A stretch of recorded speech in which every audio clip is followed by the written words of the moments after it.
I mean, again, he doesn't know who Gabriel is, right? Because he didn't come from an Abrahamic faith. The people of Mecca were pagan. The Quran is mentioned, if this book was from other than God, they would have found in it many contradictions. If a book is without contradictions, that has no bearing on whether it comes from God or not. I've had phone books that are inerrant, but I certainly don't think God gave them.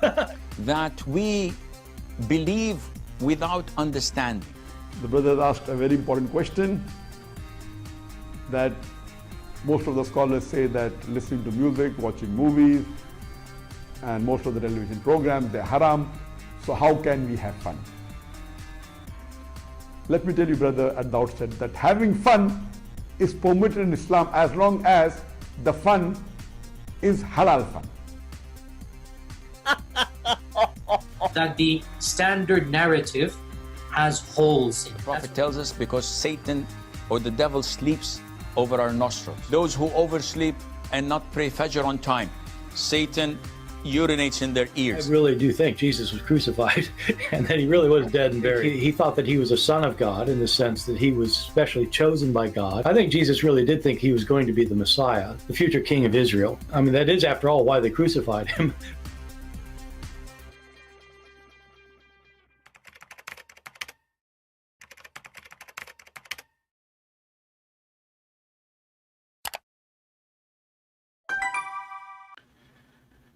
Hello everyone, and peace of Christ to all of you. I hope my voice coming good and clear. Please invite your friends, and don't forget, if you don't like what we do, to give us like, and don't forget to give us dislike if you like what we do.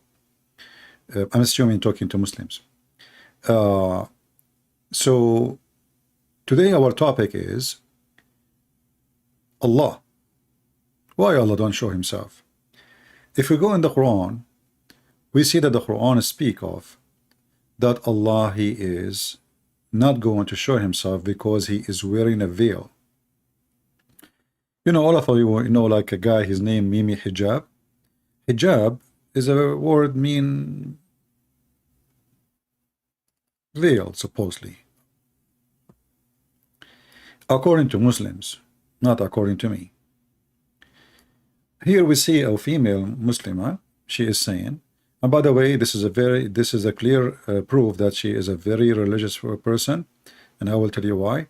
If you look at her eyebrows, you can tell she never took one hair from her eyebrows. Actually, she took. But I mean, they keep them white to make themselves look like still believers, because you know, if a Muslim woman, she takes some hair from her eyebrows, she go to hell. But she can shave her private part. Very weird religion. You can take hair from down, you cannot take hair from up. Anyway, so here she is saying hijab is our right. And I ask myself, I mean, it's a right if you ask for it, but you did not choose it, they force it on you. So what right you are talking about? What about beating you? You know, the Quran says, chapter 4, verse number 34, that if the woman, she is rebellion, or he feared to be rebellion, he can beat the hell of you. Now I know you will say he beat me lightly. First of all, it's a punishment, and lightly beating, that will be ticklish. So your lie doesn't make sense. But now our topic is not about women wearing hijab. Our talk about Allah wearing hijab. Let us go to the Quran, because the Quran will speak of everything we need. I will not really take me long to find a verse. I will just type in Arabic hijab. You know, like in Arabic, in case you do not know, you know, it's different from English, you know. So in English, like I'm typing in English now. Let's just switch. So like in English, when you type, you know, you start from the left of the page to the, you know, right. In Arabic is the opposite. And the same for when you open a book. You know, many people, they like, you know, they get confused. So they open the book from the end thinking it's the same as English. But in Arabic is different. So the left is the beginning of the book. And here, by the way, this is a problem, because remember, in Islam, left is evil. So why the Quran is opening from the left? The Quran is opening from the right, because supposedly Islam is not evil, or because the Arab, they are doing the language since before Islam. So here the Muslims, they try to always to make things up. Like I heard somebody saying, oh, the Quran opened from the right, and the Quran must be right because it's open from the right. But there's books, all of them, they open from the right, including the Christian Bible in Arabic. So, you know, it's a very funny statement. However, we go to hijab and we search for it. Hijab means veil. And then we will find that the word hijab is mentioned in the Quran many times. All right? I will not look for those, you know.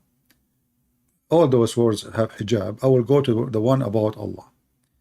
In chapter 42, verse number 51, it says, and let us zoom here, it says, it's not for Allah to speak to anyone and, you know, except by inspiration or from behind a veil or hijab. Let us click at the verse and read it together.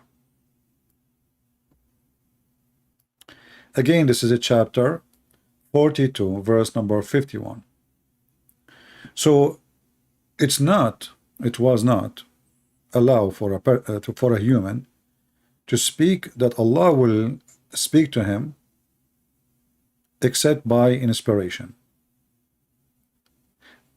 or Allah he speak from behind the veil to him.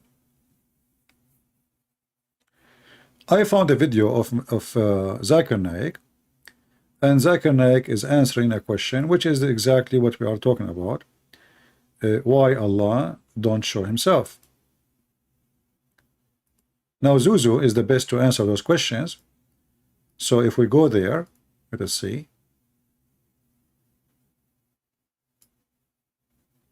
This is Mr. Zuzu Zakura. Brother asked a question that one of his non-Muslim friends, she asked him the question that why doesn't Allah, the God in Islam, show himself? Like in other religions, they can see God. Why don't you? Why can't we see the God of Allah in Islam? The reason is that Allah subhanahu wa ta'ala in Islam is the true Allah subhanahu wa ta'ala. If he shows himself, you will not be able to live. He's so powerful. And the example we have in the Quran in Surah Taha, then Musa alayhi salam says, "Oh Allah subhanahu wa ta'ala, I want to see you." So Allah says, "I will show my glimpse to the mountain. You look what happens to the mountain." So when Musa alayhi salam turns his head to the mountain, Allah shows his glimpse to the mountain and Musa alayhi salam faints. You know, here we see that Muhammad is copying verses from the Bible. If you go to Exodus chapter 33 and you read it from verse 17, 18, etc., you will find that this is exactly what Musa says to God. Muhammad taking the story, but there is no glimpse and mountains, etc. So God he said to Moses, no one can see my face, not see me, my face, and live. It's not allowed. It's not allowed. Actually, let me go to the verse.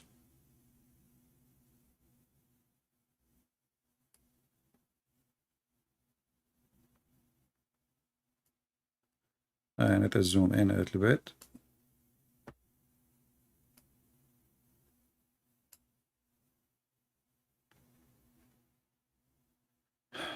Here you will see when God he appeared to Moses and he spoke to him, Musa says to him, "Show me your glory, I pray." And he said, "I will make all my godness pass before you, and I will proclaim before you the name, the Lord, and I will be gracious to whom I will be gracious, and I will show mercy on whom I will show mercy." But he said, "You cannot see my face, for no one shall see my face, shall see me and live." So, you know, Moses is asking to see the face of God, and God says to him, "No one shall see me, for if you see my face, you cannot live." Now we can say, like, you know, he's very glorious, etc. You know, you are nothing. You are like an insect. You will be demolished. You will be destroyed. But remember here, as long as we believe that God is Almighty, then God still can show Himself. How? You know, let us say you cannot, your nature as a human cannot handle more than a certain degree of fire or heat. If the heat increase more than certain degree, you will die, you know. Like if your body reach 41, 42, 43, you know, you say bye-bye. So, but can God show Himself? Absolutely He can. Musa is asking to see God as He is. But remember, because God is Almighty, still He can show Himself, but not, let us say, with His powerful glory. He can humble, or He can show some of, to prove to Moses who He is. If we go in the Quran, we will find that Muhammad, because he's a thief, he took a story from the Bible. We know that when Musa he came, he saw a fire in a bush. But the bush is not really burning, but there's a fire there, which is strange. So if we go in the Quran, we will find the following. Let us go to the verses about Moses in chapter 28, verse number 30. Chapter 28, Al-Qasas, verse number 30, it says that when Moses reached, he was going with his family. And when he was with his family, night came, and he saw fire somewhere, like from the other side of the valley. So he said to his family, you know what, I'm going to go and get this fire, you know, grab little of it, so we can light fire, and, you know, we cook, maybe we eat, whatever we eat. So Moses walked in that direction, and when he got close to the fire, as you see here, it says, when he reached the fire, he was called from the right side of the valley, in the blessed place from the tree. O Moses, verily I am Allah, the Lord of the world. Muslim, they believe that there's two al-alamin here, not the word only. There is two words.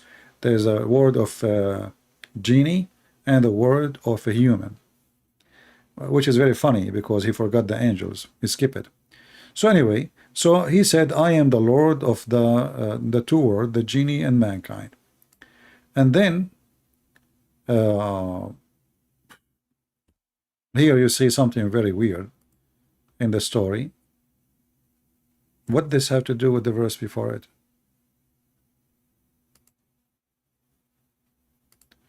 And throw your stick, but when he saw it moving, as if it were a snake, he turned in a flight and looked not back. And then Moses, he drew near, and he said to him, Moses, draw near and fear not. Verily you are of those who are secure. So you know, here there's a trick. Allah showing him like some tricks, what he can do. And then, I mean, the verse is really is, you know, very weird. I mean, what does have to do with this verse? You know, going to the Pharaoh, what have to do with the fire in the bush? There's, you know, I mean, they are not connected. Just a stupid Quran as usual. But look what happened. If we go to different verse in the Quran, we will find the following.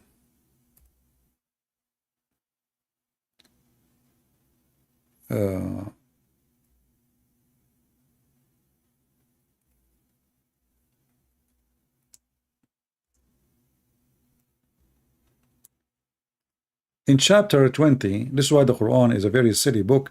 You cannot even find one story in one place. So when Musa's the same story repeated, but here there's no the mix of the Pharaoh and all the crazy stuff. So here it says, has the stories of Musa's reached to you? And here you ask yourself, Allah speaking to who? If he's speaking to Muhammad, well, how Muhammad he knew the story of Musa's? If the Quran says he do not know the book, he never had faith before. Was Muhammad a Jew? Secondly, the Muslim, they say, well, the Old Testament is corrupt and the New Testament. So how and where and from who Muhammad will learn the story of Musa's? That means the book must be true, and the Jewish not teaching false regarding Musa's. So when he saw the fire, he said to his family, hold on, I'm going to provide the fire. I will bring some, you know.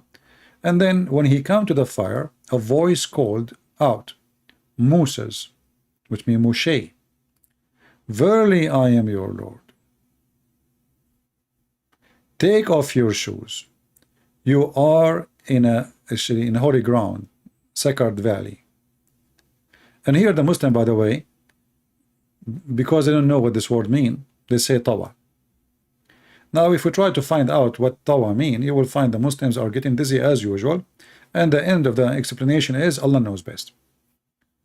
Because Muhammad is a thief and he is stealing words from other languages, they do not know what it means. But what we need to notice here, that Moses is not allowed to walk in this area, and he have to take off his shoes because it's a holy ground. If we ask the Muslims, and I don't know if we have how many we have of them in the chat, why Moses have to take off his shoes? Was Allah there? The Muslims, they have no idea what to say, because how the ground become holy and why it's holy, they don't know. Then they continue, and then he says, I myself, and again this is the Muslim translation, choosing you, therefore give ear to what I is revealed. Verily I am Allah. Okay. Now the story here, we will stop here. The story here we will stop. Until now, as you see, Moses came to the fire.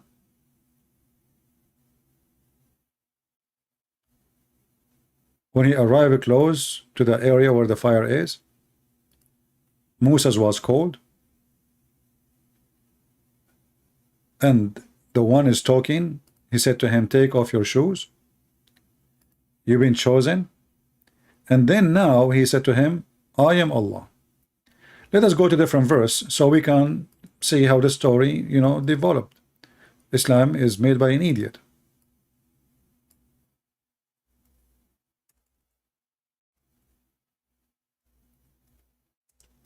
We will find that the story is different in different verse.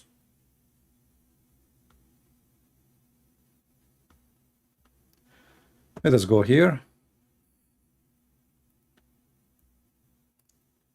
In chapter 28, we are going back to the previous chapter. In verse number 30, it says, so when he reached the fire, he was called from the right side of the valley, in the blessed place, from the tree, where Allah speaking, he is speaking from the tree.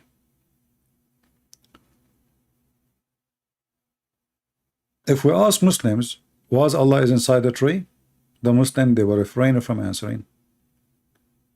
If we ask the scholars will fight with each other and they will say, Allah knows best. If we ask the Quran says, from the tree. Does it say, guys, from the tree? Does it say in the verse in front of us, from the tree? It says that, right? So why the Muslims are not willing to give the answer when the answer is in front of us? Why do they say, yes, it's coming from the tree? Because that will make it a problematic, like there's a problem here for this religion. The Muslim, they keep saying Allah cannot go inside his creation, and the tree is a creation of Allah. So how Allah is in the tree? That is a problem.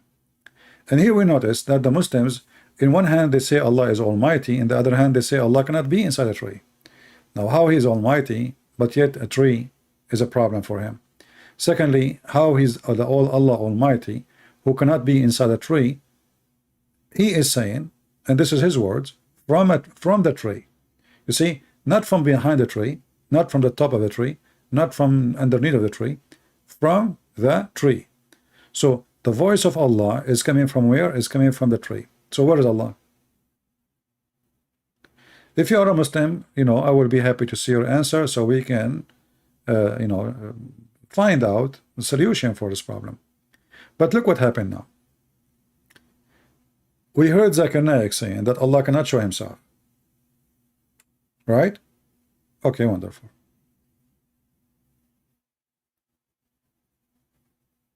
Allah speaking from the tree. No problem.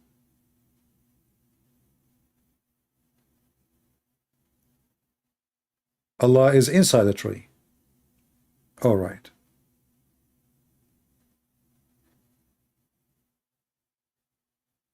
Who is the one inside the tree?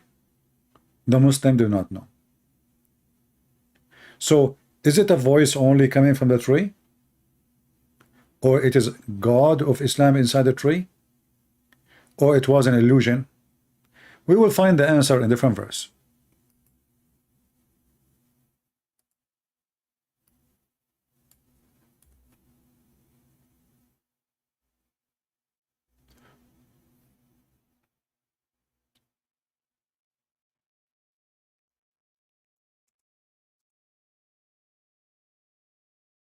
Let's see.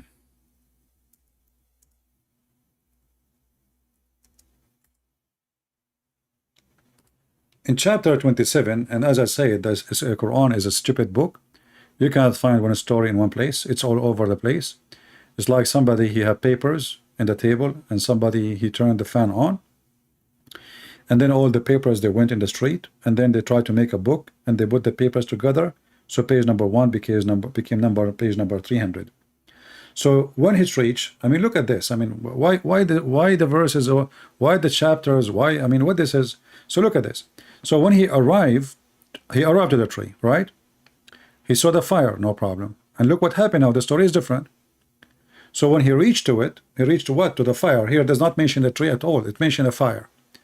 But when he reached to it, he was called, saying, blessed is who is ever is in the fire, and who is ever is round about it.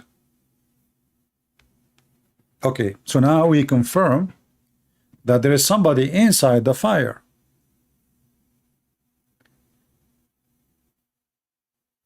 I challenge any Muslim to tell me who is inside the fire. So if it is not Allah who is inside the fire, who is inside the fire? And if it's Allah, Allah saying it's blessed is the one in the fire?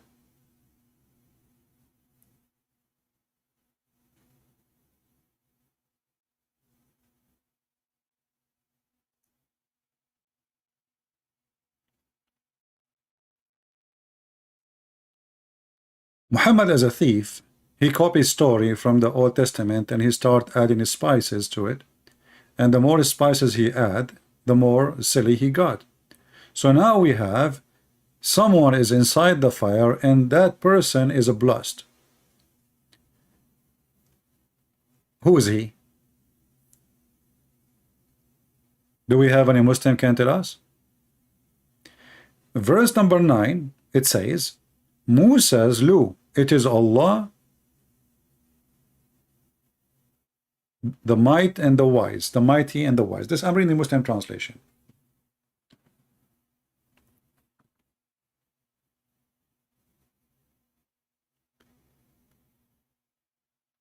So putting all those verses together, a voice came from the tree, the voice saying, I am Allah. Is that correct? A voice came from where? From the tree. From the tree. Chapter 28, verse number 30. So the voice coming from the tree, and the voice saying, I am Allah. So where is Allah? In the tree. Then we go to chapter 27, it says, blessed who is in the fire. Okay, but where is the fire? The fire is in a tree. The fire is in the tree. Are we guys following? The fire is in the tree. The voice came from the fire. The voice come from the tree, and all the verses as we see confirm what we are saying. Now, if Allah was not inside the tree,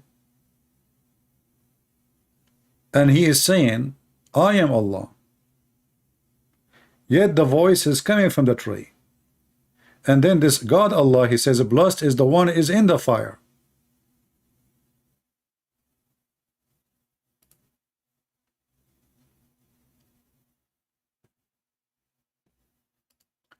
You will notice that chapter 28 verse number 30 says that this is a holy ground.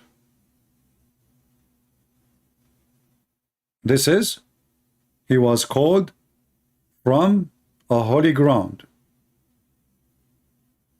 from the tree.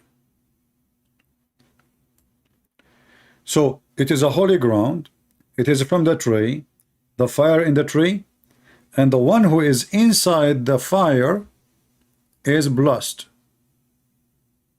as we see in chapter 27 verse number 8. So who was in the tree? Isn't it obvious this is Allah? Now here we need to ask ourselves a very serious question. The Muslim, they say Allah, he cannot speak to you unless he is wearing a veil. Was he wearing a veil when he appeared to Musa as a fire?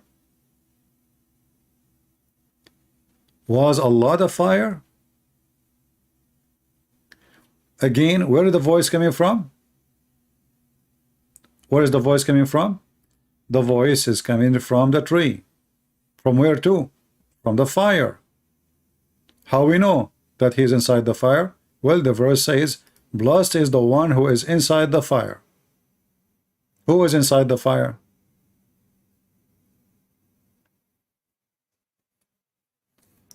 And here I find it strange that Allah, he says to himself, blessed. But you know, the Quran, all of it is like this. Blessed be Allah. Allah saying, blessed be Allah. So now we notice that when the Muslims, they say that they are trying to copy a statement from Exodus chapter 33, that nobody can see me and live, that is not really a correct statement. You cannot see my face, God said to Moses in Exodus, for no one shall see me and live.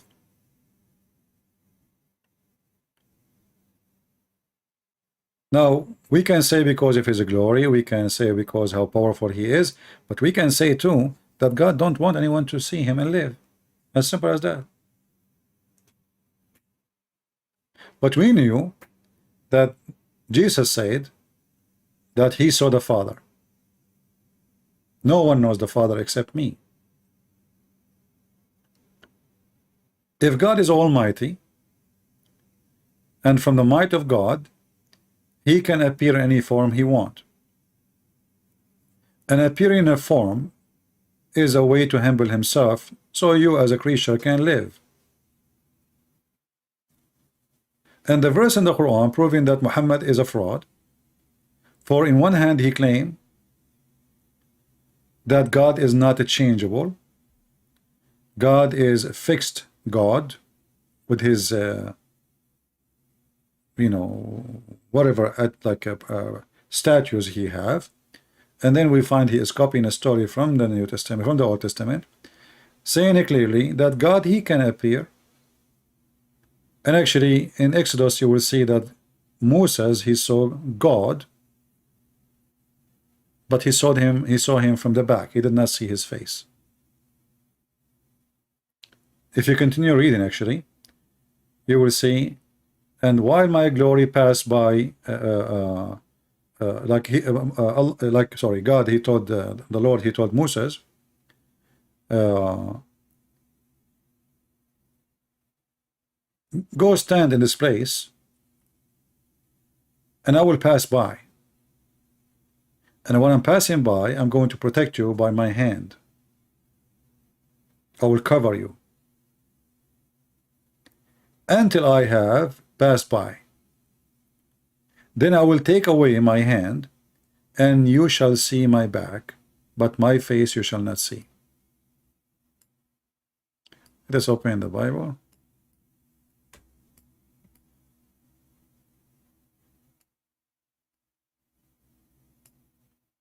So it's very possible for God, you know, He's God, He's Almighty. Why we call Him Almighty? That He's able to protect you, and it's not Him veiling Himself. As you see here, He is protecting Musa's. He is not covering Himself, He is covering Musa's. If we go in the Quran, we will find that Allah, He will not show Himself because He cannot, and Allah, He will never speak to anyone except from behind a veil.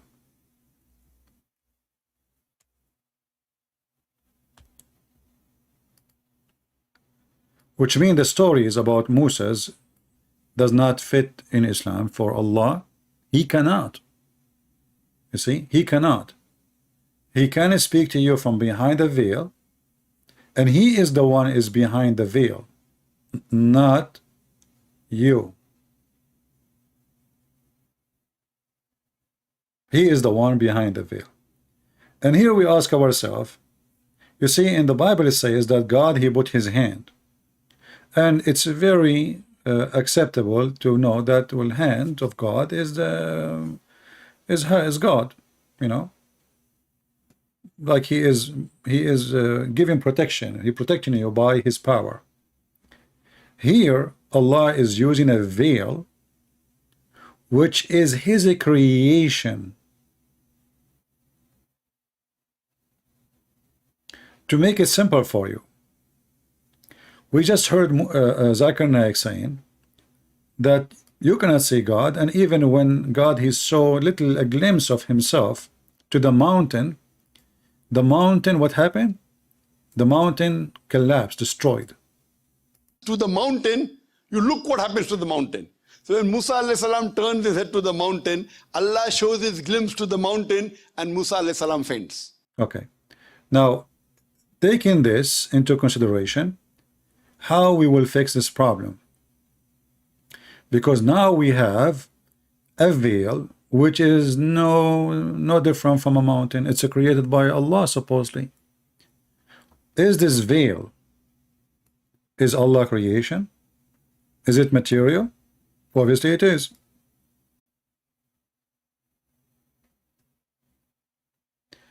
So how the veil can stop anything if a mountain can be destroyed? Are you listening to me, people? Do you understand what my idea? So Allah, He showed His glimpse to the mountain, and then what happened to the mountain? The mountain was destroyed. Mountains is rocks and, you know, solid object, and mountain don't see. The mountain don't see. I mean, mountain is a mountain, right? Don't have eyes, don't have a spirit, don't have a soul. It's not a living creature.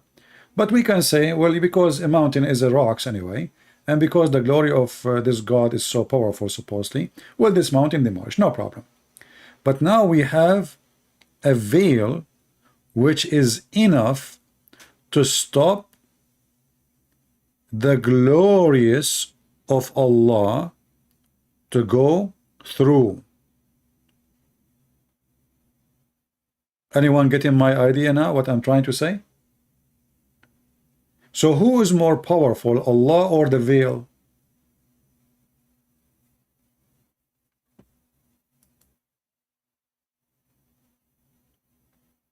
Any Muslim can help us? How a veil can stop the glory of Allah from going through? If the veil can stop the glory of Allah from going through, that means the veil is more strong than Allah.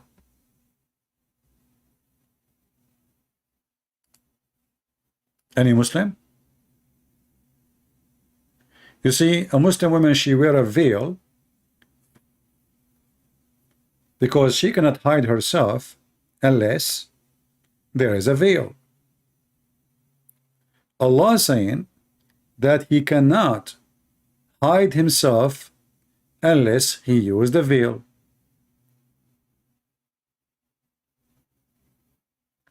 So Allah is not almighty, for he need a veil in order to hide. He need a burqa, so you will not be able to see him. So it is not part of his power to hide himself from you.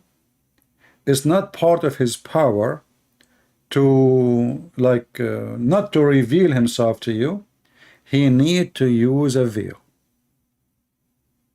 And the verse in front of you. Any Muslim? In the top of that,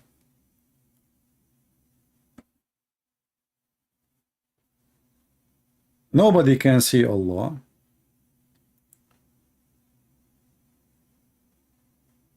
Is that an excuse? So we will not question where is this God, why he don't do anything, why he is mute, why he is silent, why he is deaf, why he is blind, why he don't, what is he?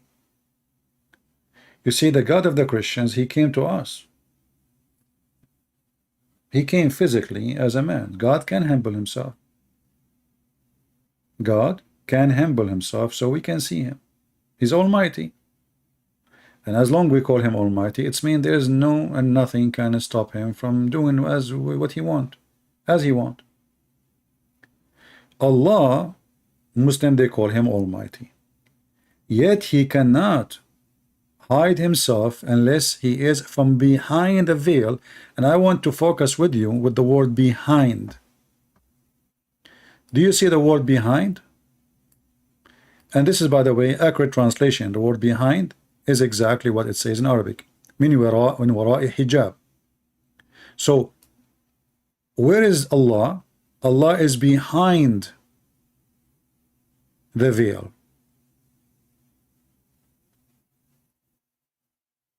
It's not the veil in front of Allah. I don't know if I make it complicated for you. You see, I can say, when I say the word behind, I am behind a wall. I am behind a wall is different from saying I am in front of a wall. Are you getting my point? What is different? Behind the wall, it's mean I am hiding behind the wall. I don't want to get out of this wall. I want this wall to be behind me and you. In the front of a wall, maybe I'm going to climb it. Maybe I'm going to break it. Maybe I'm going to destroy it. Maybe I'm building it. He is behind the veil, so he can hide behind the veil.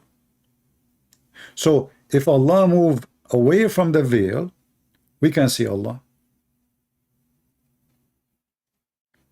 A mountain, if he see the glimpse of Allah, the mountain will be destroyed. A veil, nothing happened to it. It's a waterproof, fireproof, glory proof, all kind of power proof.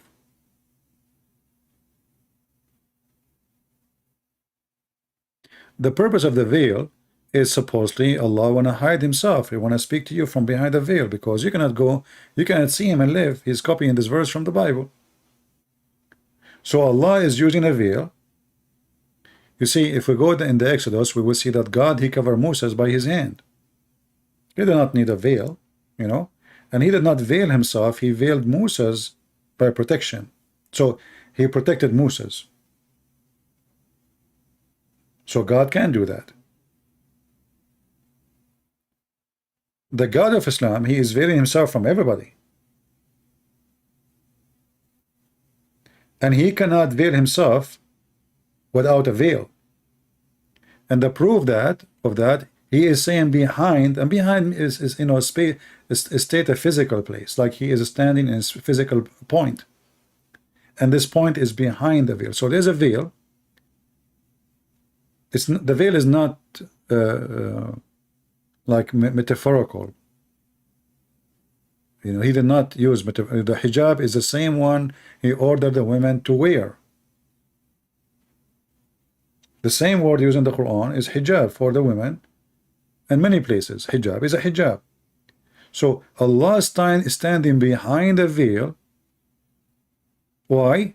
Because it's not for any mortal to speak to Allah except by revelation or from behind the veil. And here we have another problem. How Muhammad he received the Quran?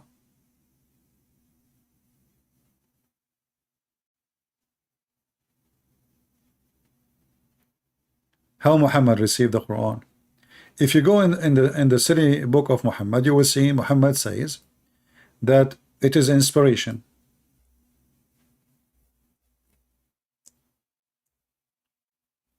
Chapter 53, verse number 4. It is only an inspiration that inspired. That's mean everything Muhammad said about receiving messages from an angel, his name is Gabriel, is a lie. Because inspiration is different from delivery. Is that correct?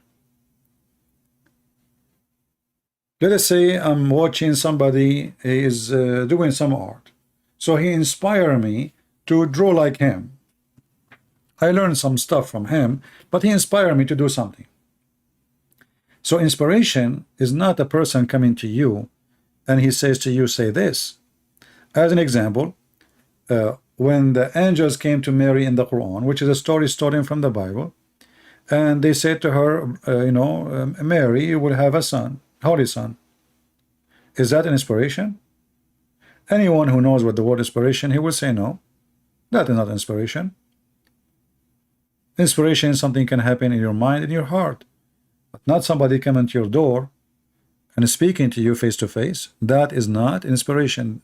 That can be considered revelation. Like I will reveal to you a message, but this is not inspiration. So Allah he did not, or Allah he will not talk to anyone except by inspiration or revelation from behind the veil. Allah did not do none of those to Muhammad. You got my point? Allah did not make revelation to Muhammad from behind the veil. And if the Muslim can show me the reference, I will be grateful. All of us, we knew that the Muslim, they claim that when he was in the cave, an angel came to him and he squeezed him 3 times and there's no mayonnaise was coming out. And then after he squeezed him, he told him, read. And Muhammad, he is illiterate according to Muslims, which is a stupid story. So why you say to him, read, if the guy cannot read? And if you say recite, this is what he meant, that will be more stupid, because recite is something you repeat from your memory, not something you just do not know what it is. So either way is a stupid statement, stupid story. But as you see, the angel is not a revelation. The angel is an angel. And Muhammad never been receiving inspiration. But yet Muhammad himself, he says, it is nothing but inspiration. But Muhammad never received inspiration. So what we will do with this guy? So his God is almighty, yet he cannot do certain things unless it is from behind the veil. And he claimed that he is so glorious, the same as the God of Musa, the God of the Christians. This is why nobody can see him and live. No problem. But God of the Christians, he can make someone see him, but not necessarily the way he is, and live. This is what we have Jesus. Jesus is God who humbled himself. Jesus is the humble image of the glorious God. For God is almighty, he can humble himself. The God of Islam, he cannot, and even when he want to hide himself, he need to use a veil. Now veil is something be used for females, right, in Islam. And it is an obligation for Muslim women. The Muslim, we saw the picture, says it is hijab is my right. A right is something you ask for, not something you've been forced to.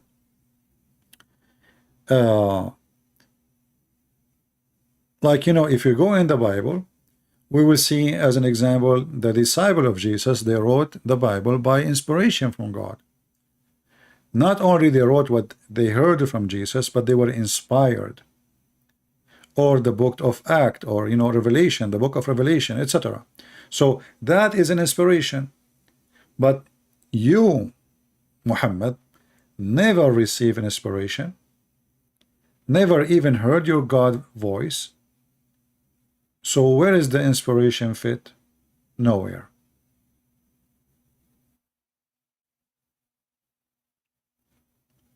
Allah as a God in Islam is a fiction God trying to copy the character of the Jewish God. After Muhammad, he lived between them, so he started trying to make a copy, counterfeit of the God of the Jews.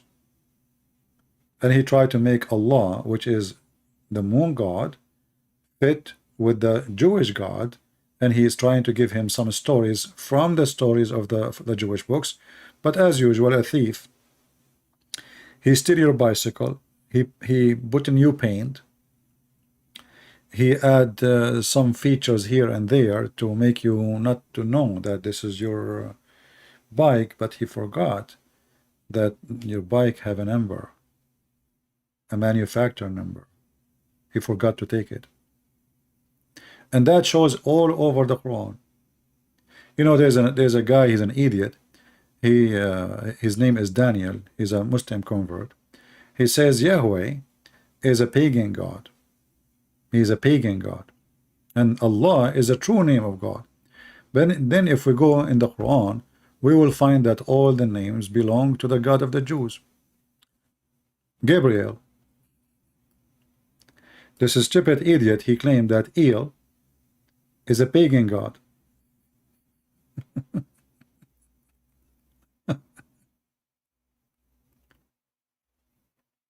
He is a pagan god, but yet the angels, all of the angels of the Quran, they have El.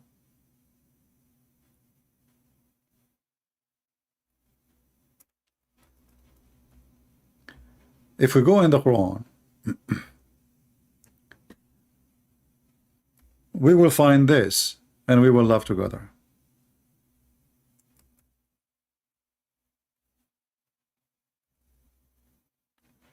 My keyboard is switching to different language. As an example, chapter 14 verse number 39, chapter 19 verse number 54, chapter 38 verse number 48, all of them speak about Ishmael.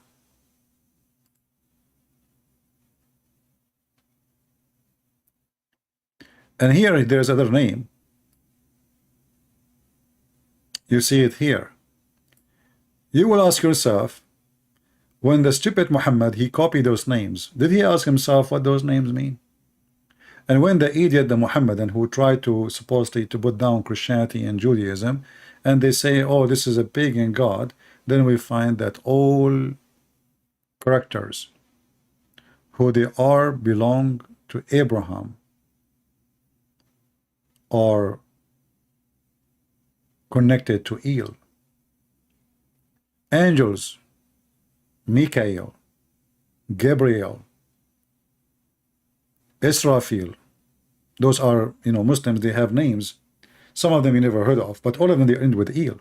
Israel is the angel of death. El. So the funny Muhammad is, he have 99 names of his God.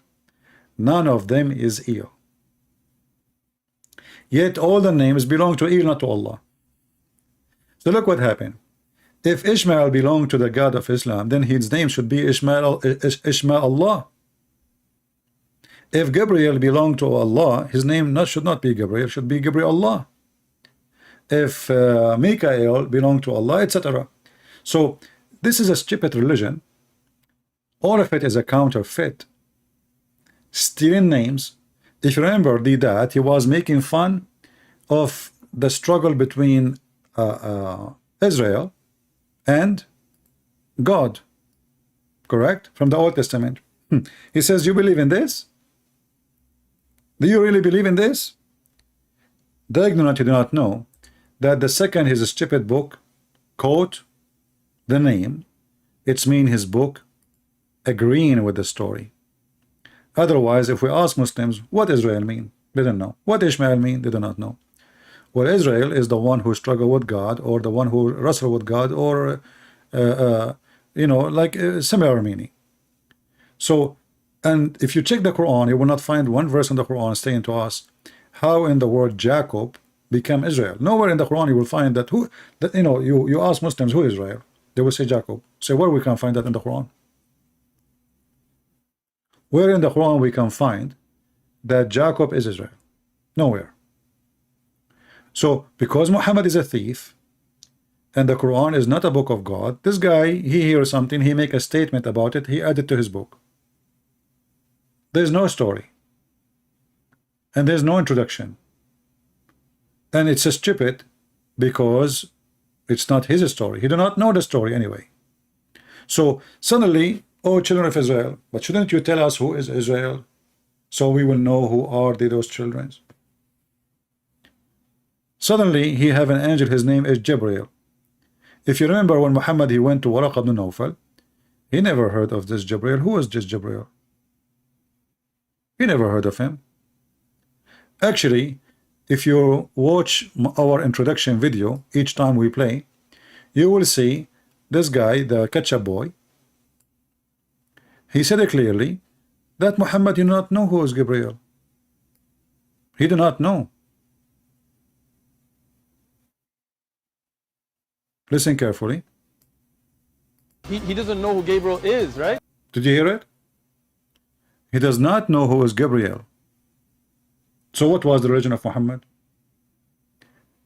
The pagan Arab god Allah. Nothing changed. So where Muhammad he learned about Gabriel? From Christians and Jews. And Muhammad, when the angel, so claimed angel, he came to him, did he say to him, even I am Gabriel? The story says no. Muhammad he went to the cousin of the cousin of the cousin of the cousin of Khadija, which I believe is he is his true father, Waraqa ibn Nawfal, and Waraqa ibn Nawfal is the one who told him who is this person who he met. So imagine you are the one who met the person, and you are the last one to know who you met who. It is somebody else. He's an old person. He is the one who told Muhammad who is this person. He told him this is Gabriel. So if we go here, if you remember the story when Muhammad he tried to commit suicide many times, and that because, as the story says, because Waraqa he died, and Waraqa he died, he stopped receiving revelation. You will see this is the source of Islam coming from here. So Muhammad now is a pagan person who believes in Allah, the moon god, and now he is learning something new about new names, new stories, and he want to hijack it. He want to mix it with his cult. So here we see that a person he came to him, and you will see in the story it says that an angel came to him. But this is not Muhammad's statement. It's not Muhammad saying an angel came to me. You know, the story came according to what they heard from Aisha. Aisha, she heard from Khadija, or you know, I believe Aisha, she was very young to hear from Khadija. She died before her. So she heard from Khadija. The story is coming, all belong to Khadija. So supposedly Muhammad he was in the cave, somebody came to him and he started squeezing him, and Muhammad did not know who is that. So when he went to Khadija, he was really in fear, terrified, and he was shaking, and he is not in the stage of peace. And that is additional proof that Muhammad did not really see an angel of God, because you see the angel of God can be scary for you. if you know, if you are doing something wrong and he's coming to punish you, maybe. But there is no reason for Muhammad to be terrified and scared. And you will see that Muhammad, he have his muscles start twitching and you know, going crazy, and he shrink and he shiver and he says, cover me, you know. And even he told his wife, what's wrong with me, Khadija? You know, you see, it says his neck, when he returned, his neck muscles twitching with terror till he entered upon Khadija and said, cover me, cover me. They covered him till his fear was over. So Muhammad here is suffering really from very terrified time, and he was in fear. So was Muhammad, did he see the devil? Did Muhammad, the devil possessed him at this moment, and he is why he was shivering? But it cannot be angel. You see, when the angel came to Mary, he says to her, peace to you, Mary, shalom to you, Mary, blessed you are between the women. Here, and Mary is a woman. Here, this is a man. He's 40 years old. The Muslim, they claim he is so brave, and he did not see an angel with 600 wings. According to the story, he saw a man. A man came to him. So why he's shivering? And then the story continue, and he said even to Khadija, what's wrong with me? And here you ask yourself, why Muhammad do not know what's wrong? If he saw an angel, and this is the reason he is shivering, why he's saying what's wrong with me? So obviously the reason he is shivering have nothing to do with anything. This person is mentally ill, and he have, you know, like there is many illness, they have the same symptoms, where a person, you know, he fell down in the ground and he lose control of his hands, and his body and muscles start, you know, and start screaming and start shivering. And the Muslim, they confirm that those things happened to Muhammad many times during his childhood. Actually, even the nurse, you know, the family of Muhammad, they cast him away from the family because of this. They thought to themselves, this person, this child is you know, controlled by the devil, because he is normal sometime, and sometime he go crazy. So they cast him out of the family, and they asked a better women. They told her, we'll give you some money, little money, just let him, you know, grow with your kids, nurse him. The woman, she sent him back. She sent Muhammad back. Why? Because after he arrived to her house, he collapsed in her house, and they thought he is dead. He fainted after all those things happened. So this woman, she feared that now those people, they will accuse her that she mistreated him and he died, and then she will become a big problem. And this woman, her name is Halima, she sent him back to her family because of this. So as you see here, Muhammad, he saw somebody, he was terrified, and obviously terrified not because of an angel, because he's sick, he's mentally ill. And then Muhammad is still, he do not know who is this person. They come to Waraqa. Khadija, she accompanied him to Waraqa, and she said to him, to Muhammad, tell him what you saw. And you will see here it says that Waraqa, he was a person who during the pre-Islamic period became a Christian. In fact, he is no Christian, he is a Nasara, and we will talk about that in different time. It's a Christian cult. And here it says he used to write the Arabic writing, and he used to write of the gospel. That is the Quran. And you will see here, after he told him, Waraqa, he said to him, what you have seen, tell me. He told him, this is the Namus, i.e. Gabriel the angel. Do you see it? And here we notice that the angel, he did not introduce himself. He did not even say, I'm an angel. He did not give him a name. And Muhammad is taking what this guy is saying to him for granted. And from now on, this guy, his name is Gabriel. So going back to our question about Allah not showing himself, you will see that Muhammad, he went to the seventh heaven. Muhammad, he went to a place It's called Al-Bayt al-Ma'mur.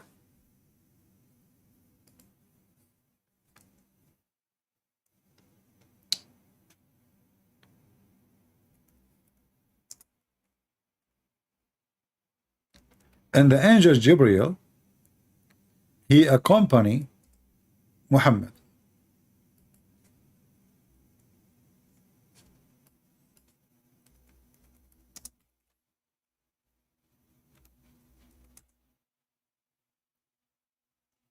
And here the story is no less funny and fiction than the story of Gog and Magog.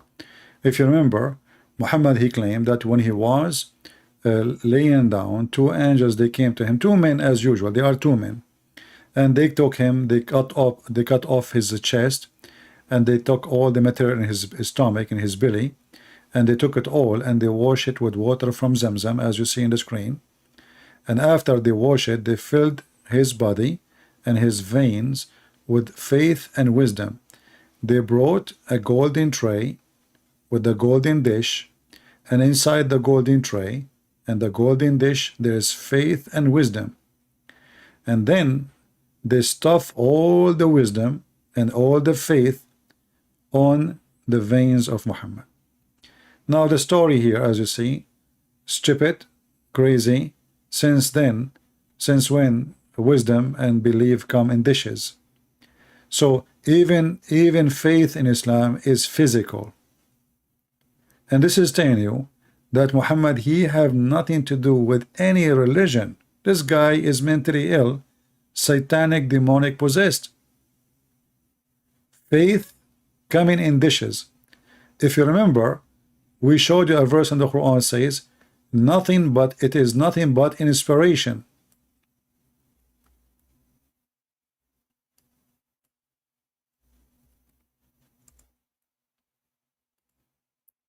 Right? Nothing but inspiration. So how the inspiration become dishes?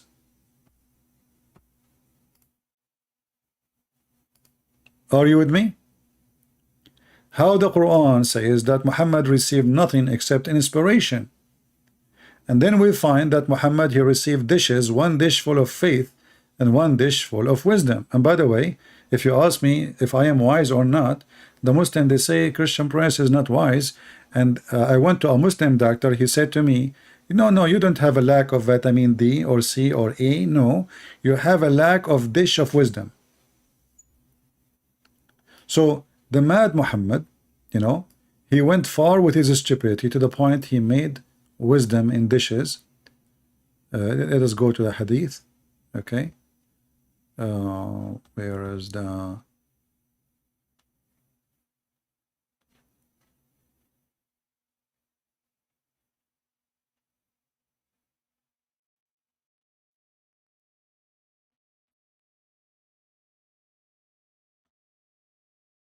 Yeah, to see the... And Allah, he sent him a flying mule. Here we go. Read with me. And by the way, in case you are looking for good faith and good wisdom, you can contact me later and I will give you dishes, but they are expensive, to be honest with you. Okay? I mean, I can make you so wise, super wise. We make them, it's homemade dishes. Okay? And they are very tasty. And let's say you are a person who your wife, she could complain about saying things you say is stupid, so she complained, you go with your friends and she said to you, why you said that? This is not smart. So if you want to increase your wisdom and intelligence, you can get our dish. It's an Islamic dish made by the kitchen of Allah. It's homemade. So look what happened. Here it says, after they wash his chest and his heart and his stomach, etc. Here it says, then a golden tray of belief was brought to me, and my heart was washed. All right. Let us go to. I want to see where it says.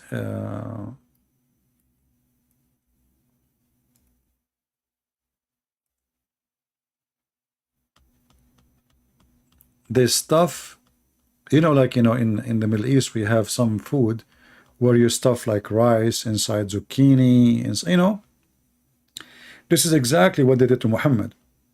They stuff his veins with faith and wisdom. Here we go. Look at this one.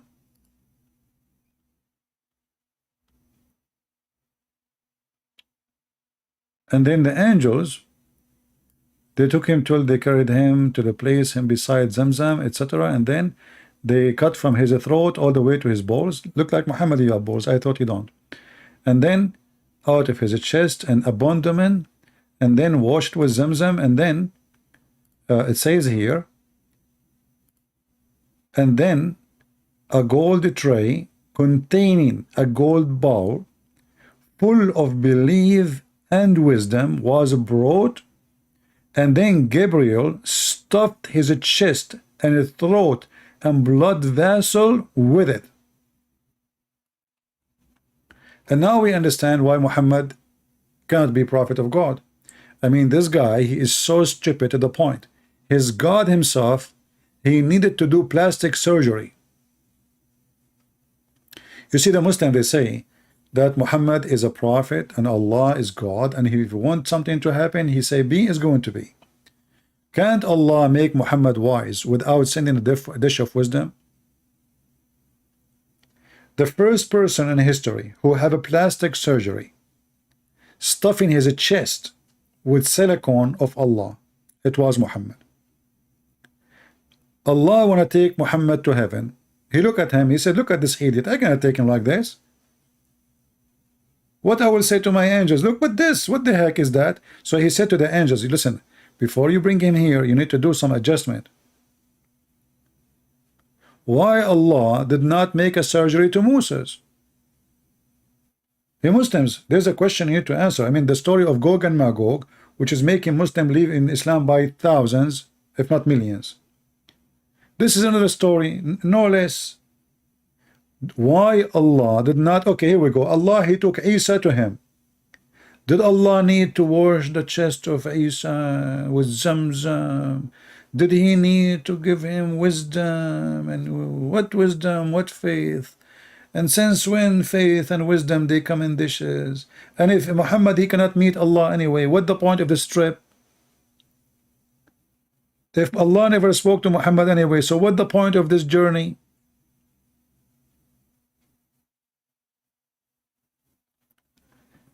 If you remember, I don't know if you, how many of you saw the video we made yesterday? By the way, it's not listed in YouTube, but you can see it if you go to Patreon. You can click at the link there and you can view it and you can download it. It's hilarious, funny, because we have our friend Yasser Qadi, peace be upon him.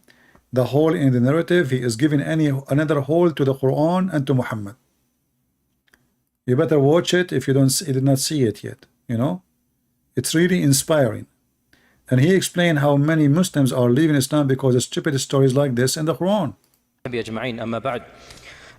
So we had finished the issue of Dajjal, and now we move on to the next of the major signs, and that is the issue of Ya'juj and Ma'juj. And the issue of Ya'juj and Ma'juj is actually, for our modern times, I would say, one of the most, if not the most problematic of the signs of Judgment Day. And it has caused many of our youth to question, to doubt. I myself have met people that have actually left Islam because of these types of tales. This kind of tales are priceless. You see, the Muslims are facing the truth. You know, they keep denying. It's like Allah hiding behind the veil. So Allah, the Muslim, Muhammad, he put his God behind the veil. And he said, now they cannot question who is Allah, where is Allah, because he's behind the veil. But as you see, this veil is not working. And the stupidity of Muhammad is beyond the veil issue. This guy, he come with the stories. It's not only laughable, it is just the most stupid ever. There's billions of creatures who we never saw, and they are like us. And they are very aggressive, and they will control the earth, and nobody can see them. And Zulqarnain, he built a dam between us and them, And you know, this dam is exists for thousands of years, but we know that the satellite, they have map for every inch, and they are not under the sea because simply the dam is behind the dam, not behind under the sea, you know. So the story is so stupid, but this is, we cannot blame this Abdul here for the stupid story. We blame the stupid maker of the Quran, Muhammad, for his stupidity. And look, this is a story taught by Muhammad after the plastic surgery. I don't know if you understand what I'm saying. You see, this is Muhammad after he received a dish of wisdom. So how stupid Muhammad was before the surgery? Do you understand? Let us say you met a guy, and you know, before he come to, let's say you are a female and you are going to marry a guy, and this guy, he decided to be so smart, so you will love him more. And then he made a surgery, and the angels themselves, they did the surgery. Gabriel himself, I mean, this is the best doctor, man. Go to any hospital, ask for Gabriel, Dr. Gabriel. He's the best always, you know. Actually, most of them, they are even the director of the hospital. I'm telling you, you know. By the way, Gabriel is the same one who bring coffee, the same one who clean the floor, the same one, he's the surgeon, and the same one, he's the nurse. He have multi personality in Islam. So Gabriel, he stuffed his chest with the throat and blood vessels. Look how deep this is the issue, with wisdom. So if you take Muhammad blood vessels, you put it in the laboratory, they will not find like blood like us. They will find wisdom and faith. You know, like 50-50. So this guy now, he made a surgery, and he is telling us this is stupid story after the surgery. So how stupid Muhammad was before the surgery? Are you getting my point? That he have a God who is hiding behind a veil, and nobody can see him because there is a veil. That means the veil of which is between us and Allah is more strong than Allah, because Allah's glory can be hidden by a veil.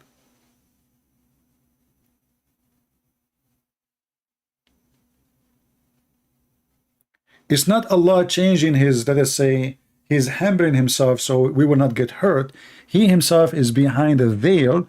That means the veil is stronger than Allah and more powerful than it's, you know, the veil is Allah proof. Like we hear about vest, you know, I don't know if you have any of them. If you don't, I can give you some. You know, but not all of them they are good, by the way. Some of them they are like cheap and they are good, but don't try them. Don't try this at home. Anyway, so you shoot at the vest, and then the bullet will go through if the vest is cheap, you know, is bad quality. So you lost your life. Allah, he is hiding himself behind a veil, and this veil is bulletproof, is glory of Allah proof. Allah glory cannot go through. The veil is more strong than Allah. And if we ask ourselves, how Allah he can create a veil? Is the veil created by Allah?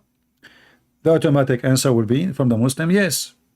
Everything is created by Allah. Now, not to forget to mention, the Quran says no. The Quran says that Allah is the best of the creators. Remember? Allah is the best of the creators. So how Allah? I know what's wrong with this website, it's not working. So Allah is the best of the creators, but we will go with the Muslims. If Allah is the only creator and he is the creator for everything, so who is the one who created the veil? The Muslim, they will say Allah. Wonderful. Allah created a veil. Can stop his glory from going through, and it can hide him behind the veil as if Allah is visible. Do you know what I mean? You see, why does God he need the veil if he is not visible anyway? I mean, who is the stupid here? You see, a woman, Muslim woman, she hide herself behind a veil because Muhammad he made her a private part. She is just a walking vagina. But Allah is not visible anyway. So why he need a veil?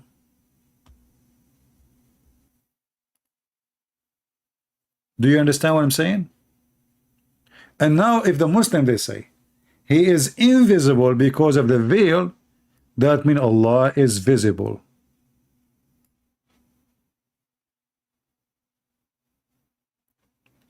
Is that correct? Is Allah visible for the veil? Any Muslim can answer.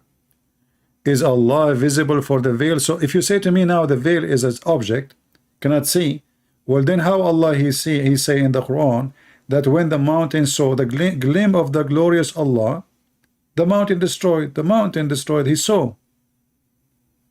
The mountain he saw little of the glory of Allah, the mountain. So don't tell me the game of the veil cannot see. That is too late. You know, you need to fix your Prophet Muhammad's stories. His bedtime stories is too much. And Islam is the true Allah subhanahu wa ta'ala. If he shows himself, you will not be able to live. He's so powerful. And the example we have in the Quran in Surah Taha, then Musa alayhi salam says, "Oh Allah subhanahu wa ta'ala, I want to see you." So Allah says, "I will show my glimpse to the mountain. You look what happens to the mountain." See? So if you say to me that the veil will not be able to see Allah, that is very silly and stupid, because as you see a mountain with solid rocks and dirt saw the gleam of Allah, the glory of Allah, and the mountain was destroyed. So here when we see this story here, which is sponsored by the dish of faith and wisdom installed in the chest of Muhammad and his abandonment, you know, abandonment. I love the way I say it, don't you guys? By the way, I will open a special English class for those who their English is weak. You know, you teach me Arabic, because Muslim they claim I do not know Arabic, and I teach you English. Kabich? And I will make another class for Indonesian. As you know, I speak Indonesian very well. You know, just add an at the end of any word. Like you see here, it says behind. If you want to speak Indonesian, just add an, so it become behindan. You know, veil, veilan. You know, like messenger. You know, messengeran. Okay, so that is very easy. You know, like, you know, it's like in French. You know, in French you add lu in the front of any word. That's it.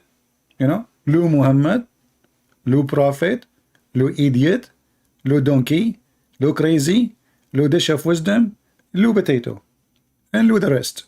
So it's very easy. And you know, and this is what happened to me, by the way, after I ate the dish of Allah, which full of faith and wisdom, brother. Okay, I learned all those tricks, and things become so easy and so halal fun.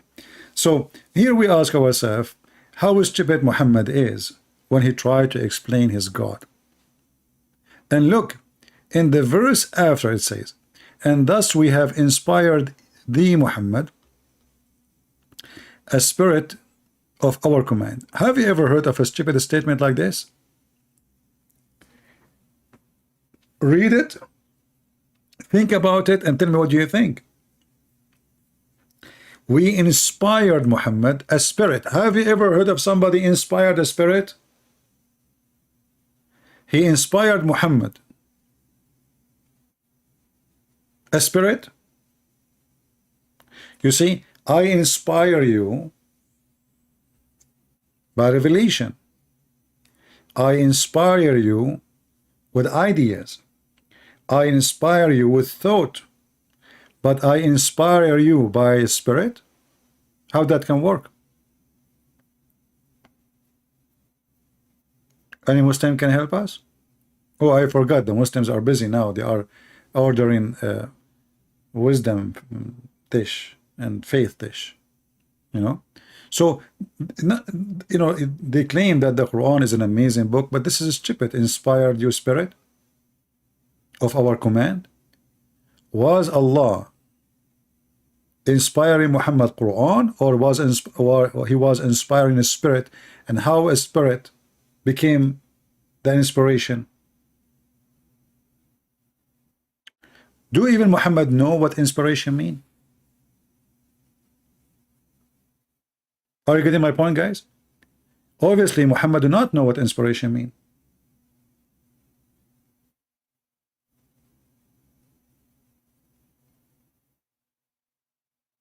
One of you, he sent me a message saying to me, but you know, I said yesterday, nobody saw the people of Gog and Magog, which is a very funny story. The guy, he said to me, I saw the Gog Magog. I see him. I met one of them. So really, he said, yeah, my mother-in-law. She is very aggressive. She's bloody aggressive, and she is and not from this earth, you know. I said, well, you got a point there. So we cannot find the Gog and Magog, but we can come. How we can receive an inspiration, which is a spirit.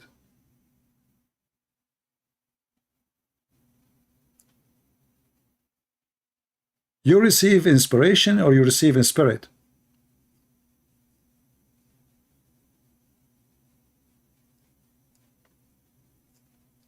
Yeah, the guy, he got me busted, actually. He got a point there, you know, and he said, you said Gog and Magog, nobody saw them. Well, get married and you will see. You will see them every day, at least once a week. I said, okay, well, you got a point, you know. Do we have any Muslim here?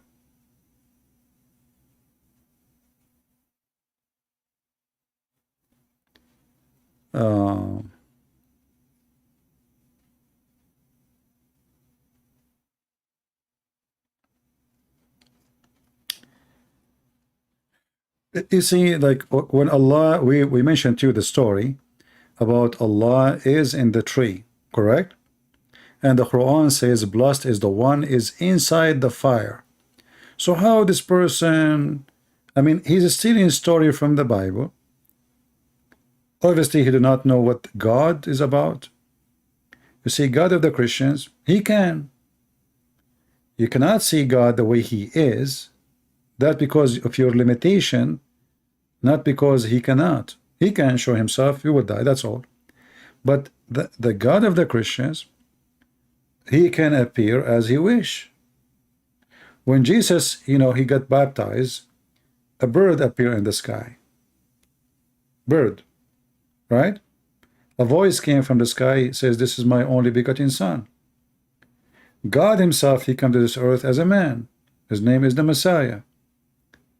The God of Islam, he have a problem. He is a collection of fiction stories, and Muhammad trying to glue them together. He lived between the Jews, he started copying stories from the Jews. And now he's trying to make the Arabian God fit with the new God he learned about from the Jews. And now he do not know even what inspiration means. This guy, he think inspiration is a spirit. And that spirit, Muslim, they say Gabriel. But how Gabriel is a spirit? Is the angels a spirit in Islam? The Quran say no. If you go in the Quran, you will see the Quran says that in the day of judgment, the angels and the spirits will stand in rank.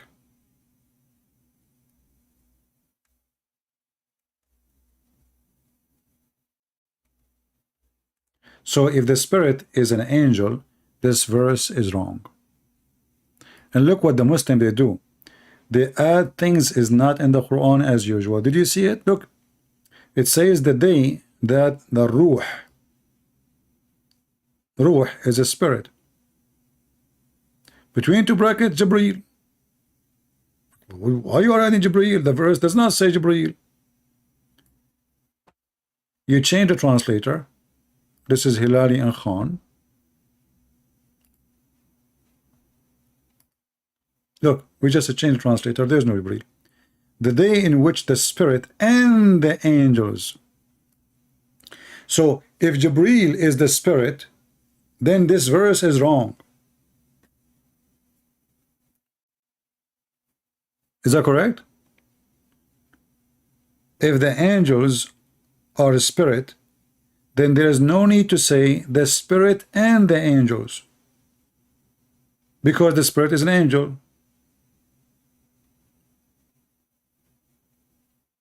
So obviously the spirit is not an angel. Secondly, the funny Muhammad, he copied another statement from the Bible, which is the Holy Spirit. You ask the Muslim, what is the Holy Spirit? They will say to you, Jibreel, not a single verse in the Quran say so. Not a single verse. Chapter, and you will notice each time the word Holy Spirit mentioned is attached to Jesus. Chapter 287, it says we gave Moses this and that, and then we sent Jesus, the son of Mary, or Isa, with a clear sign, and we supported him with the Holy Spirit. Was Muhammad supported by the Holy Spirit? Never. So here Muhammad is copying from the Christians, adding it to his Quran, and getting himself in trouble. Why Jesus is supported, why the Quran did not say, and we supported Muhammad by the Holy Spirit, exactly the word.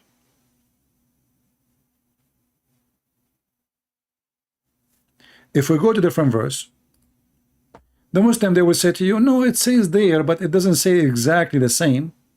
It says in chapter 16, verse number 102, that Allah, He sent it down by the Spirit, or the Holy Spirit. He sent down what? The Quran. But this is our problem. If Muhammad received an inspiration, and the one who appeared to him was either a man or either an angel have 600 wings, where is the Spirit?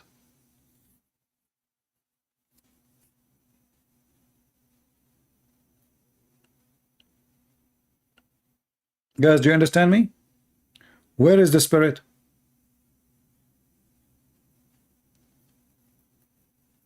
If God, He sent the Spirit, and this Spirit should not be then physical, because He called it Spirit.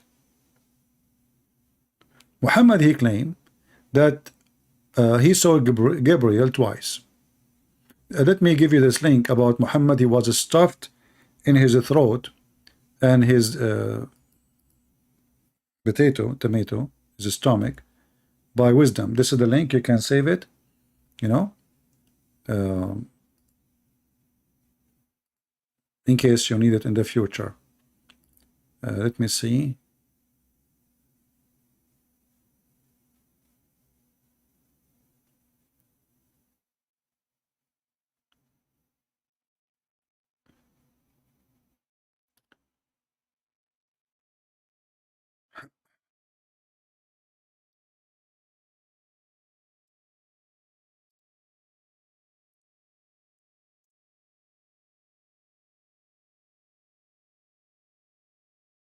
Okay.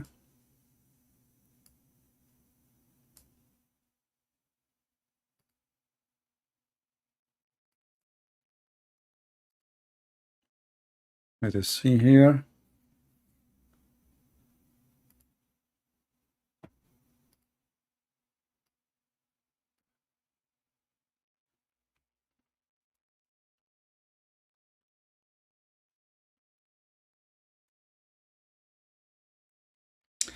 There's a point here I want to mention. If you remember, in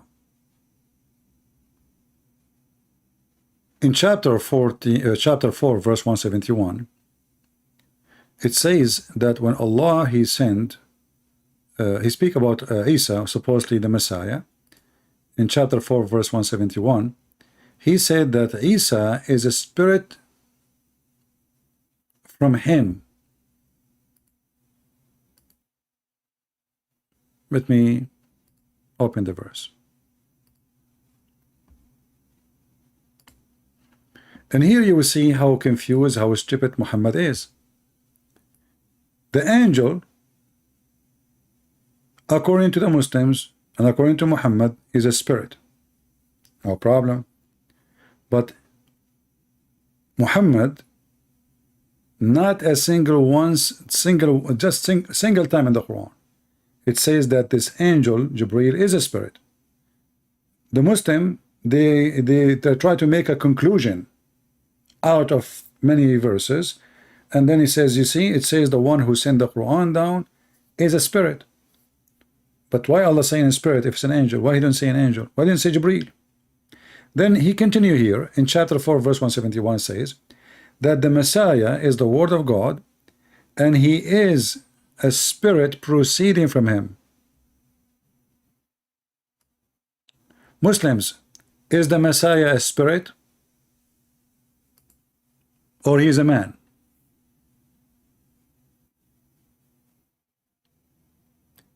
Do you see how confused those people are? You see, a spirit is different from soul. Soul is let us say, you know, when the Quran speaks about spirit, we see that the Quran says the Holy Spirit, but there's nothing called the Holy Soul. Are you getting my point? Soul is given to a creature to live. Spirit is not soul. So what is a spirit then? And how Jesus, he is a man. The verse saying clearly he is a man. The verse saying he is the Word of God. So we ask the Muslim, is the Word of God created? They will say no. So Jesus is the Word of God. He's not created. And he was in heaven before he came down to earth.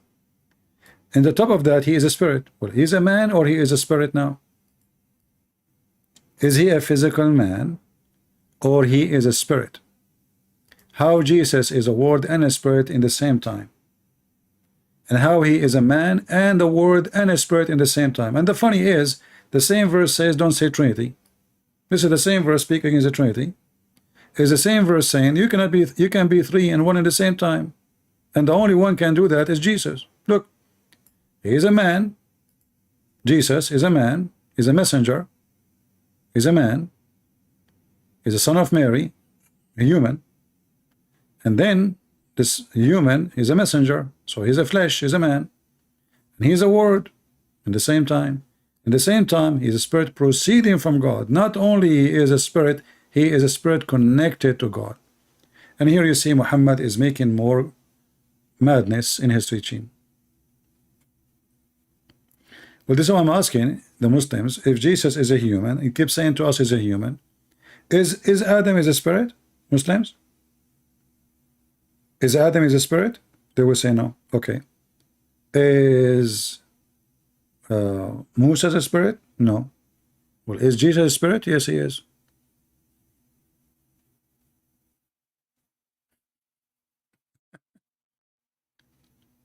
So how Jesus is a spirit yet he is a man?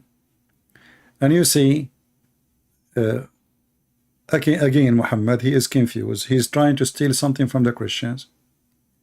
In the same time, he's trying to refute the Christians. He hijacked the names, he hijacked the title, and now he is trying to fight Christianity by saying stupid things. But in the same statement, he just admitted that Jesus is everything. He is the Word, and this is exactly what the book of John, chapter 1, verse number 1 says. In the beginning, it was the Word. And this Word, which was with God, sent down. And this is what the Quran is saying here. And he is his word. He is not a word, he is his word. He is. And the Bible says, and the word was God. And then in verse number 14 it says, and the word become what? A flesh. So the dummy Muhammad, he learned that Christ is a word of God. He is supported by the Holy Spirit. Holy Spirit, not just a spirit. Here Muhammad, he added more description to Jesus, saying he is a spirit himself. There's a huge difference between you have a soul and you are a spirit.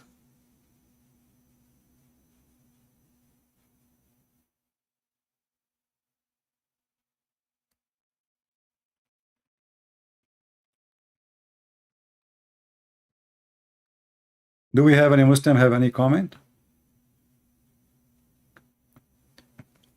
Gabriel, he was seen by Muhammad as a person who have 600 wings, once or twice.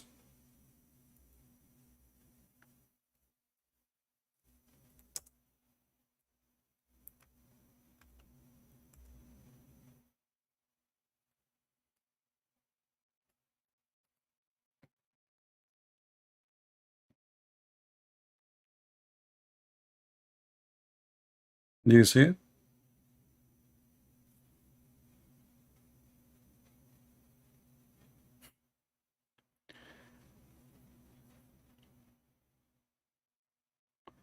Do we have any Muslim to answer any of what we just said today? So as you see, everything in this religion is stupid. This God is glorious. You cannot see him. Why? Because he is behind the veil. That means the veil is stronger than Allah. Who is the one who made the veil? Allah.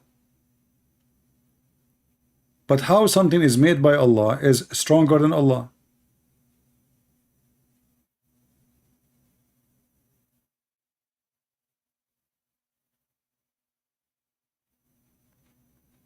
The Muslim, they keep saying to you that a Christian prince is trying to stop the light of Allah. Correct? Well, as you see, Allah, he stopped his light himself. A veil can stop the light of Allah. This is a verse they keep reciting in order to run away from any debate. They desire to put out the light of Allah with their mouths, and Allah will not consist save to perfect his light. But as you see, Allah himself, he put a veil and his light is not coming.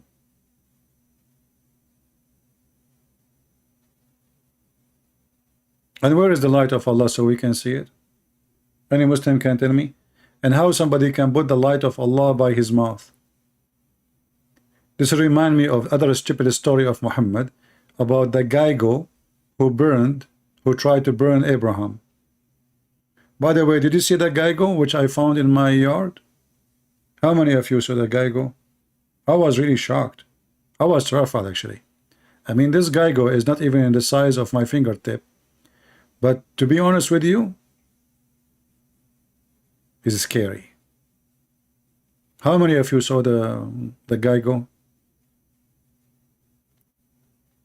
Some Muslims, they are saying that I paid this Geigo to make a movie. But as you see, be my witness, the actor, he ran away. I did not pay him. He got scared from the camera.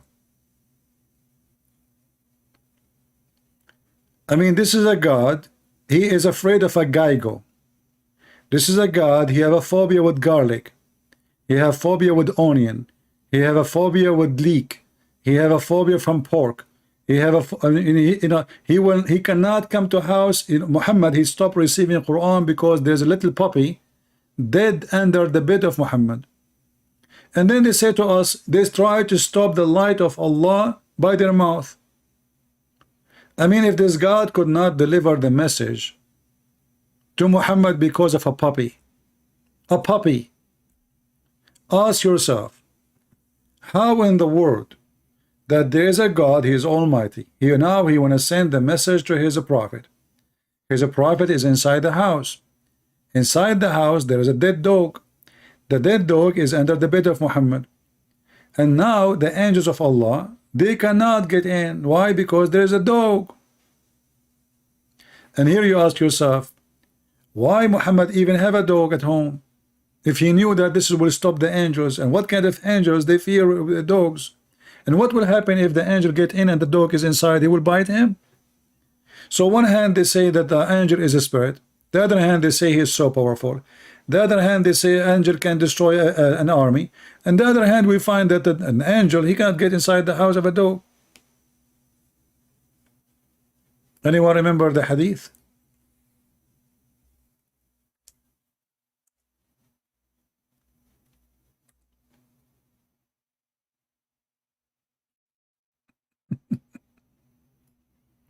Muhammad trying to make excuse why he is not receiving Quran.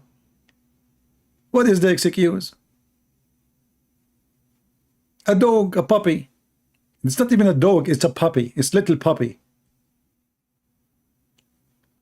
Gabriel made a promise with the messenger of Allah to come to him in a certain hour. Hey Muhammad, tomorrow we have a date, okay? Tomorrow 6 o'clock I will be at home. 6 o'clock came, 7 o'clock came, Second day came, third day came, angel is not coming. What the heck is that? And then the messenger, he found a dead dog under his bed. There was a staff in the hand of the messenger of Allah. He threw it from his hand and said, never does Allah back out of his promise. Have you ever heard of a God he back out because of a dog? What happened to the Almighty God? So this God, he made a promise. I will send you Quran tomorrow at 6 o'clock. Be there, okay? Muhammad is waiting. Muhammad is walking backward, forward, like a yo-yo. The yo-yo Muhammad. And the promise of God is broken. Why? Because there is a dog. Then the angel came to him finally, after some time. After Muhammad, he noticed that there is a dead dog under the bed. He said, Aisha, when did this dog enter?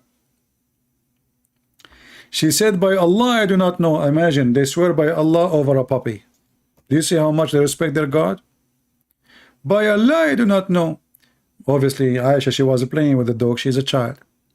Then he commanded that it should be turned out. Actually, the dog is dead. No sooner than had they expelled, Gabriel came. Come here. I mean, Gabriel was waiting, man.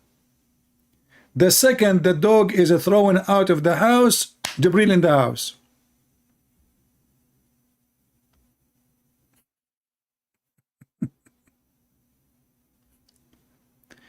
And Muhammad, Gabriel told Muhammad, angels cannot enter a house, have images, or dogs, or a person who did masturbate. Or sex, he have sex but he did not wash.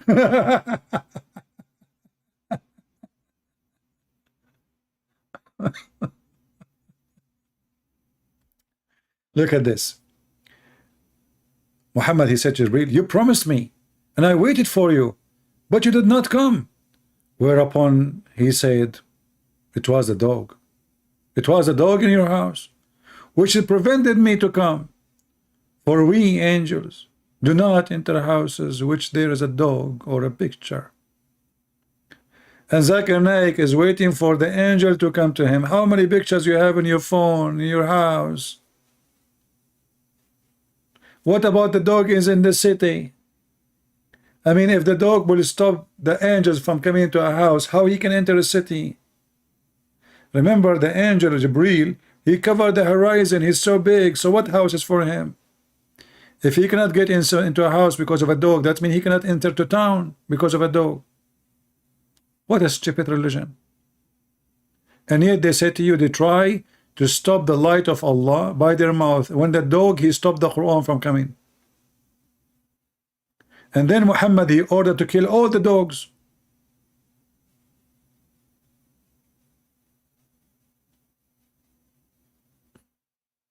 Look at this madness, look.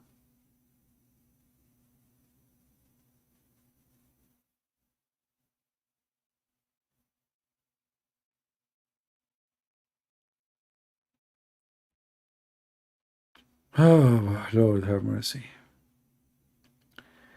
Do we have any Muslim?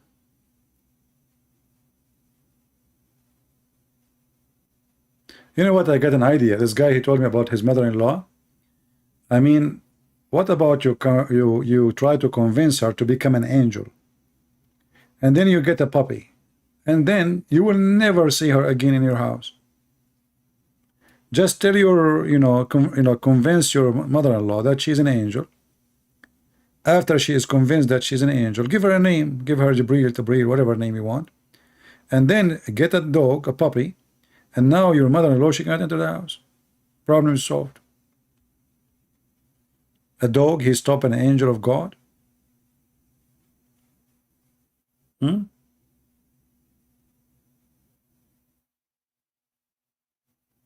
Any Abdul?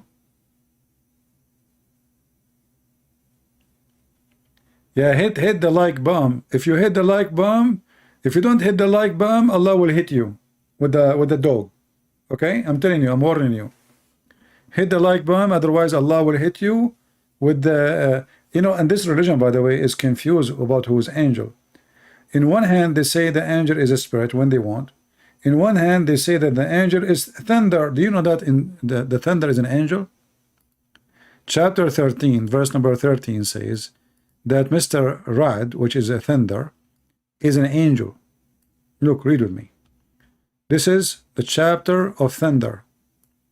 I mean, you know, you enter National Geography when you go to the Quran. Thunder, spider, cave, chair, you know, elephant, you name it, you know, cow, whatever. It's a zoo. So now, Mr. Thunder, Rad, you go here, chapter, verse number 13. Now, we can say that everything, you glorify God. No problem. I have no problem with it. But this is not how the Muslims, they understand it. The Muslims, they understand this, that thunder is a real angel. His name is Ra'd, which is a thunder in Arabic. And he have 70,000 angels in the right side of his hand. Another 70 in his left hand. So they asked the Prophet, and what about his fire belt? What is the thunder? He said an angel. And they said to him, what is that sound we hear? He said, when he moved his hand to the right side, 70,000 angels, they scream, praising Allah. When he moved his left hand, another 70,000, they scream, praising Allah. And they said to him, so what about the fire we see? He said, this is a fire built. He beat the cloud with it. I mean, this is convincing, by the way. You know, ask yourself how the cloud is coming from place to place. Obviously, he is beating the cloud with the belt, and he moved it from place to place. I mean, it's makes sense. That's not a poo-poo. You know, it's true. Me myself, I used to work as an angel for like part-time. You know, I was looking for a job, and then I said, Allah, can you give me a job or something? You know, He said, what kind of job you like? I said, you know, something is easy to do, and you do not need to be smart or intelligent. He said, that perfect, angel. I said, but angels, they are smart. He said, no, I'm talking about Muslim angels. I said, oh, okay, you get a point there. You know, all right, very easy. He does not need to think. He's a delivery boy. So look at this here. Oh, look in here, they took it off. I mean, it's not there really. We have to go to different. Where is the angels? Where is the 70,000? What the heck is that? What? And look, by the way, nobody knows what the female carry, if it's a male or female, except Allah. And now we can get a picture of the baby gender in 5 minutes, if not 2 minutes. So look at this here. Let's go to this one. This is the official government website of the Kingdom of Jordan. All right, it's a kingdom. I mean, this guy, he think really is a king. Thanks to America and to Israel, who paid his salary. So anyway, here it says, the thunder, Hemeth, am I saying it correctly? Hemeth? He prays by his command. It's an angel. It's also said, it is the voice of the sky, and so do the angels, and also the angel him in the praising him. And for a we him, the angels are we toward Allah. Let's see different.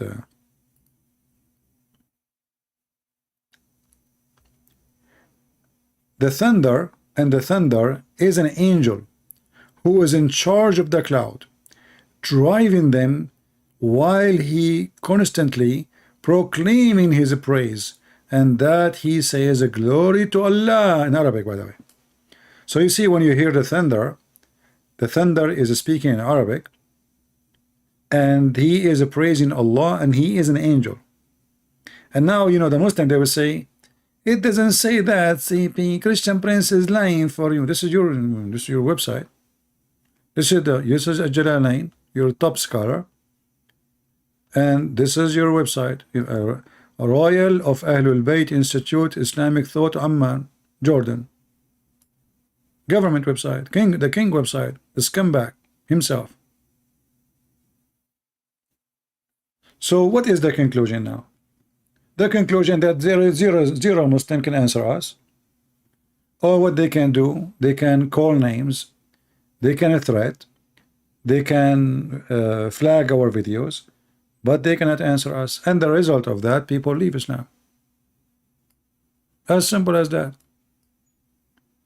Like the story of Gog and Magog, it's a priceless. I like it. You know? The story of the cave, the story of the 7 sleepers, the story, all the stories of Muhammad. This person is mentally ill. And the Jews, they keep making fun of him. They say things to him, he take it. They come to him, they say, tell us about a prophet, his name Alexander the Great, or Zulqarnain. The stupid Muhammad, he took the trap. He believed them. He said, now they are waiting for me to tell them about this prophet. But the Jews don't believe in him as a prophet. They are making fun of you, you idiot. You know, sometimes like Muslims, they call me and they claim to be ex-Christian. So I say to them, give me give me any statement from the book, from the Bible of Nicholas,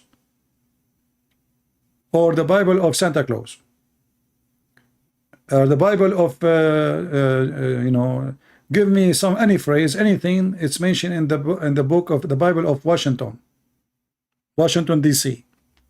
And then the Muslim, he start like thinking, okay, Washington DC, I think there Jesus, he said, yeah, like, you know, yeah, you know the thing, you know. And then supposedly he's an ex-Christian, and he is looking now, he's trying to quote for me a verse from Washington DC, you know, from the Bible of Washington DC. So this is how we get them busted. They are a bunch of liars.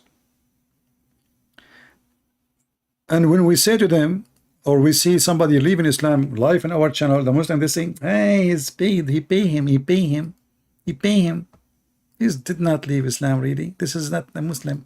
We move on to the next of the major signs. We're dealing with the crisis of people leaving our faith, our own children, our own young men and women.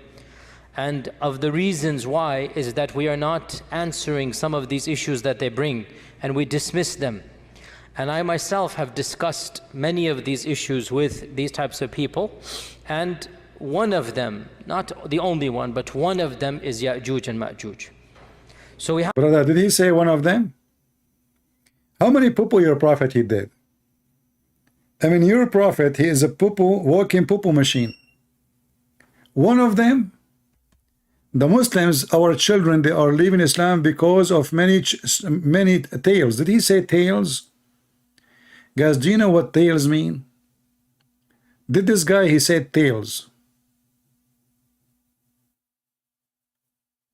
Do you know what he implied by saying tales? You see, there's a huge difference between history and tale. Do we agree?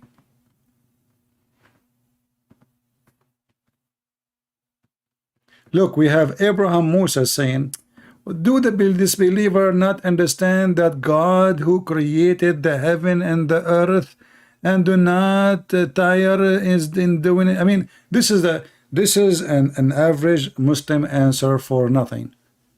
First of all, Mr. Abraham Musa, I mean, do you want to add why you don't add the 124,000 prophet to your list to make it your name? As long you are saying to us, why the disbeliever don't understand the creator of the heaven? Well, what is the proof that your God can create anything? As you see, your God could not deliver Quran just because there's a puppy in the house of Muhammad. How this person can be the creator of the heaven and the earth and he's powerful? When a puppy entered the bed of your prophet, prevented Allah from delivering Quran. Have you ever heard of a religion stopped coming because of a dog?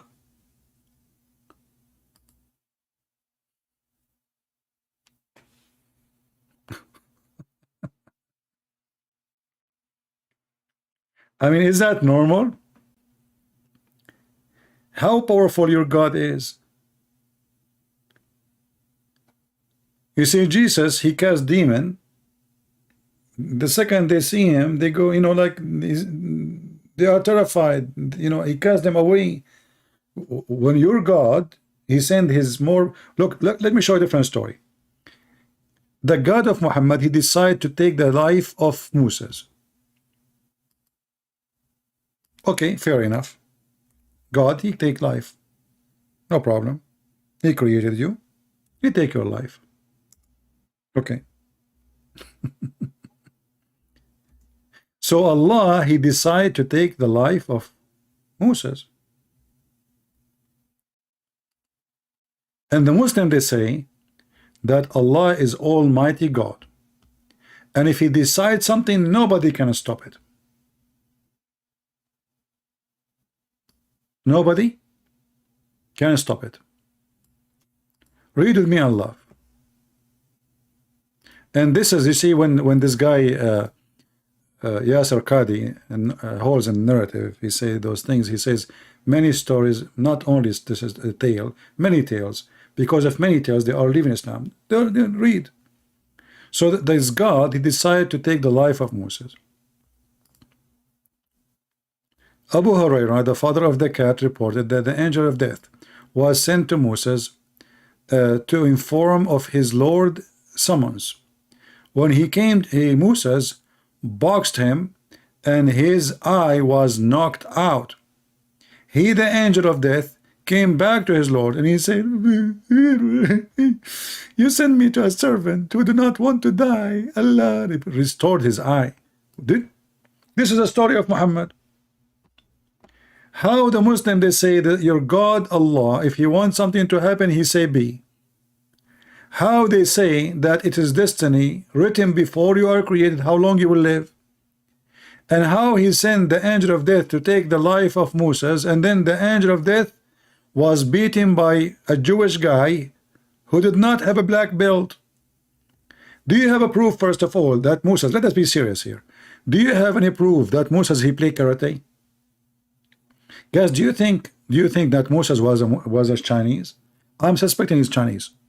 I mean, look, Moshe, so you know, Bruce Lee, you know, like very close.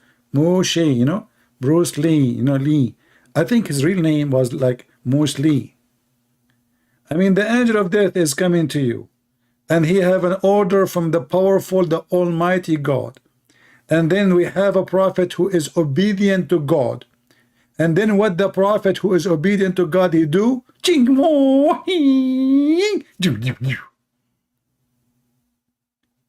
And not only he did beat him, he knocked his eyes out.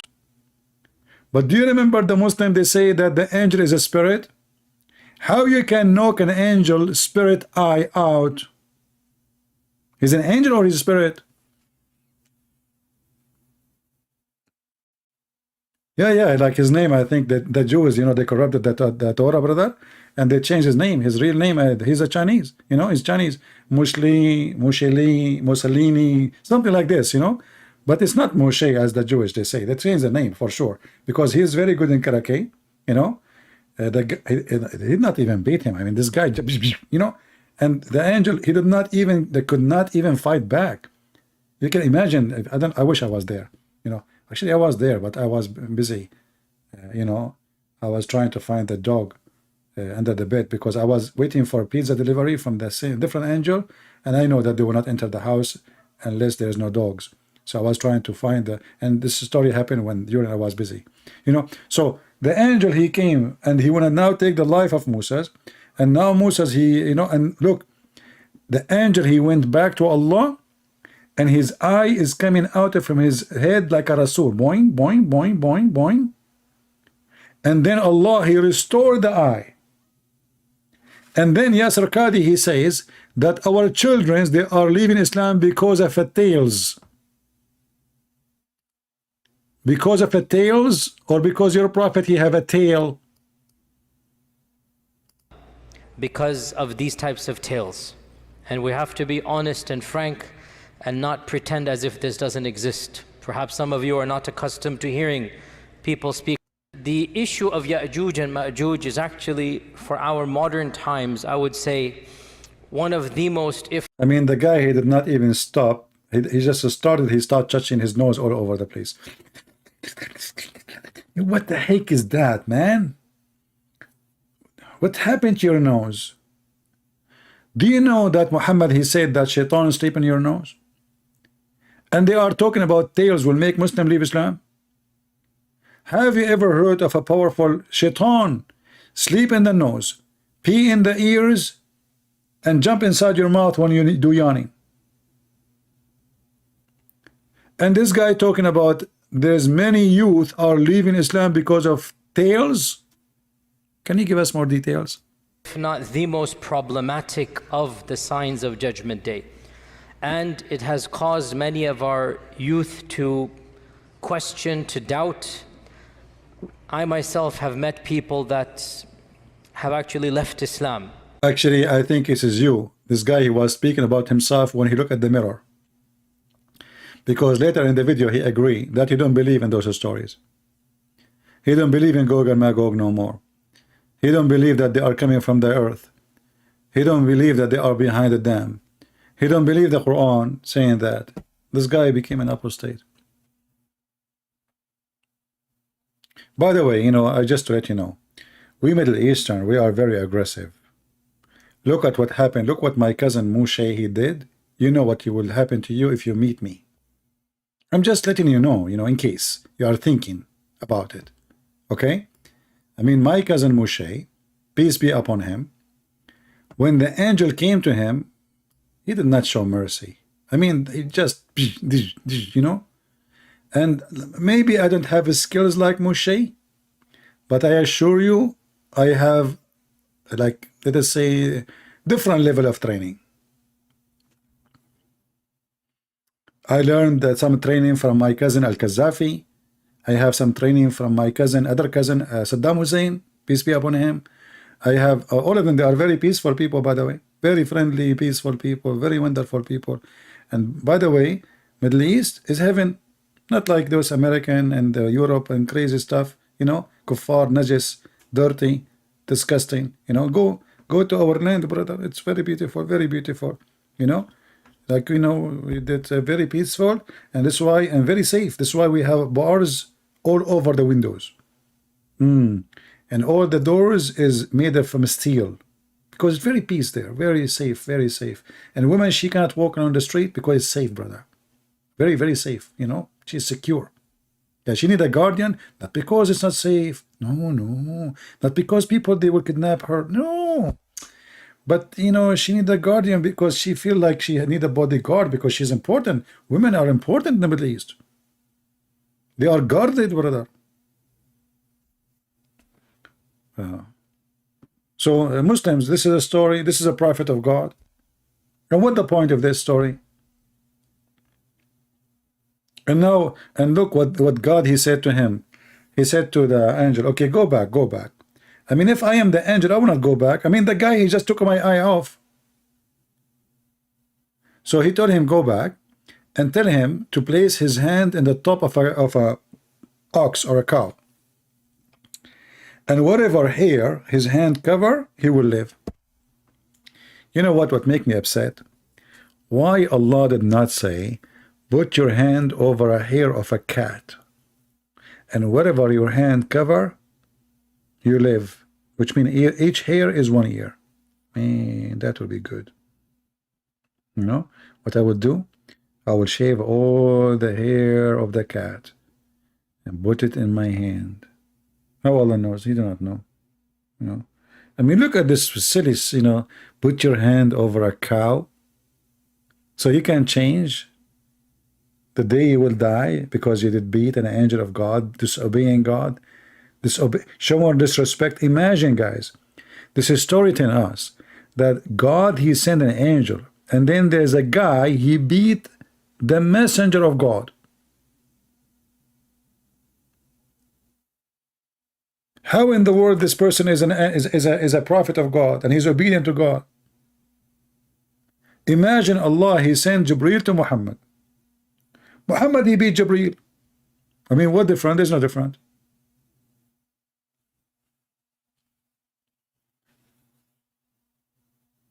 Anyway, I'm sure many of you now are going to like Islam very much. Actually, today I met a person. He did not know who I am, and he started telling me, he's a nice guy, and he said you have an accent, he just met. you have an accent, you know, and yeah, like, you know, we're talking where. And then he says, you know, I speak, in the beginning he thought maybe I'm a Muslim, something like that. But then he said, are you, I know I'm Christian. You know, everything he said almost wrong, you know, almost. He's a good guy, but he did not know much. And he said, you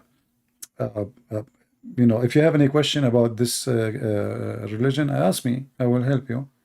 I said, well, I'm learning, just tell me more, I'm listening. And then he said to me, you know, Islam is an Abrahamic, but they are wrong, you know, they are not really, it's a cult, but they are Abrahamic.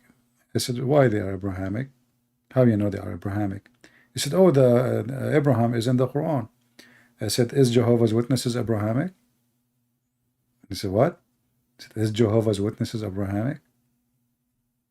He said, no. I said, is Mormon Abrahamic? He said, no. I said, they have Abraham too.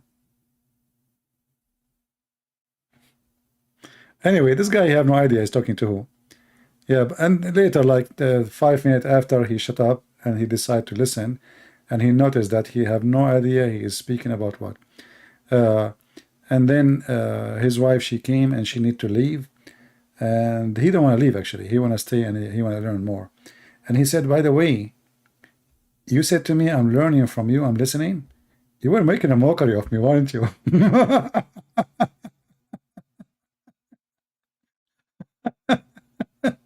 Like when he's leaving, he said, by the way, did you say like to me when I was talking to you in the beginning, I'm listening, I'm learning? Yeah, continue, yeah, I'm learning, you know? So you were making mockery of me all this time. And, you know, I said, no, but I'm trying to understand what do you know? So I can correct you. I'm not making a mockery. I'm just trying to see what you know. You said you know a lot. So what I will say to you without knowing what you know, I will say you do not know anything. So I have to listen to you. And I did not lie to you. I'm saying I'm learning about you. You know, I'm learning about what you know. He said, you are right, you know. But, you know, and you speak Arabic, right? I said, yeah. He said to me, then I'm learning too.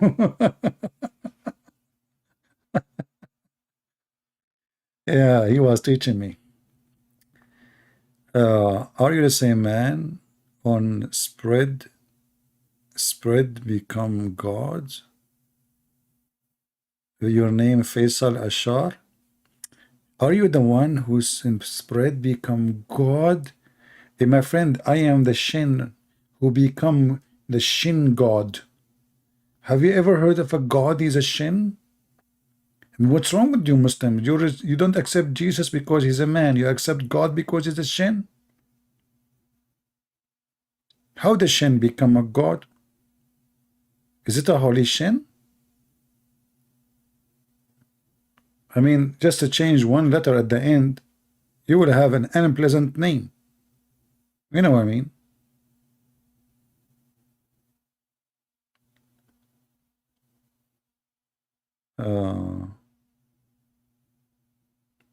Yeah, I mean, this religion is very funny, it's very silly.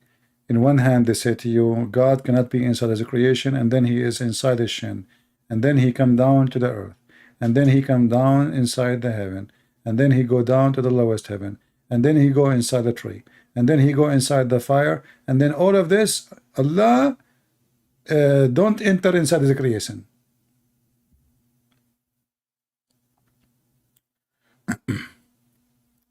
Do we have any Muhammadan want to say something useful?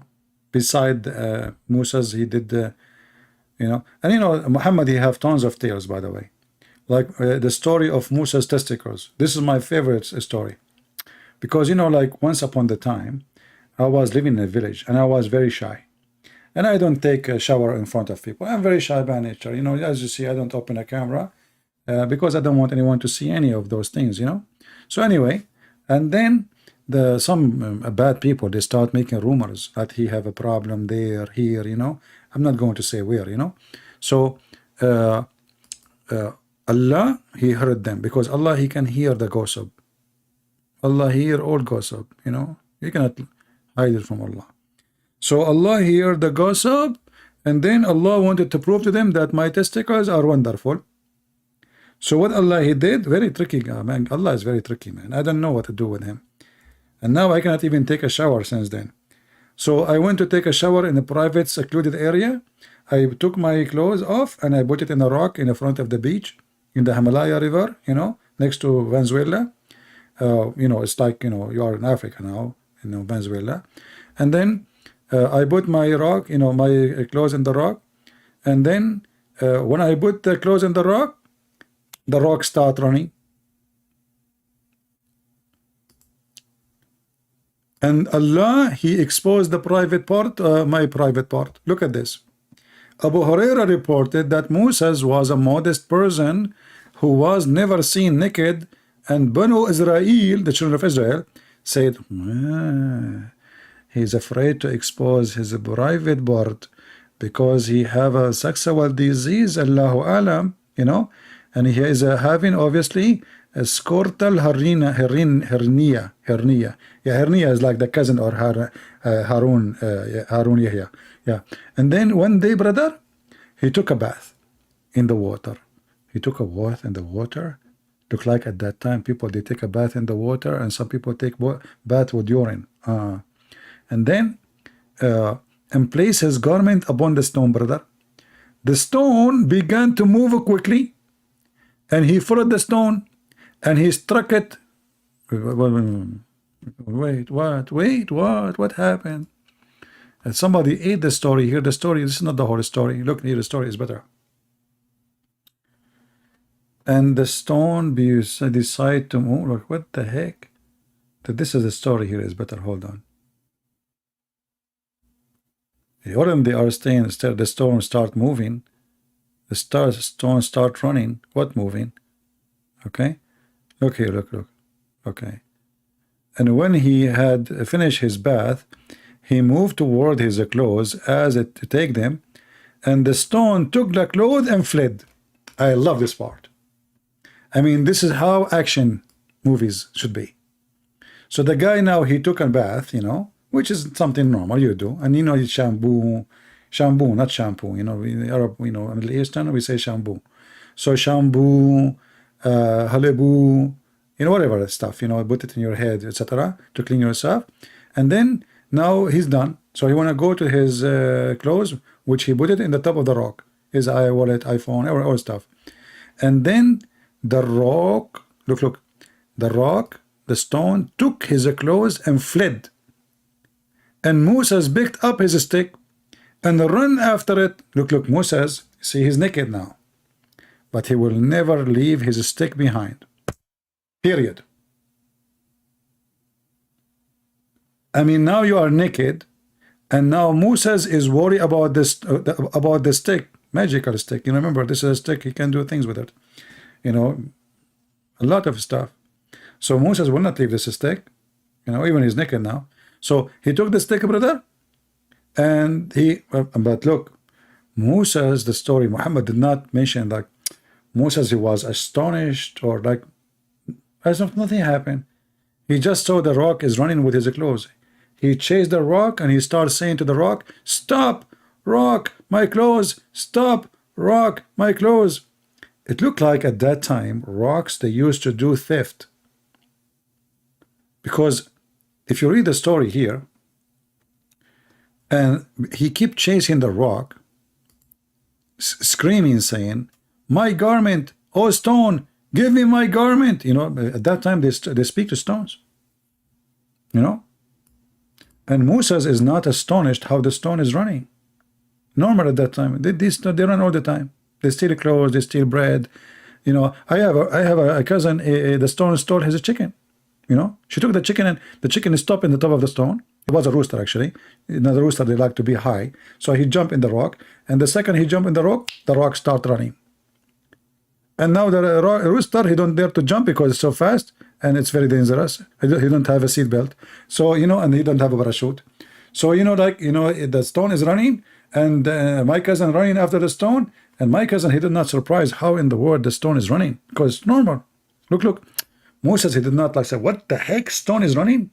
No, he did not think about it because it's normal. Things happen, you know, at that time, normal.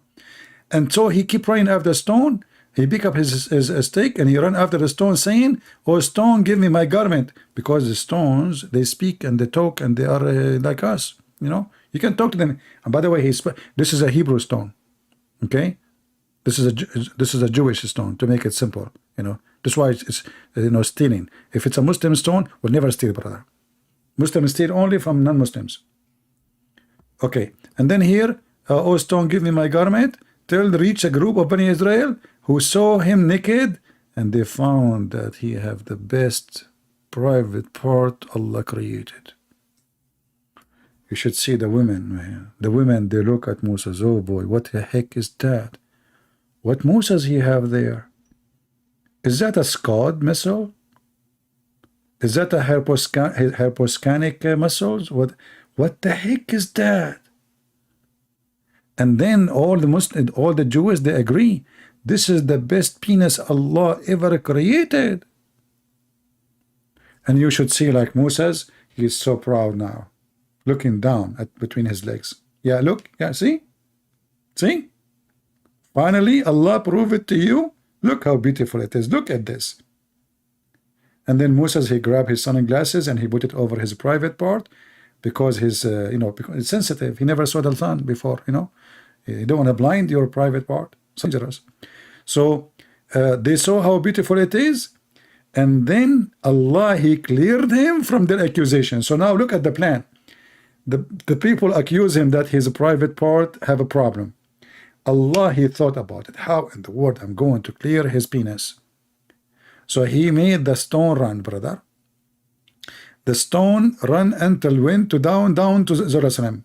Okay, downtown Jerusalem, there is Jack Shalom, there is Netanyahu, Bibi, you know, all of them, all the guys, you know, the IDF army. I mean, they're everybody.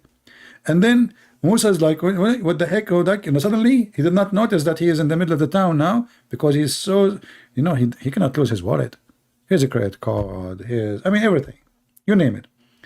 So when he went there, and everybody, he saw that his private part is so beautiful and so like mashallah, you know, Aman Rabbi Aman, the stone stopped in a perfect location in the middle of the square, you know, in Trafalgar Square in London. So like, you know, everybody saw it, everybody praised Allah how beautiful it is. And then Musa's, he will now seek revenge. So he start beating the stone. Look. And then he took his garment and started hitting the stone with his stick. And then Muhammad, he swear, by Allah, the stone still have some traces of the hitting. Three.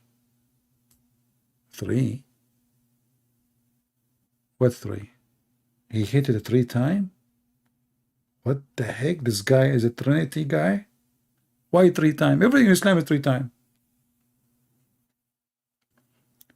And then you will see the poor Yasser Qadi saying our youth are leaving Islam because of such tales. Why they are leaving Islam? Because of these types of tales. The issue of Ya'juj and Ma'juj is actually, for our modern times, I would say, one of the most, if not the most problematic of the signs of Judgment Day. And it has caused many of our youth to question, to doubt. I myself have met people that have actually left Islam because of these types of tales. Did this guy, he just say the truth that he's a prophet, is a fairy tale storyteller, and he is you know, he's a fraud? And a banana, this is comedy? Because I hate it when somebody disrespect the words of Prophet Muhammad. I hate it. What comedy?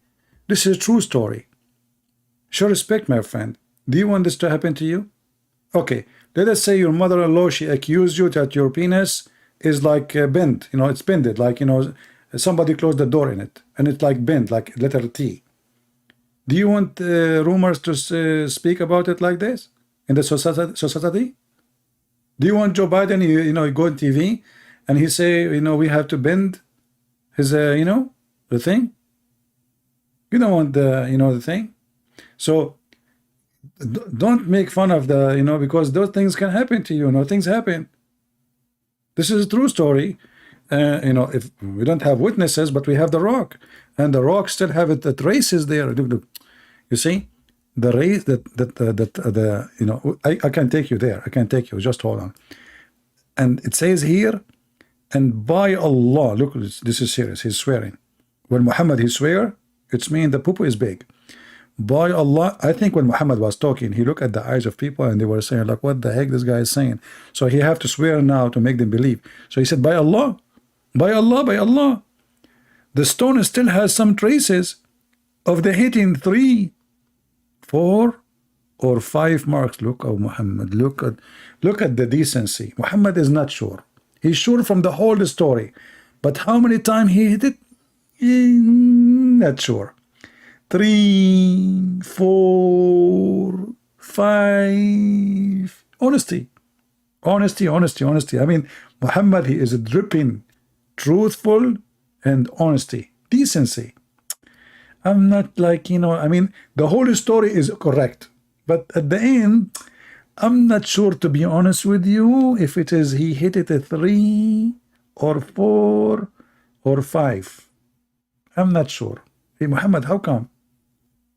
How come you says by swear by Allah, it has a traces, and now you don't remember how many?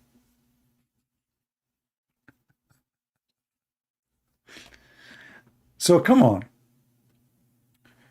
You know, like, if you make fun of somebody, you know, you do you know that Allah will punish you? I will tell you a true story.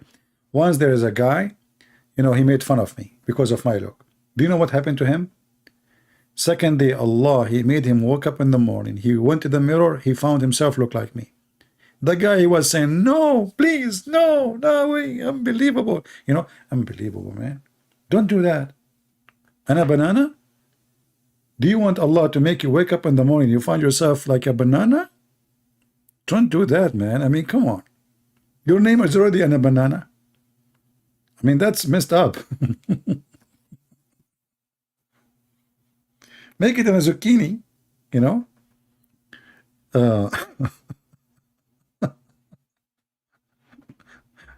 Hey, Muslims, is that your prophet, the truthful? That, and this is Sahih Bukhari, by the way. This is true story, Sahih Bukhari. Look. And look, just to make it more clear, the proof that this story is true, look at the number. 3404. Music. Look. If it's different number, by the way, I might say the story not convincing. But when you look at such a number, 3404, what a music. It's like harmony. It's like magical. 3404. So beautiful. So beautiful.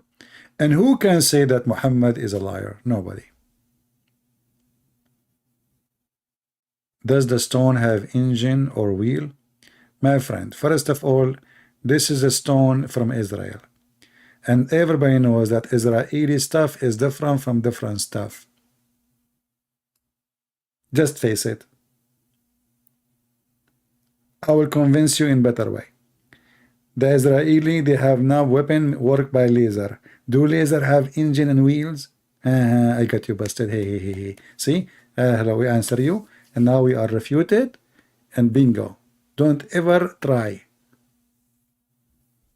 Laser is not better than stones. So in Israel, everything is possible because those are Jews. I mean, we are talking about the Jews. Come on. You're not talking about the Arab. In the Arab, even the car will not work with gas and engine, and you know, because they, you know, I mean, very good in everything. Do we have any Muslim have any comment?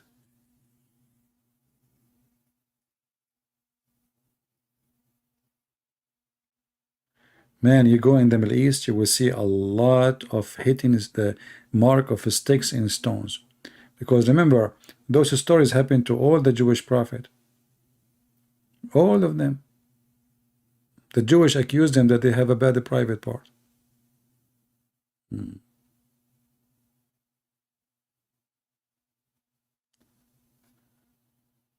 Hey Faisal. Yes, and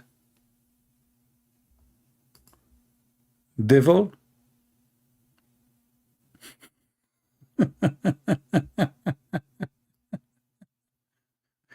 You know, the funny about the Muslims, you show them all the purpose they have in their garbage.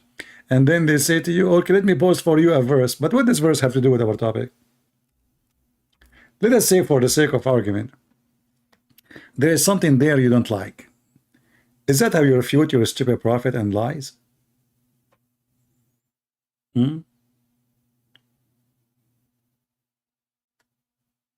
And actually, the verses you are quoting for us, showing us how truthful the Jewish are, because they speak against themselves. If the Jewish are corrupt in their book, why the Jewish, they will say that God, he is very angry from themselves. Muslims, I feel sorry for you. The stone is running, and you cannot run.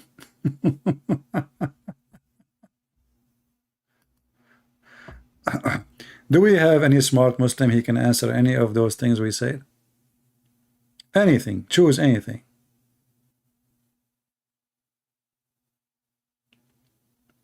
And the funny, by the way, Fasula, your prophet, he put his hand on the Torah and the book of the Jews, and he said, I swear by thee and the one who sent thee, and I believe in thee. No.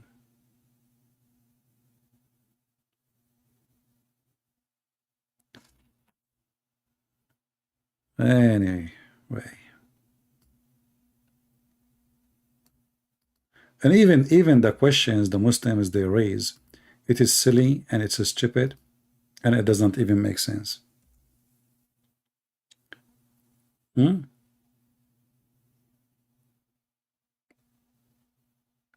know, when Muslim they try to suppose they will find contradiction. Well, God against you because you are wrong, and Satan against you when you are right.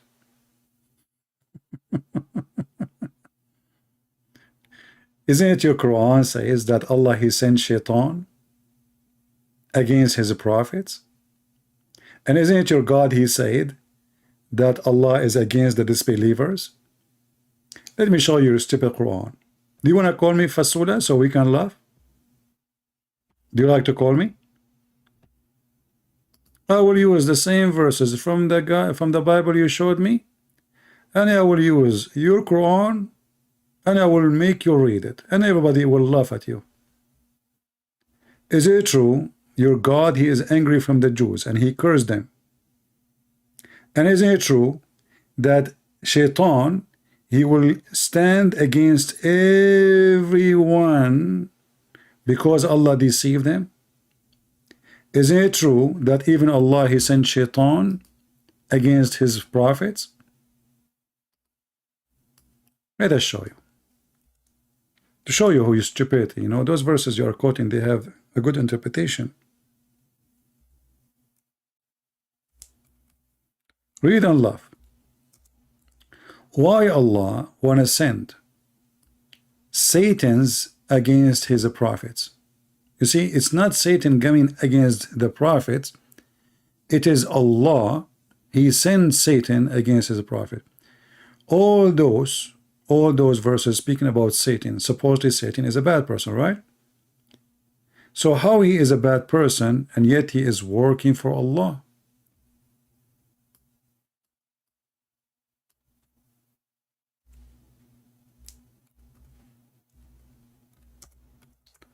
Read and laugh. Is that your book?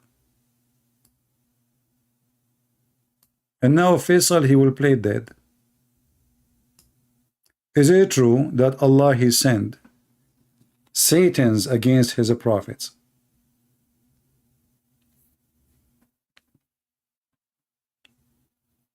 Are you there, Faisal, or you want me to block you? Don't make me talk to myself. Do you want to call me? Do you dare to call me? This is your God, and Satan is his employee.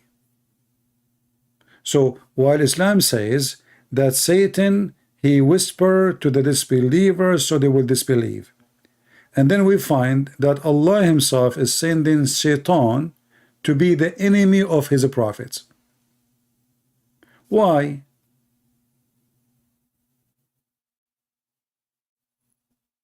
Any Muslim can tell me why Allah sending Shaitan against his prophet? He is sending Shaitan.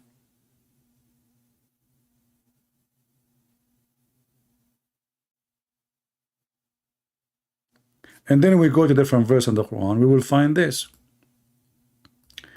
The Quran says that Allah said to Shaitan, you have no authority over my good servants, and no one except al-ghawin, which is the criminals, the bad one. And then we find Allah is the one who sent Shaitan against his prophet, and they fail. Isn't it your prophet receives satanic verses?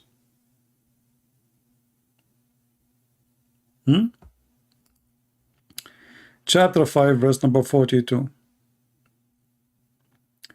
And if you go to verse number 39, it says that Shaitan was misled by Allah, was deceived by Allah. So Allah is the biggest Shaitan. Shaitan is a victim of Allah. And now Shaitan, he says, because you misled me, I'm going to mislead them.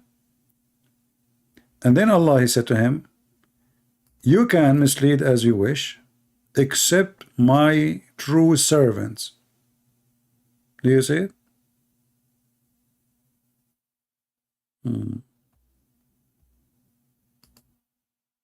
Any Muslim can answer? Abraham is quoting for us Ezekiel chapter 13 verse number 22. You know, let me show you Ezekiel. Here we go. Abraham, just to show you how stupid you are, like your prophet. I will, you know, you see, this is the difference between us and the Muslims. The Muslims, they run away from a challenge. Here we take the challenge and we demolish it. So he's quoting for you Ezekiel chapter 13 verse number 22. And by the way, don't trust whatever Muslim post. Go check it out yourself. But look what your Quran said, and now you will try to hide again. Come with different name. Keep changing your name. Look at this. Musa's.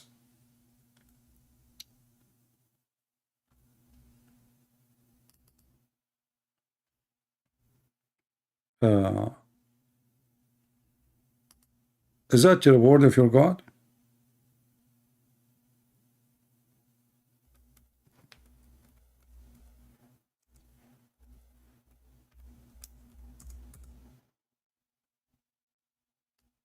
Read and laugh.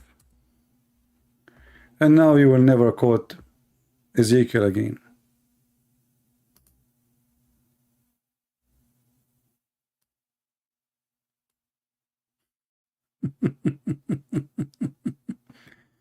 Allah, if he want to destroy a town, he order the wealthy one of it to do bad so he can destroy it.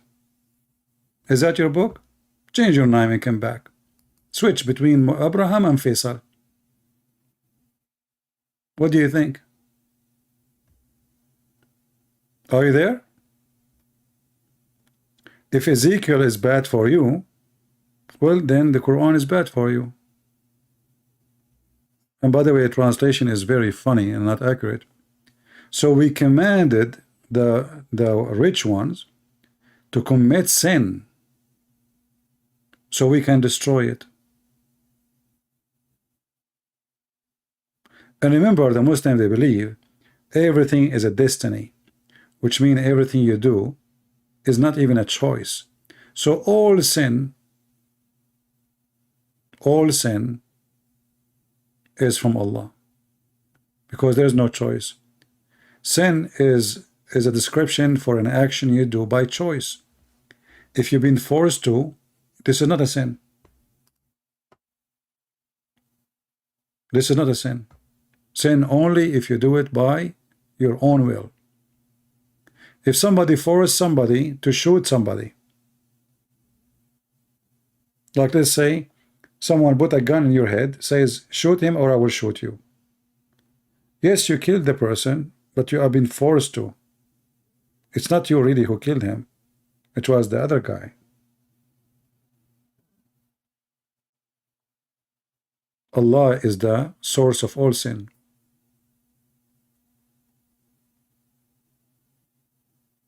Every sin happening in this earth is from Allah. It's not from the man, according to Islam. Even the sin of Adam, and we showed you the story, how Adam was debating with Musa. And you know, the Muslim, they try to run away from the stupidity of their prophet by posting things that have nothing to do with it. And to make it more funny, still the Muslims are looking for verses in the Bible to find Muhammad. After all the garbage this guy he just said, and the Muslims are leaving Islam, where is Gog and Magog? We cannot find them. How we build a dam between us and them? We cannot find the dam. We cannot find those trillions of people. We have satellite covering all the earth. We could not find one of them. And what the Muslims they do? They want to find a verse about Muhammad in the Bible. Shaitan sleep in your nose. He piss in your ears. And what the Muslim they want to do? They try to find Muhammad in the Bible. The sun set in a muddy hot water. What the Muslim they do? Let us find Muhammad in the Bible. My friend, I can find you tons of verses about Muhammad in the Bible. The false prophets, the deceiver, the liar, the fraud, the scumbag. All of those is about your prophet.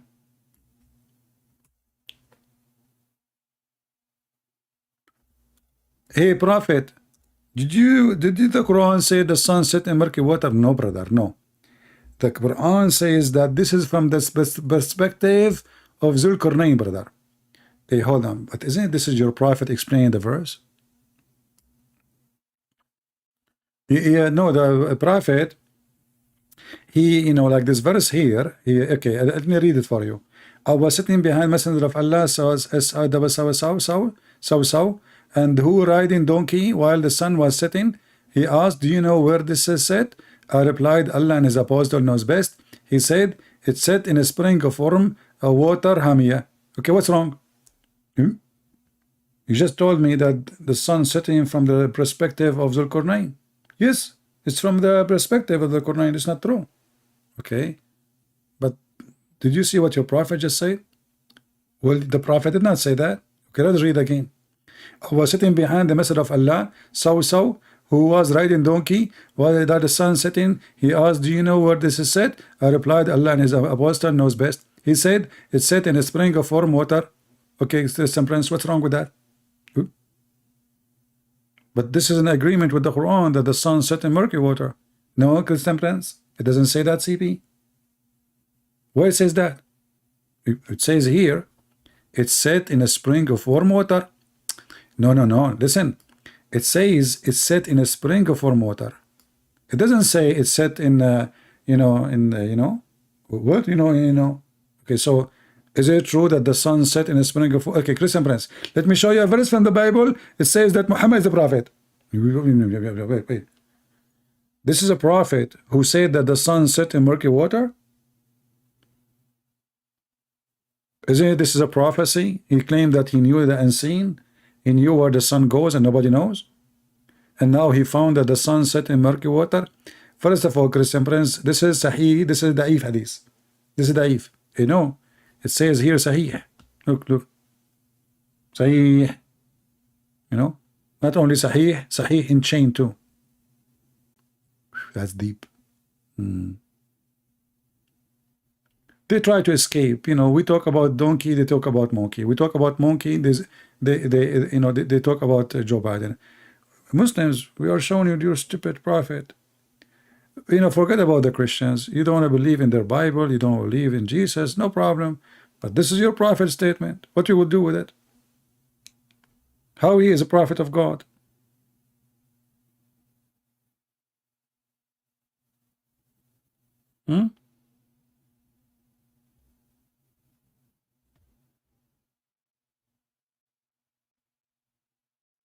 You know, Abraham, Musa's. I mean, you are a mixed shish kebab. Okay, The old Ezekiel is about yelling at Israel, saying what they do wrong, telling about repent to God. What does this have to do with my topic? Why Muhammadan cannot focus their brain for a second in the topic?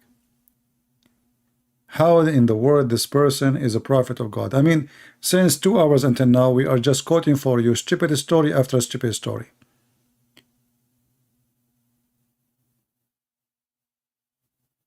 And we just showed you how Yasir Qadhi is saying our children are leaving Islam because of those tales.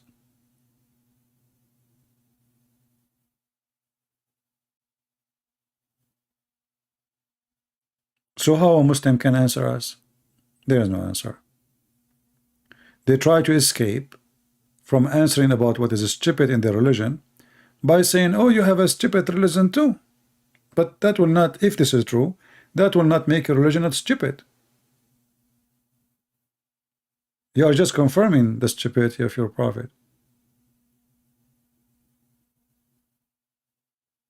Any Abdul?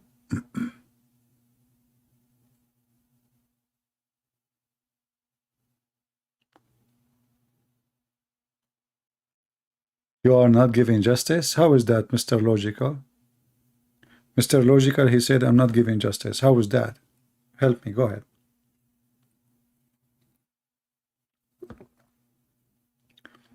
What justice mean? Not giving justice. I'm showing a reference. I'm showing the numbers of a reference. I'm using Islamic web pages, Islamic books, and you are talking about justice? Everything I'm saying is justified. It's in front of you with proofs and reference. Who can explain the Quran better than Muhammad? Nobody.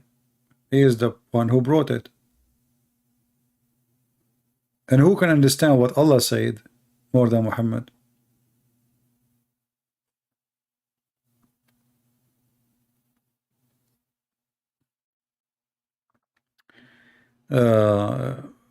You know, give him a chance to change his name.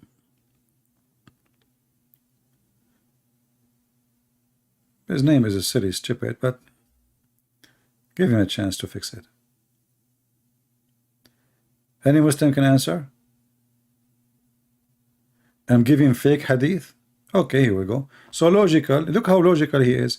I'm showing the website, the Muslim website. I'm showing the name of the book. I'm showing the reference. And he is saying I'm showing fake hadith. And his name is logical.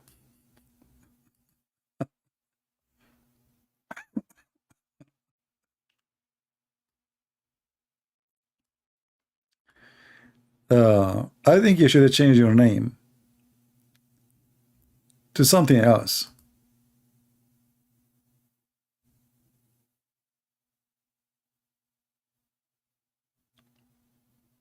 Fake hadith. This is sunnah.com, owned by Muslims, run by Muslims, translated by Muslims, and I'm giving fake hadith. And this is the book of Sunan Abi Dawood. And this is the hadith number. And this is fake hadith, brother.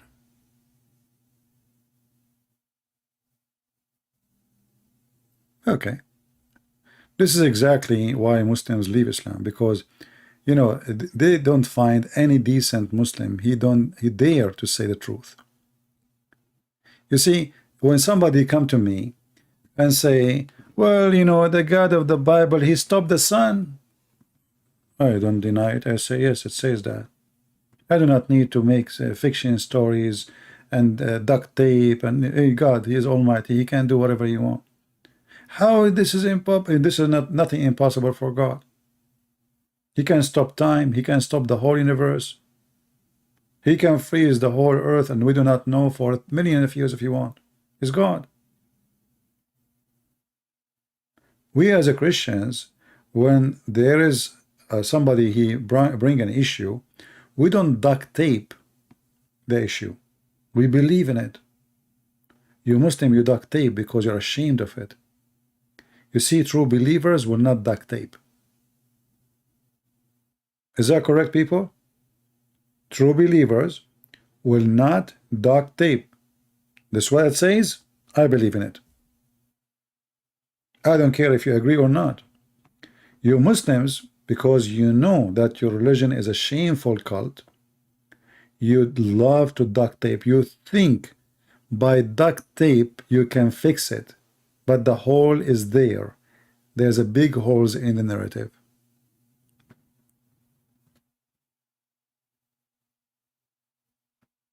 And this is the difference between us and between the pagan Muslims, black stone kissers. A Muslim, he come to a Hindu, a Buddha, a Christian, a Jew, everybody, they say to him, you're pagan, you're pagan. But they are the one who kiss a stone. They are the one who believe a stone erase their sin. They are the one who go around a stone. And they are the one who pray in the direction of a stone. All your religion is based on a stone. And then they claim that they are not pagan.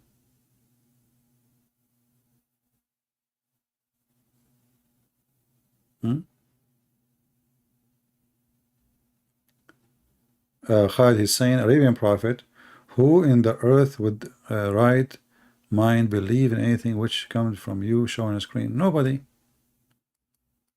No. Do you think Muslims, they believe in it? No. This is why they deny it. You see, the Muslims, in order to protect their belief, which does not exist, which became an identity for them, they deny what we show on the screen. Because this is the truth. The truth hurt. So they don't want to see it. They don't want to look at it. The stone is running. The guy he burned Abraham. Gog and Magog. David, Solomon, he have a flying carpet, can take millions of soldiers. Can carry, have 650,000 chairs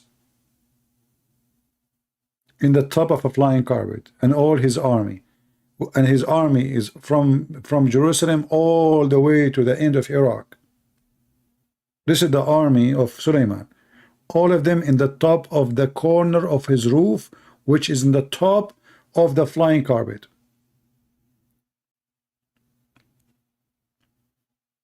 And then they say to you,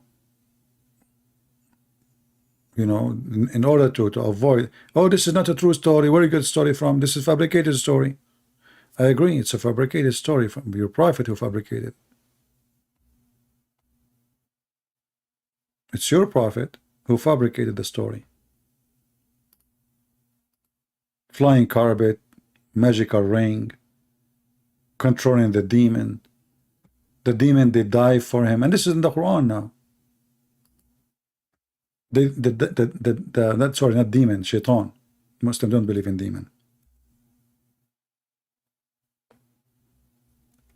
I mean, this guy, he have divers who they are satans. Really? They are good in diving, aren't they, the Satan, huh?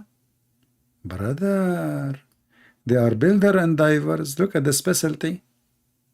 Who build better houses than Satan?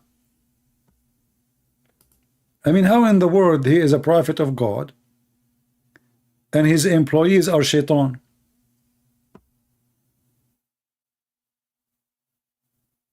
This is the book of God. Shaitans are divers.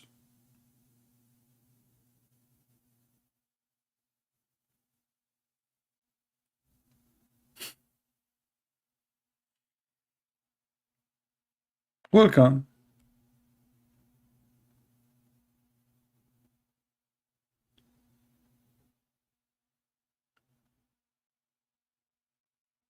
You know, I wondering, in the other day, once I went to the beach, long time ago, brother, I saw a beautiful girl. She was doing Scooby-Doo.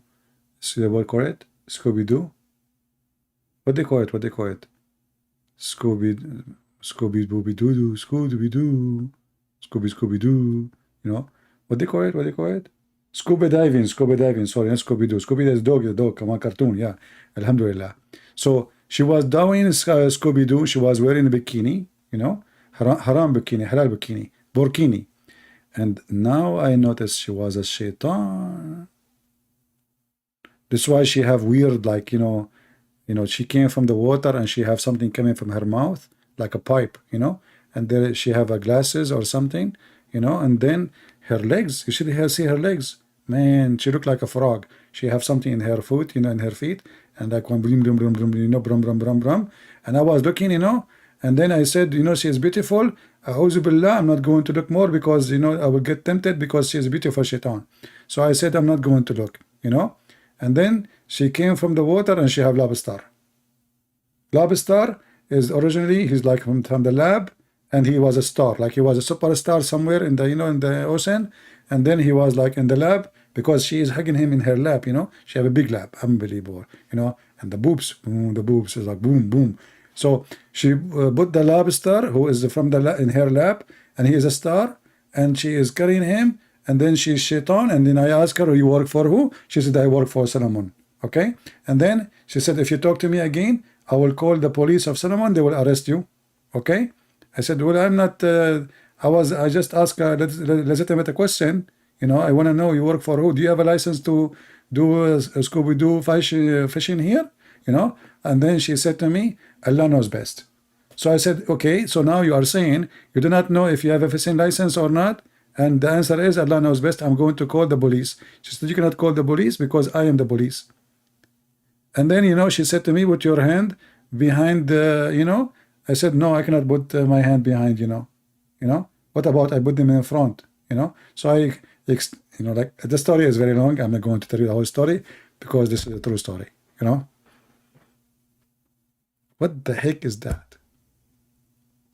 And the Muslims are talking about, and the guy, his name is logical. His name is logical. Shaitan died for him, and the one who disobey, he get arrested, brother, and they put him in a chain. Like, what the heck is that?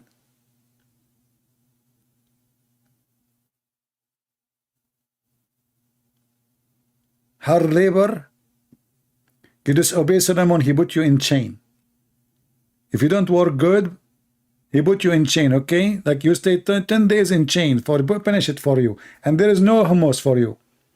Put him in chain, and there is no hummus. And not only that, the stories, like, you know, go crazy more, you know, especially when Solomon, he found that the general, the command general of his chicken army is missing. That story alone is different story, different level of science fiction, you know. Look, this is chapter 27, verse number 20. And another occasion, Solomon inspected the birds, army of chickens, and he said, why I don't see the hippo, you know. Now you might ask yourself, maybe you have some chickens. No, those are army. Look, read carefully, verse number 17, chapter 27. Host of the jinn and the human and birds were marched for Solomon. They are his army, chicken.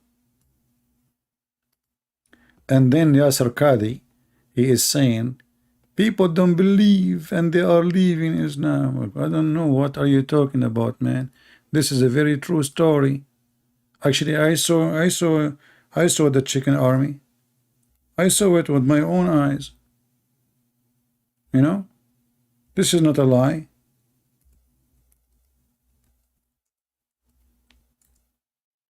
So Solomon, brother, he, you know, he give command, and you know the chicken, you know, they, like, let me show you Solomon. This is a true story.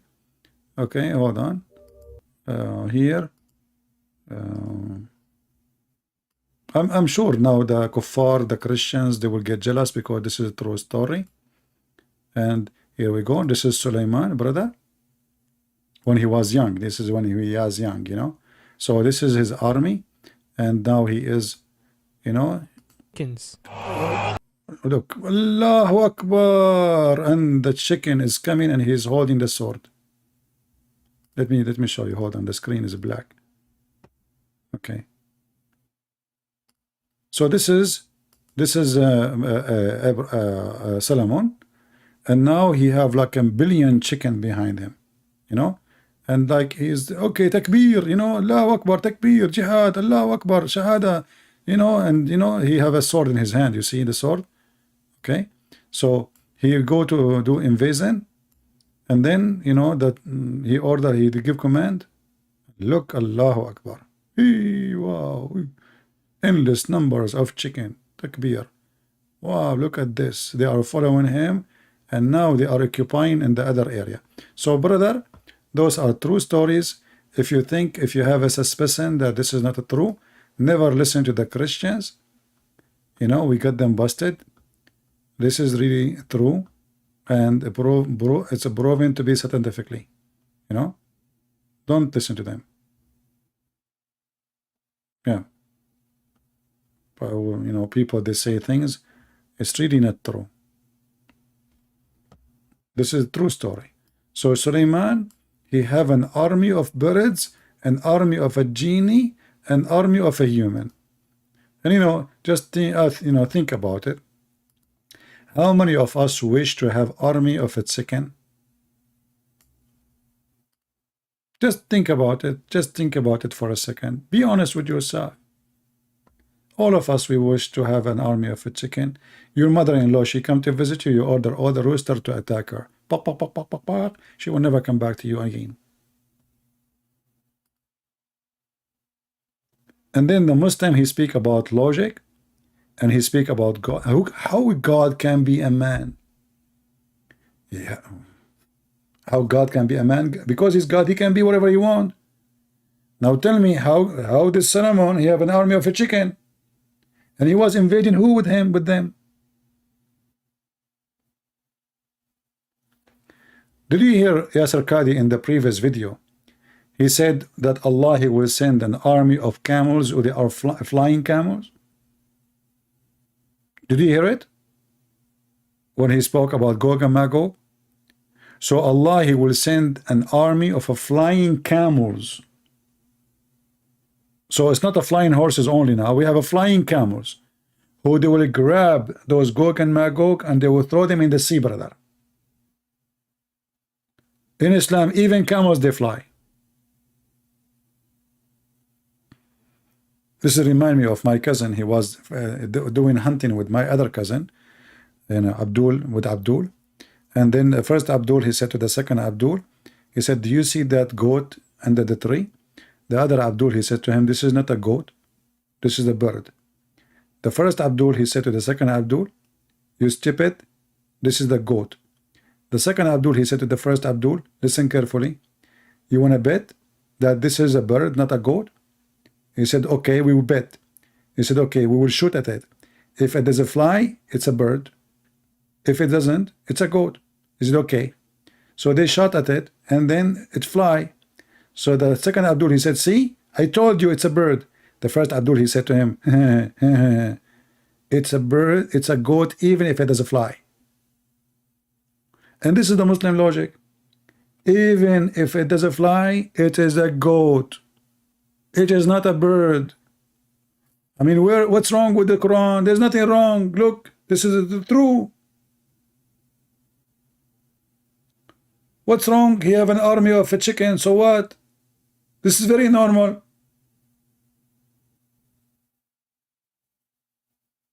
Flying carpet, so, you know, and not only that, Allah, he taught Suleiman the language of the birds, but yet Suleiman, he can understand the ants. What the heck? We taught Suleiman the speech of the birds. So Suleiman, he don't, like, you know, when he communicate with his army, the birds, like, translation, where the heck you been, man? I was waiting for you. So did we do the attack like 5 minutes ago? Didn't I tell you that you have to use the TNT and C4 when I count to 10?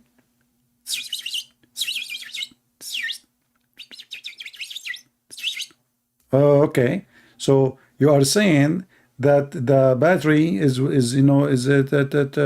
not work. Why you did not charge the battery before we do the thing? You know the thing. So the guy, he been taught the language of the birds, And then he walked in the valley of the ants. This is the name of the chapter, the ants. Look. The name of the chapter is the ants. He walked in the valley of the ant, and one of the ants, she said to the other ants, hide, otherwise Suleiman will crush you. I mean, look at this Suleiman, brother. He can focus in one ant at the time. I mean, there's billions of ants. But he was able to make his ear, you know, specifically receive the, like, you know, the signal of the voice of one ant, you know. So like he listened and then he started laughing, you know, because the ant, she said to the other ant, you know, okay, we have to hide, otherwise Solomon will crush you. Okay. And by the way, this is a true story. Look. I mean, those Christians, they lie to you. They say a lot of things not true. The Quran is a true book for sure. Look at this story. Beautiful, beautiful story. Chapter 27, verse number 18, brother. Solomon was once on the move with them until they reached the valley of the ants. You see, there's a valley of California. There's a valley of Las Vegas. There's a valley, but there's a valley of ants, very well known. There's nobody there except ants. Nobody's allowed, actually. Ants only. It says a big sign. Ants only. Show your identification, you know. So when he arrived to the valley of the ants, one of the ants said, that's deep. Look. Allah is focusing in one of the ant. He wrote down, one of the ant said, write it, this is very cute. Write it, I'm going to put it in TikTok, you know. Allah is making a short video for TikTok. So one of the ants said, oh ants. You see, notice here, by the way, the ant, she did not say ants, she said, oh ants. Do you know why it says oh ants? Like, you know the song, it says, oh mommy, mommy blue, oh mommy blue. This is the same, because it's like, it became like more attention, like, you know, tension, you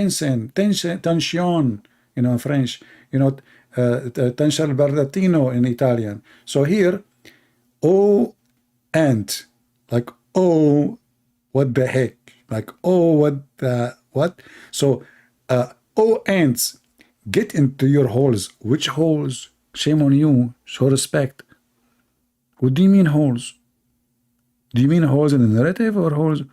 Unbelievable. Dirty language. I cannot believe it. So, oh ants, get in your holes, lest Solomon and his host crush you. What is killing me in the story, not how stupid the story, but how in the world she knew that his name is Solomon, brother. I mean, she is an ant in the valley of the ant. We got it. How in the world she was able to know that his name is Solomon? Any Muslim? I mean, come on, it's obvious. Solomon at that time was very famous. You know, all those ants, they have cell phone, TikTok, you know, Hick-Hock, Bing Bong, you know, like all those stuff, you know, kimchi, you know, like even when you buy kimchi, like, you know, this Korean food, it says Solomon kimchi, you know, Solomon kimchi or Solomon beef, you know, Solomon, very famous, his name is everywhere, you know. So this ant, she saw a guy is very good looking. He don't look like me for sure. I'm more good looking, you know, but I don't want. I'm very humble. I don't want to talk about how good, you know, very good.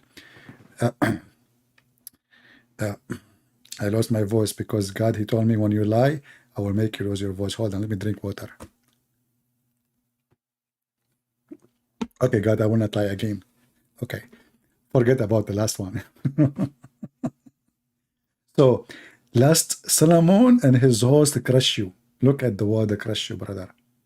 How many times of all of us we remember the crush cola, like, you know, crush cola, you know, You drink it, you feel you are being crushed. This is exactly what, this is how it feels for those ants when they saw Solomon. So she warned all the ants, and all the ants, they start hiding, because at that time there's no insurance. You know, like now you have insurance, you break your hand, you break your leg, you know, somebody step on you, you can fix it. But at that time there's no insurance, you know. So the ants, they have to hide it because there's no solution. That's it. Solomon, he step on you, you are in trouble. And Solomon very heavy. I mean, this guy, he eat like a mule. So, you know, and then, you know, brother, Allah, he said, this is the good story to write for the Muslims, because this is wonderful story. They are a bunch of kids, and now it's bedtime story. This is religion, this is God. This is God talking. And then the stupid Yasser Qadi, he says that our youth are leaving Islam because such a fat tales. All your Quran is tales, you buddy. What this guy is, look at this, look, he is staring down. Yeah, they are leaving Islam because of those tales, brother. Question to doubt. I myself have met people that have actually left Islam because of these types of tales. No way, come on, let us be serious. First of all, those are true stories, and me myself, I was witnessing for them. It's like the election of Joe Biden. It's very true election. He winning, you know, all the time. He won. Look at him, he's genius.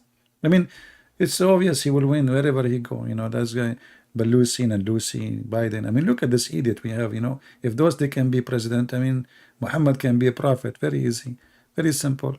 Because things can happen. You know, things can happen. Very possible, very possible. You know.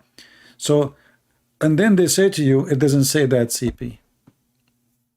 Yeah, you are giving fake hadith and fake website. Logical. I'm going to give you a fake ban. Okay, so don't be upset. Okay, it's fake. It's fake. There we go. I just banned you, but it's a fake ban. Don't worry about it. You know, don't worry. Be happy. This is religion. This is God talking. Me. And look. There's this chapter in the Quran is called chapter Sad. Sad is a letter. Have you ever heard of a chapter have a name of the name of a chapter is a letter? Letter S. What the heck is that? Sad? What the heck is that? How in the world? And look, this God, he decided to talk. He said, Sad. But Sad is a letter. Here you read it in English, it says Su'ad. Su'ad is the name of a woman. This is not what Sad is a letter. And then, I swear by the Quran. This is like, you know, the Buddhist monk. I swear by the Quran. What the heck? Allah swear by the Quran?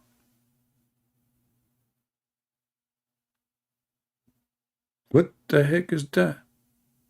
This God is swear by the Quran. What? You Muslims, I'm getting dizzy, seriously. Sad. And I swear by the... Hold on, I have to focus more.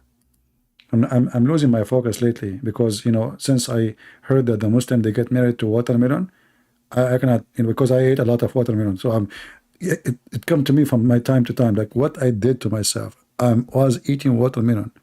When Muslim, what they do, they make a hole in it and they what? What the heck? I don't want to think about it. Please.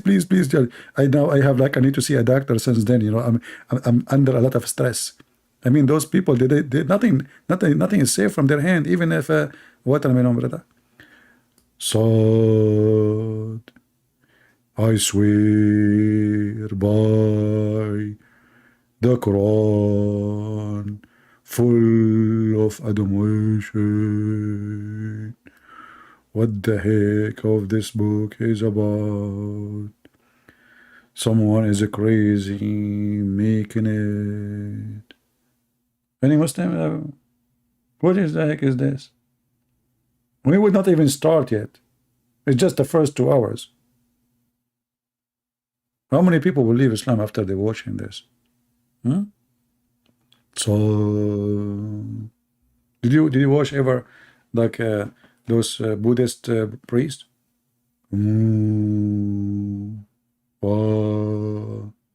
Allah, you know.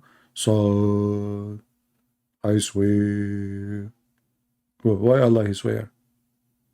How Allah he swear? And how? What the heck? What the heck swear mean? And Allah swearing to who? Do we have a boss? I mean, I swear to God because He have authority over me. Allah swearing to whom? This religion is really crazy, man.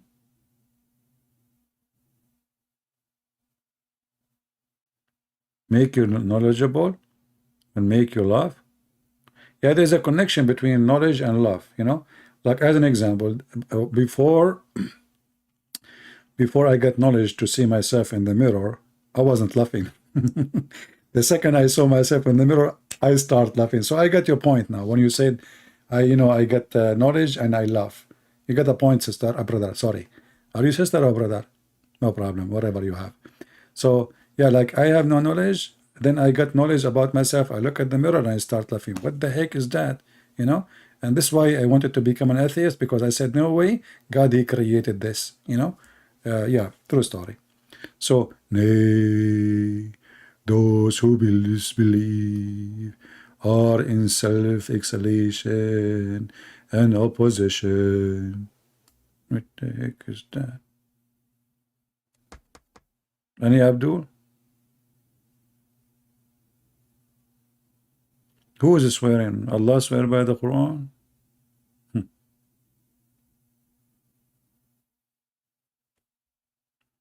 Very well. Any Muslim have an objection?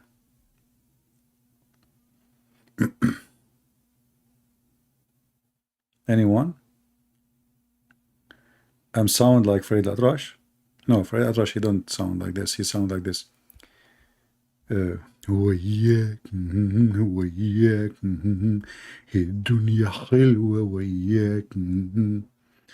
I mean, this guy, the Arab, they like his voice, but when you listen to him, you think somebody died. Drama, you know. فوق غصنك يعلمون لأطف بيدم العيون. What the heck is that? And the Arab, they are dancing. Why? I have no idea. Anyway. So do we have any Muslim here? Where is the Muslims? Any Muslim have an objection? He agree, disagree. What the heck is that? Anyone knows this guy, Farid Atrash? The funny is, his last name is Deaf, and he is a singer. I mean, Middle East is full of stuff, by the way. You know, like we are really something. Like the guy, his last name is Deaf, and he is a singer. How no wonder he don't hear himself. Okay. Any Abdul?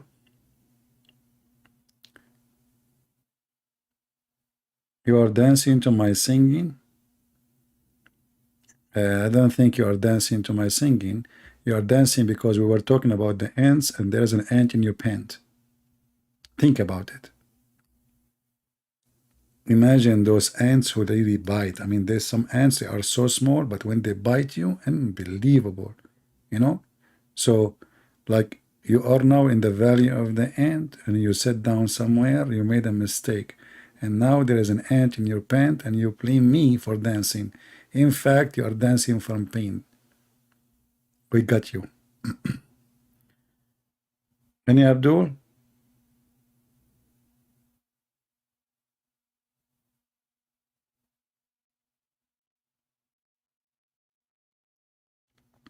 And by the way, the ant in your pant was a verse in the Quran, and the goat ate it. and the Quran preserved. I mean, this is the preserved Quran. Thank God the goat did not eat those chapters. I will be so upset, you know, because, you know, and the funny is that this is supposedly the truthful Quran. If this is the truthful Quran, what the garbage Quran is?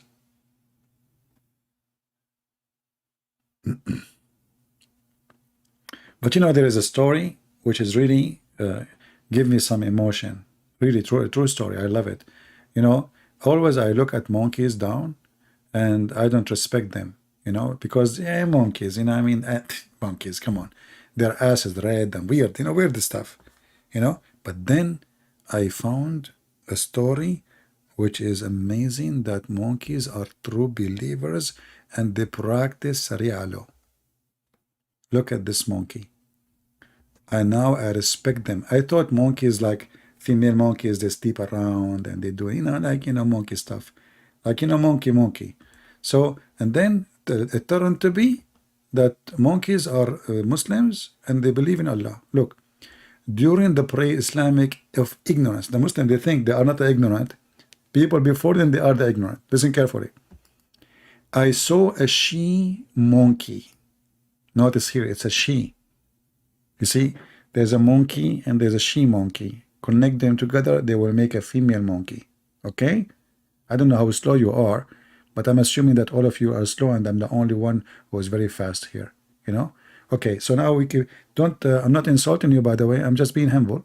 Okay, so now she's a she monkey surrounded by a number of monkey, like, you know, monkeys are surrounded around, you know, that's it, you cannot escape.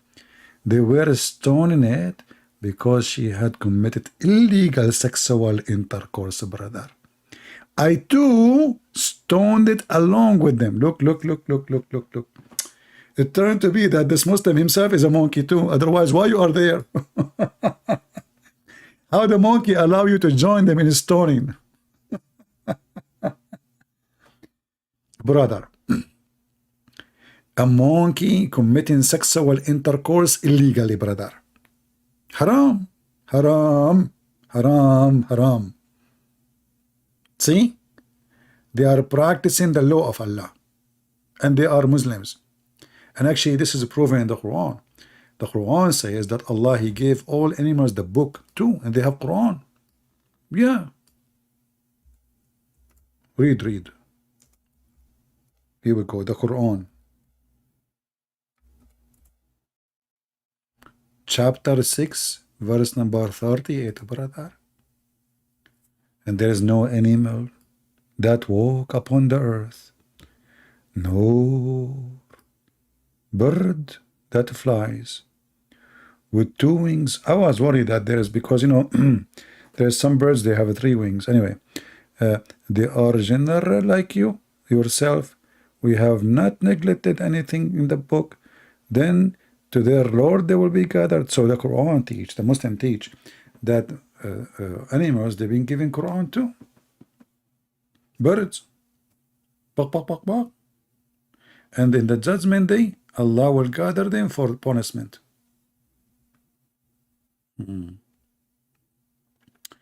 Daughter of God, I am late. How long has been?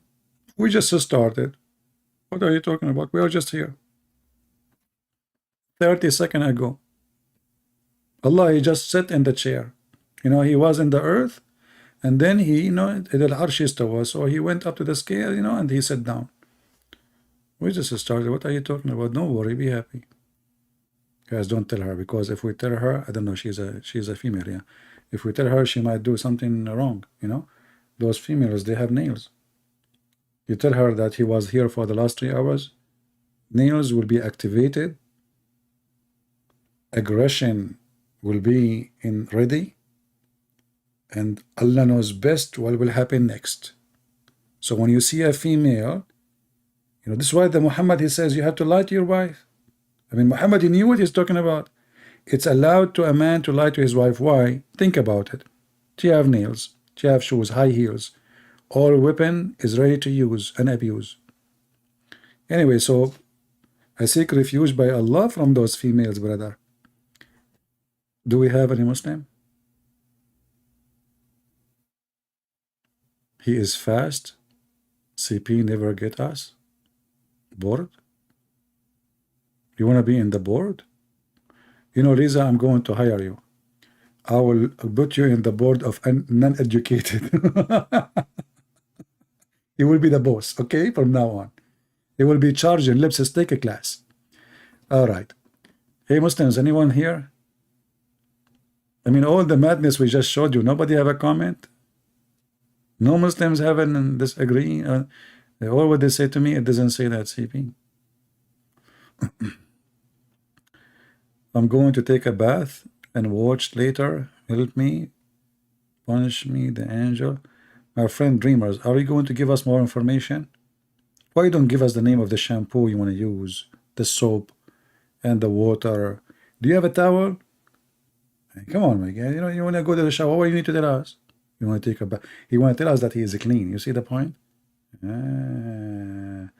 You're trying to put me down because I'm an Arab. I take a shower once a year. Good luck for you. You know, I'm very clean too. I'm very clean. You know, actually, I did my annual shower last shower. You know. Good luck in your shower. Be careful to lock the door because your mother-in-law, she might show up anytime. And then bye-bye to you. She will bring the radio, put it in the electric, you know. She said, my son-in-law, don't you want to learn some music? You know, hear some music when you are in the bath? And then she throw the radio in your bathtub. And bye-bye. You know, she will collect your insurance. She will find a brand new husband to her daughter who need you anymore. Okay, I'm just letting you what will happen. I can see the future. Do we have any Muhammadan here?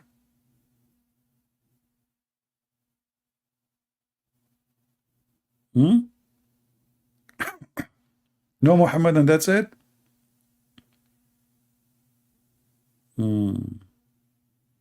Flying carpet, chair of Allah. And you know the story when Solomon, he died standing is the best. I love this story. Actually, I am planning from now that if one day I die, I want to die when I'm like online. And I will hold the stick. I have a stick next to me. You know, I don't know if you can see it. You can't see it. You're blind anyway. Yeah. So, you know, because you are Christians, you know, Christians, Jews, Hindus, you're blind. Muslims only can see things. So, you know, when Solomon, he died, Allah wanted to conceal that his death. He don't want anyone, you know, to know that he died.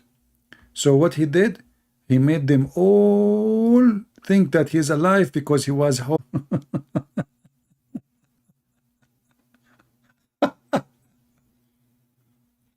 I better go. Otherwise, this is endless. The guy died standing and nobody noticed for a year. Brother, it's true story. Allah's story, you know. A year. The guy is dead. He's a king. The army, soldiers, the generals, the guy, he have 700 wives. Nobody, brother, notice that he is dead. Very normal. Very normal. Nobody notices. You don't go to the bathroom. You don't eat. You don't sleep. You don't have sex. Nobody. You know? Normal. Because he's holding a stick. And then they say to you, like, you know, the Christianity is not logical. How God can be a man? This is not logical. You know, Muslims are people of logic. I mean, logic is dripping wherever you go. Oh boy. Actually, Sheikh Omad, he made a video about it. You can go watch it in his channel. About how Solomon, he died standing. Very funny. Yeah. Unbelievable. Very beautiful. Very beautiful. Army chicken, dying standing. You know? Yeah.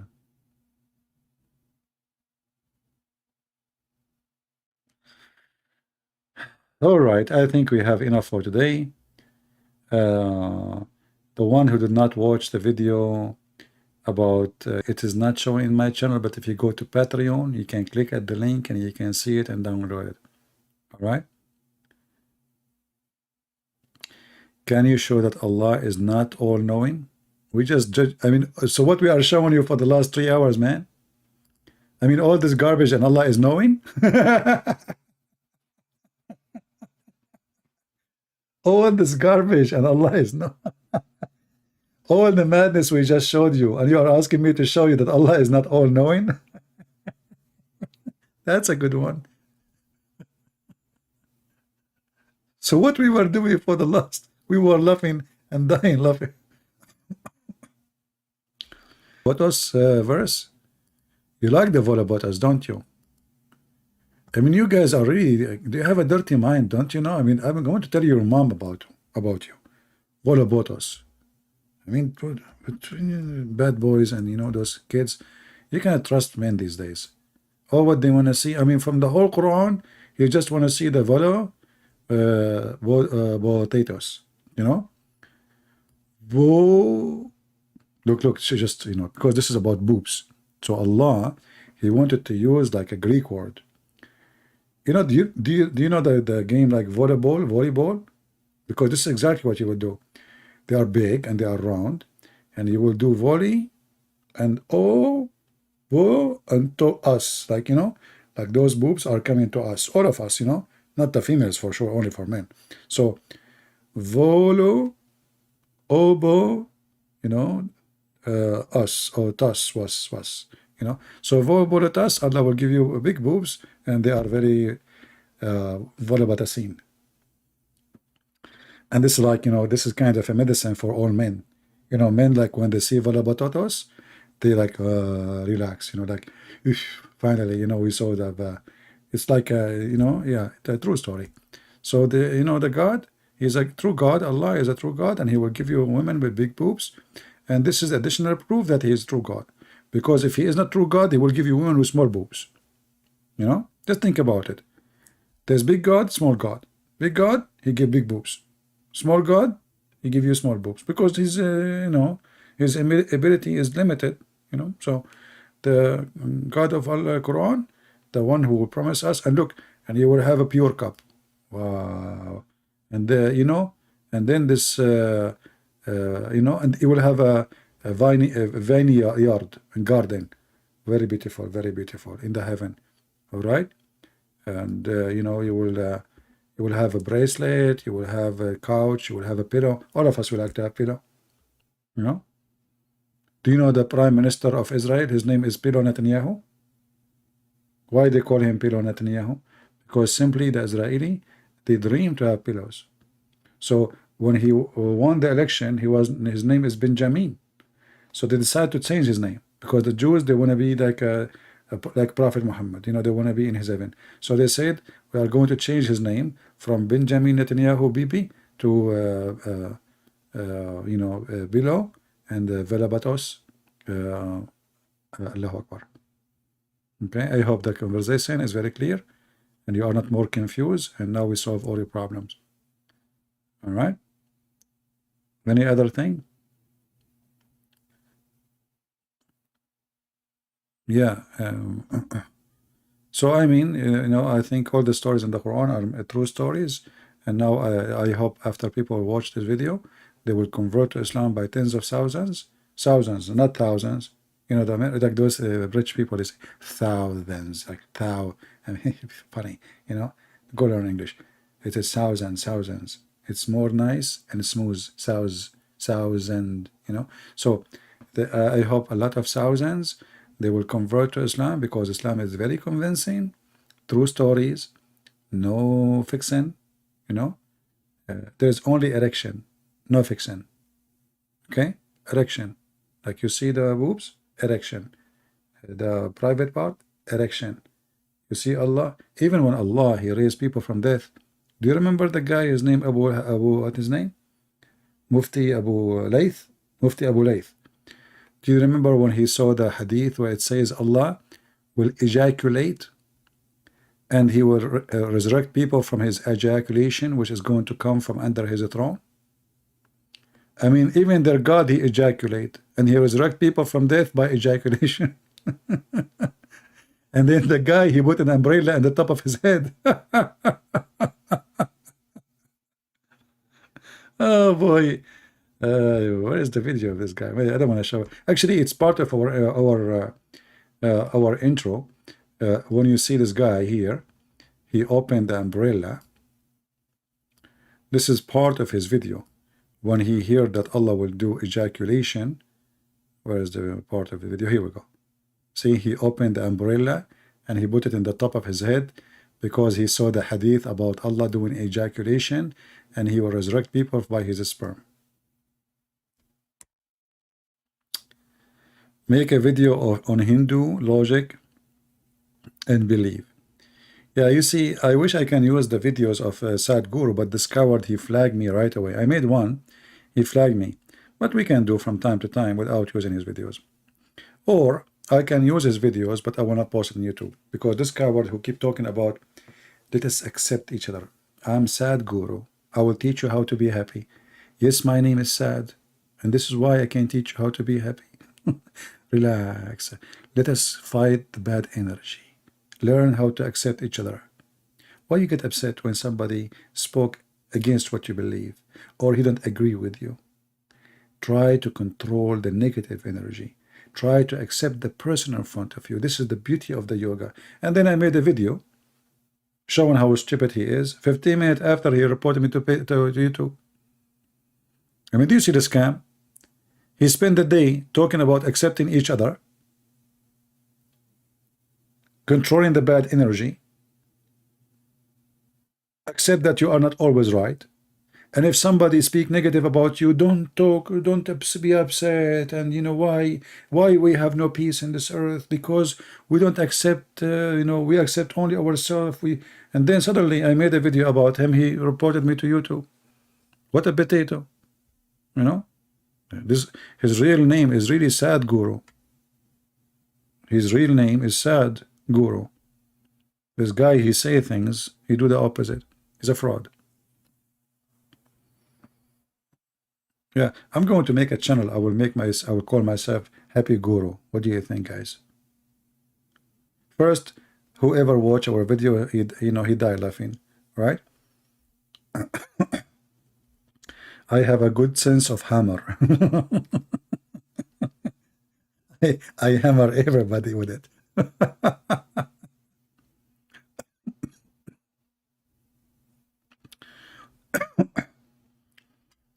Why we can sorry.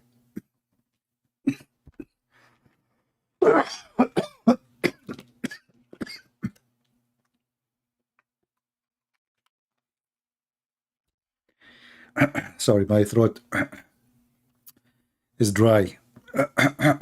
Man, I hope the sound did not bother you. I get some water now. Somebody saying make a video about why we can eat pork. My friend, the first question is why you cannot eat pork. Then you understand why you can eat pork. So, the Bible is a book. It's not a verse. It's not a statement. And there is stages between God and the man. Just to make it simple for you, I'm not going to make a special video about it for now, just to answer you.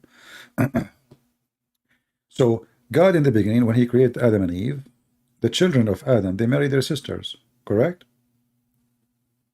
But isn't it this is incest? Yes, it is. This is what incest is. Sex in the family. But it wasn't wrong.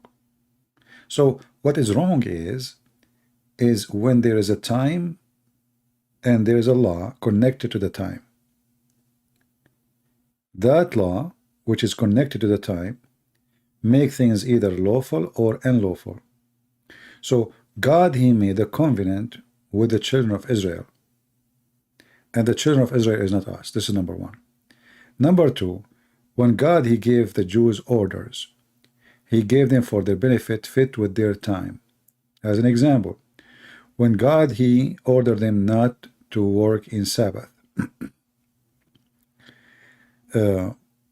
Jesus, he said, Sabbath is what was made for the man, not the man was made for Sabbath, which means the man is the important, it's not the Sabbath. So Sabbath made for the man because the Jews, they were greedy and they work, and until now most of them they work 7 days a week and they want to make more money. And that make even their employees or servants, they work hard and they don't take a break. So God forced them to take a break, so they don't even abuse their servants. So the Sabbath was made for the man, not the man made for Sabbath. And the same for food. When God, he forbade a food, he forbade it for a reason. If the reason is not there, he will not forbid it. If we go in time, we will see, depend in the, like now, even now, you know, depend where you grow, the animals. Animals, they can bring disease. Chicken, they have diseases. Cow, they have diseases, dangerous diseases. Swine, they have diseases. Human, they have diseases. So all the creatures, they have diseases. But pigs, because they eat anything, including dead bodies. So the pigs who run in the field, and they come back, and they slaughter them and they eat them. Those can be dangerous. Those are not clean, because they are eating even a human being. In the old days, you know, they have war. They leave bodies in the field by thousands. Who is going? What will happen to those bodies? Animals will eat them. Beasts and pigs, they will eat them too. So pigs, there is a reason to forbid it. But if the reason is not there, it is not a reason anymore, you know. So what the Bible speak about the pork, that God, he made a covenant with the children of Israel, and we are not part of the covenant. If God, he says to us as a Christians, who they are not from the children of Israel, don't do this and don't do that, then we have an obligation to obey, even if it's just a law. I mean, even if it is not for any reason. God said so, you know. So the law is made for the Jews, not for us. And this is why even circumcision, the disciple of Jesus, agree that this was a covenant made to the Jews, not for non-Jews, only for the Jews, the children of Abraham. So, and we are not from the children of Abraham. So there is a reason for everything, and Jesus said, it's not what goes inside your mouth make you dirty, but what come out from your mouth. So simply, the dirty here is about spiritual dirt, or let us say, you are not pure enough to practice your religion because of food. But Jesus showed them that this is wrong. You understood the reasoning wrong. It is not the food will make you dirty. It was not made for the benefit of God. It was made for the benefit of the man. So what go inside your mouth can make you sick. But that doesn't make you dirty. It may even cause you to die, but doesn't make you dirty. So the dirt here is what you say from your mouth, which means the language you speak, the word you say, the lie you make, bad things you spread. That is dirt for God. It's not the food. When the Bible speaks about any clean, simply it is any clean, and nowhere actually, even in the New Testament, it says that go and eat pork. It doesn't say anywhere it go eat pork. But what the New Testament said, that all food is legitimate. And a human being, when we say all food, you have to decide what is right for you, what's wrong. As an example, are you going to eat cats? There's nowhere in the Bible, you know, it says cats specifically, or dogs specifically. It describes certain animals who have like a certain kind of teeth or the way they eat. So their food decide what you can eat or not. But you decide, like where in the Bible it says you can eat shrimp. But people eat shrimp. Muslims eat shrimp. Nobody's check if it's halal or not, right? Where in the Bible it says, or in the Quran it says you cannot eat, let us say, what they call it, like lobster, you know, the seafood. You know, the Muslims, they have a hadith about fish, but the Quran nowhere it says that you can eat it or don't eat it. So a human being, you know, you have a brain, and anything is not mentioned to you to be forbidden, then you have to decide if you can eat it or not. But the pork specifically, many people, they make a big issue of it because they are empty. The Muslims, they don't eat pork, but they drink the piss of the camel, and they eat the camel. But isn't it the Bible forbid the camel eating? So how the Muslims, they speak about pork, but they forgot that the Jews been forbidden to eat camel.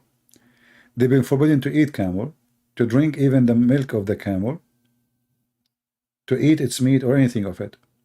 And Muslim, they eat camel. Right? So, you know, Muslims, when they question this issue, they are being hypocrite. And again, for us as a Christians, the logic, as Jesus said, it's not what go inside your mouth will make you dirty. And I agree. You know, you eat chicken, chicken eat shit. Literally. Literally. Chicken eat shit. Chicken eat worms. Do you eat worms? You know what I mean? So if somebody want to try to be smart, then we cannot eat anything. Because the chicken, they eat the dirt. They eat cockroaches. They eat insect. Is insect clean? Is a fly clean? You know what I mean, guys? Any of you have a chicken, or you live in a village, you will know that the chicken, they eat insect. If they see cockroach, this is their best meal. They will eat it right away. But is a cockroach is something clean? Isn't it those who, you know, go in the sewage, in the sink, and, you know, and the toilet seat, and nobody get upset, and no Muslim says we don't eat chicken. If you have a, you know, if you live in a village, and, you know, they let their children in the yard without diaper, the boy, he make poo-poo. Do you know what the chicken do? They eat it. They fight over it. This is like their cake. It's like it's a party time. It's literally shit. Isn't it shit is a fertilizer? Isn't it shit is a fertilizer? Correct, or I'm lying? Isn't it all the Muslims in the Middle East, in Pakistan, in Afghanistan, in Bangladesh, they use shit to fertilize their vegetables? Which means their vegetables is eating shit?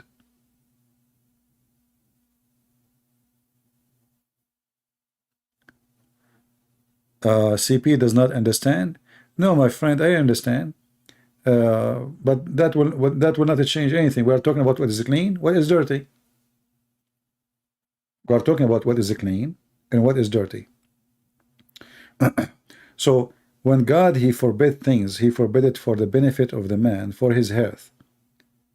It's not because when God, he says it's not clean for you. Otherwise, there's nothing that's not clean for God. I mean, he is the one who made them.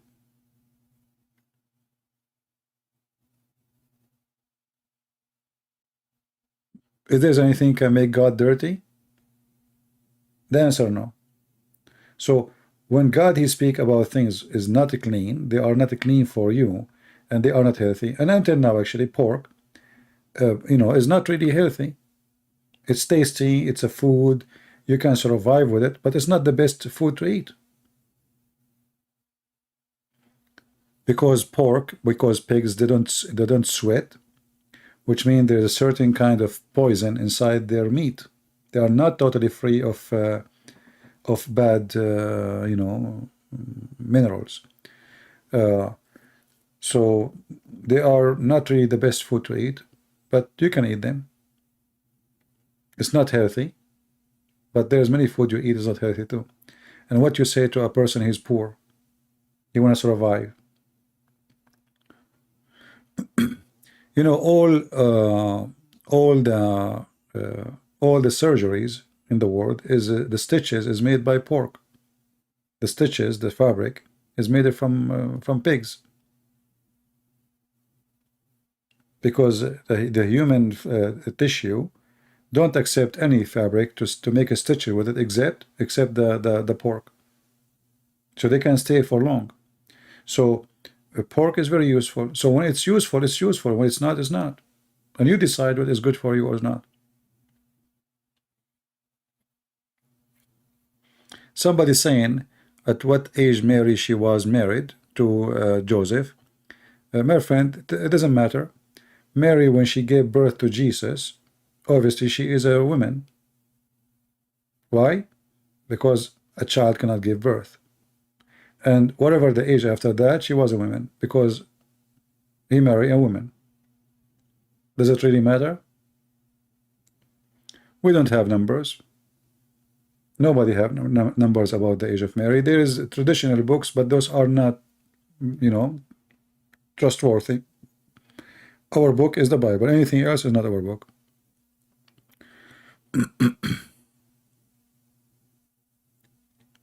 Frozen brain corrupts is God.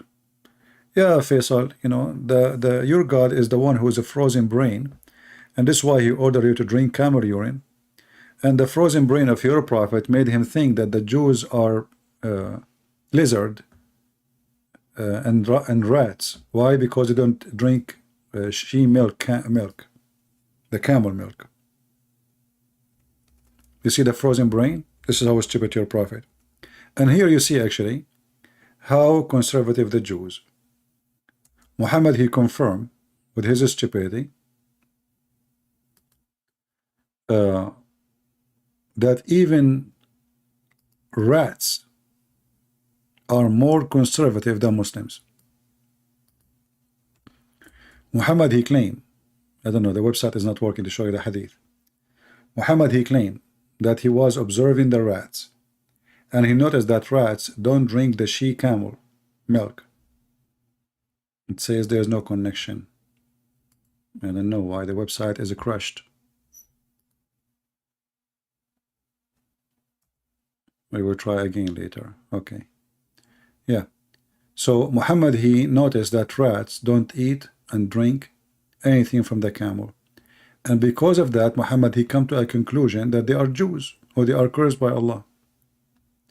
And this is telling you how stupid Muhammad is, but at the same time, this is telling you that Muhammad, he learned how conservative the Jews are. They don't eat camel. Muhammad, he eat camel.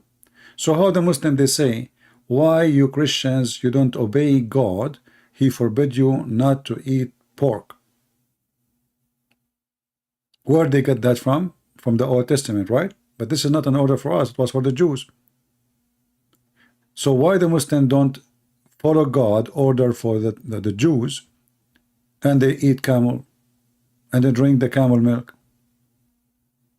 Look at this hadith. I found it. This is the smart frozen brain Muhammad. Are you there, Faisal? Read and laugh. The Prophet says a group of Israeli were lost. Nobody knows what they did, but I do not see them except that they were caused and changed into rats. Smart Muhammad, the frozen brain, the idiot. One more stupid story. For if you put milk of a she camel in front of a rat, it will not drink it. But if you put a sheep milk, will drink it. So here you see actually the stupid Muhammad proven to be false. Camel milk is harmful. Healthy, it's not. Scientifically proven. Go right now to United Nations. Search for warning against camel milk. It is the most bad milk to drink. Camel meat, it is very unhealthy. Tons of dangerous viruses can live in the camel. So even rats are smarter than Muhammad. Even rats are smarter than Muhammad. Rats, they refuse to eat and to drink anything coming from the camel. And because of that, Muhammad, he thought that they are Jews. Do you see it? And let me tell you something. Animals, they can sense things. Animals, they can sense things. And now imagine a rat which is dirty. I mean, this is a rat. Yet he don't drink the she camel milk.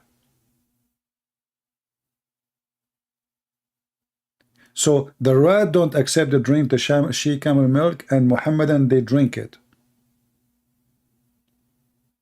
A rat, he refrained from drinking such a milk for a reason. You see, animals, they can see things, they can smell things. If somebody put poison for you, give the milk to the cat will not drink it. If the food is damaged, you want to see if it's damaged or not? You have food in your fridge. Put some to the cat. If the cat refuses to eat it, it means the food is damaged.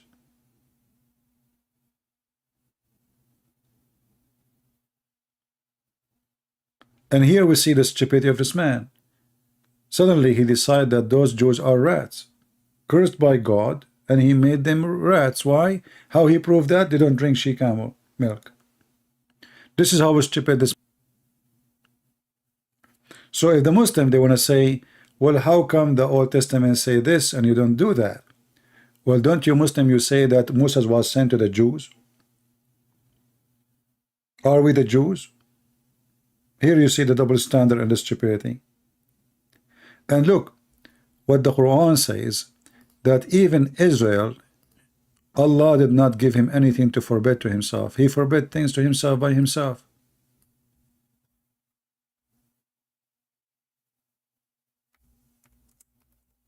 All the food was lawful to Israel.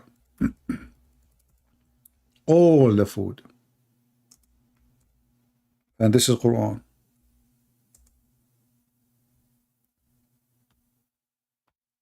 Chapter 3, verse number 93. All food was lawful to Israel.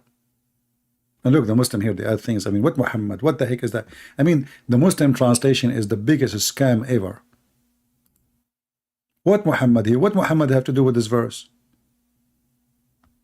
What a scam. All food was lawful to the children of Israel. Do you see it? Except what Israel made unlawful to himself.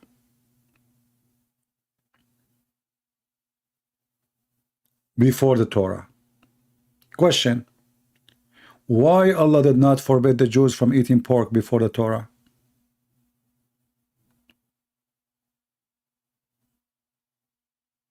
Do you see what I'm talking about? If the pigs are bad, and the Jews at that time, they were Muslims. Israel, according to Muhammad, is a Muslim. This is Isaac, this is Jacob. So why Allah did not forbid Jacob and the people not to eat pork? The verse is so clear. All food was lawful. So if it was not, if pork is bad, then it should be pork bad all the time, based on the Muslim idea. Why it was okay? What happened? But the stupid Muhammad, he copied stories from the Torah and he added in his book. Didn't know why. You see, when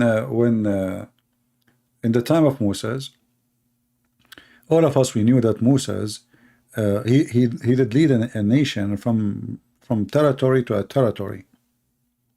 And that will bring diseases, that will bring chaos, that will bring people living in camps, you know, tens of thousands. They are in the desert. So the rules was given for them to survive the moment they are living. Do you understand me? To the point, even Moses, he told them how far they have to go from the tent or the inhabitants to do their bathroom thing. I mean, what does this have to do with God? Nothing.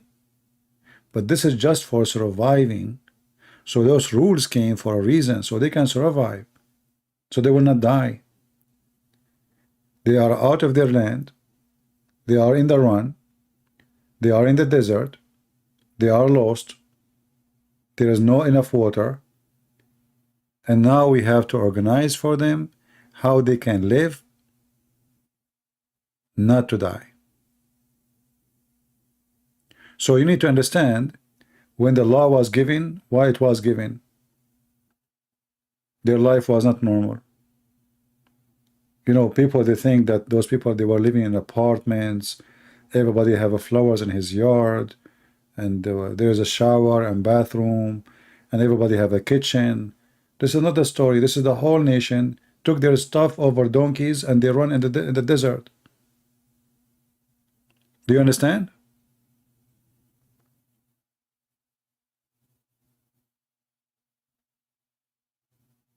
So when God, he gave commands, every command he gave it for a reason, including the Sabbath.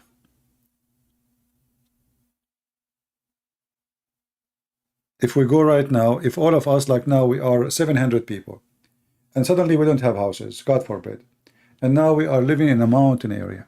There's one leader have to lead, and he have to organize, otherwise it's going to be messed up. There's men, there's women, there's children. We have to put rules, otherwise the strong will eat the weak. Otherwise there's a person who like to be nude. There's a child molester in town. There's a criminals, there's thieves. So Musa was not just a prophet, he was a leader in charge of saving a nation. And the command he was given, or he gave, because there's some command he gave as a leader, and there's command he received. Either one of them, it was for the sake of surviving, for their life was not normal. The stage they are in is not normal. And then by time, you know, the Jews, they keep following the command of Musa's, but not always. There's tons of stories in the Bible about the Jews not following the command and not obeying God. In the time of Musa's, actually, not even long after, even in the time of Musa's, they start being disobedience. You know, when you are a silly person, you try to focus in silly stuff. And I say this is silly when somebody focus in pork and shish kebab and hummus. The important is what you do to others, not what you eat. Your eat will not involve your salvation. Have you ever heard of somebody, when I say to you, if you eat pork, you don't go to heaven? If you eat hummus, you don't go to heaven? That is the most silly, stupid thing, right? So it's not food which will save you or will not save you. It's not gold, it's not silver, it's not material. It is a spiritual, it's your heart, it's your mind, it's your faith. So the one who they are empty, they focus in empty stuff, like the Jews in the time of Jesus. Their mouth is dirty, they are hypocrite, they take interest, they abuse the poor, they praise the rich, they go after women, she committed adultery, but there's no man, because he obviously is rich, he's one of them, so they go after the poor woman to stone her. So they are hypocrite in everything, but they are very clean, they wash their hands, they dress nice, they eat kosher food. So you will notice that the Jews at that time, they are very close to the Muslims now. They have too much into appearance of being good, but the Lord, he says, from their fruits you shall know them. Do you understand? Not from their food. What decide who you are, if you are a person who belongs to Christ or not, it is your fruits, not your food. And anyone have little brain, you do not need to be genius, you agree with this. Who care for the food? Food is just about your health. So you can give advice to somebody who says, don't eat pork, it's not healthy. Me, myself, I eat pork because beef is so expensive. I mean, how many times a month I can buy beef or lamb, you know? It's really expensive. Pork is the cheapest, and now it's even pork is expensive. So if about health, I wish I can eat the best food in the world, to have healthy food, but not always you can afford it. There's a million kind of fruits, you cannot afford to buy it always. You go, you know, imagine you go to the Philippines and you say to people, don't eat pork, you have to eat beef. Those people, they are very poor. Pork, pigs is very easy to grow, and they have a lot of vegetation. So they are not worried about the pigs, they will eat dead bodies. In Philippines, they have grass, they have vegetation all over. You know, it's very humid country, a lot of rain, same as Indonesia. And you know, pigs, they can reproduce so fast, not like sheep, very fast, and they grow so fast. So, but are they the best healthy food? No. But who said that not other food they are not healthy too? I mean, there's risk in everything. Every animal have risk in it. Even you know, vegetables have risk on them. Every day we hear about a new disease, illness, you know. They call back for their cabbages, you know, they found a virus in the carrot, they found something in the wheat, they find, I mean, everything.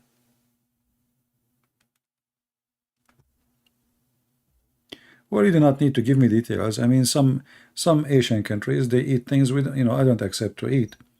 But this is your choice. Some people, they might find things you eat disgusting. This is your choice still. But for me, I don't care what you eat, I care what do you do. If a person, he eat literally shit, but he is a good person to me, why I should care? This is his business.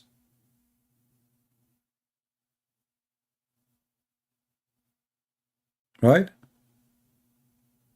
What is my business? In Thailand, there's people, they eat cockroaches. They eat bugs. Bugs, they eat it. They barbecue it, they eat it. But they are nice people. They never harm me. They never did anything wrong to me. When I saw it, it was disgusting.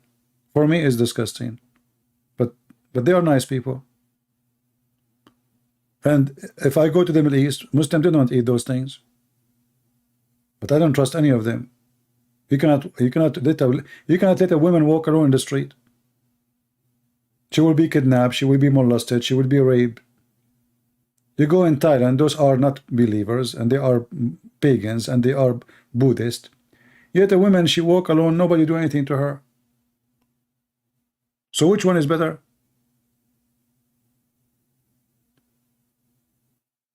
You know what I mean? They eat the most unacceptable food. But they are nice. They are friendly. They are peaceful. So which one is better?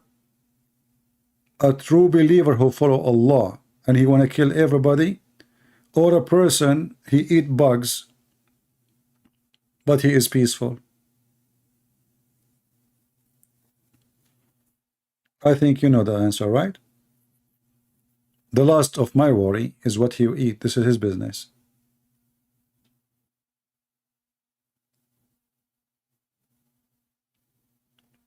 And you know, in the time of surviving, people eat everything, and people, they are being hypocrite when they see about food. You see, because we are spoiled, we say, I'm not going to eat this, I don't eat that. But what if I am in a very poor situation? Trust me, you will eat anything. You know what I mean?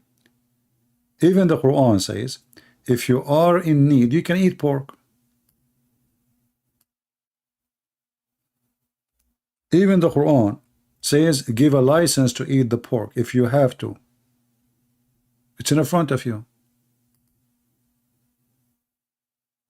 Do you see it? Here they says, if you are in a severe hunger. Not really. It says makhmasa, which means you are, you know, in need. You eat it. You eat pork.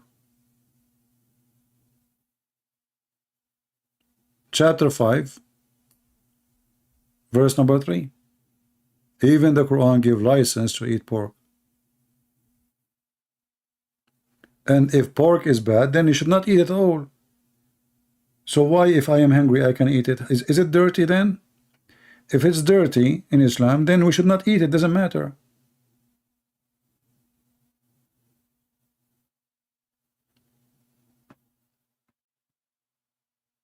Why we want to eat something dirty when we are hungry? It doesn't make sense. If it's dirty, it's dirty. If it's bad, it's bad. So what the Quran is saying now, what is bad, according to them, can make you survive. So how something can make me survive and live is bad.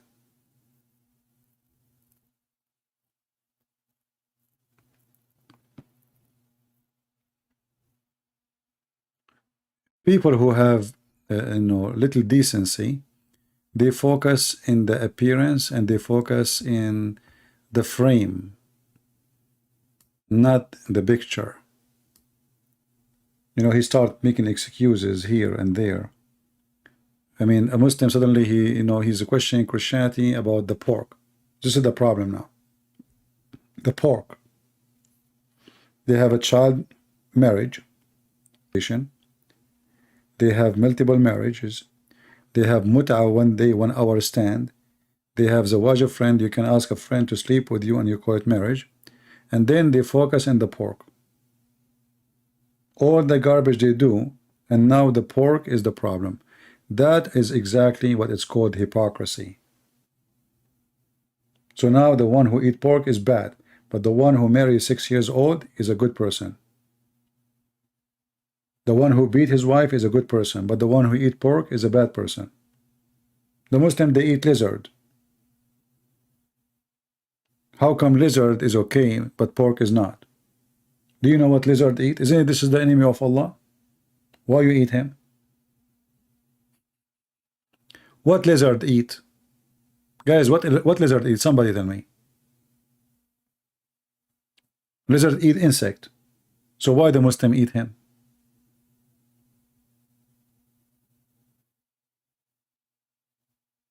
If you are against eating something you call any clean, then you should stop eating lizard. Muslims, they eat wild donkeys. Wild donkeys. And before they used to eat even normal donkeys.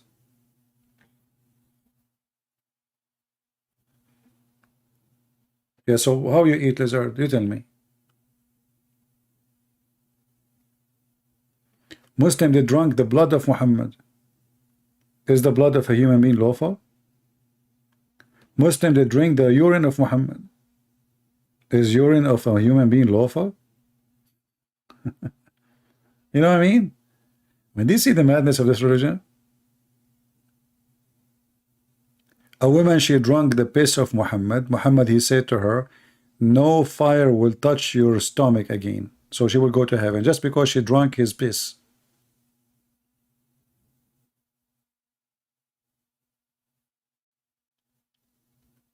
Yeah, food is not part of the kingdom of God, which means it's not food what will make you a good person.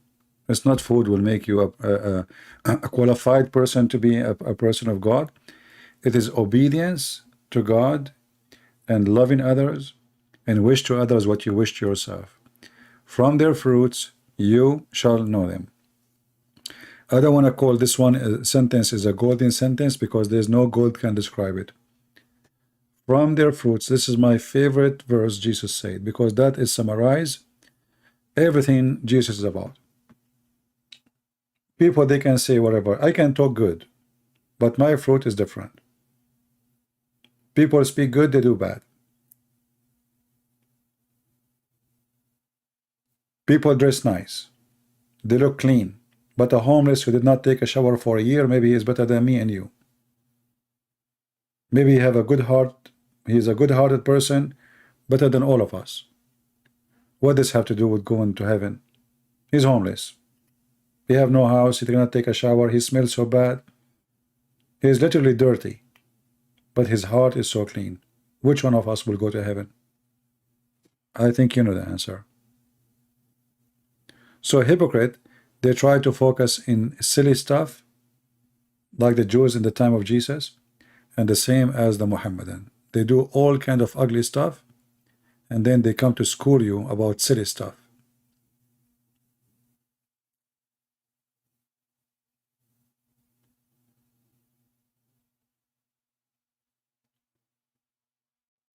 I mean, look, you see, the Muslim, they speak about it's not a clean, right? Look how Muhammad take a shower, even if like I'm going to stay a little bit longer now. The one who speak about dirty and clean. How their prophet, he take a shower. How he wash his body. Do you know how? Where? He jump in a water, have dead dogs and women blood from period. Somebody said this live stream is recording. Well, we record it anyway. Recording, that's silly. Okay. So do you see where Muhammad, he take a shower. So now a Muhammadan, he will say to us, oh, pork, and look where Muhammad he jump. He jump in little tiny body of water in the size of a jacuzzi, have garbage in it, dead dogs, flesh of meats, not just dead dogs, they became flesh, and stinking garbage. And then the Muslim want to school you about pork. Is he trying to tell us that pork is not clean? Yet he's a prophet, he takes shower with dead dogs and women blood from period and stinky garbage, and this is the Muslim translation? Do you see the stupidity? So if the purpose is to be clean, look who is talking. The man who his body is full of lice. Are you getting my point? So when those Muhammadan they speak about pork, ask him what is the pork will do exactly? Is it unclean? He will say yes, it's unclean. Well, as long it's about being clean, well, let us see how Muhammad, how clean he is. This is how Muhammad clean is. Pig is better than you. You see, the Muslim, they will say to you, do you know what pig they do? They jump in the mud. Like, what's wrong with the mud? I mean, he's an animal. He's literally an animal. What do you expect? Elephant jump in the mud. There's tons of animals. They jump in the mud to cool themselves. They don't jump in the mud because they are dirty, you idiot. They don't sweat.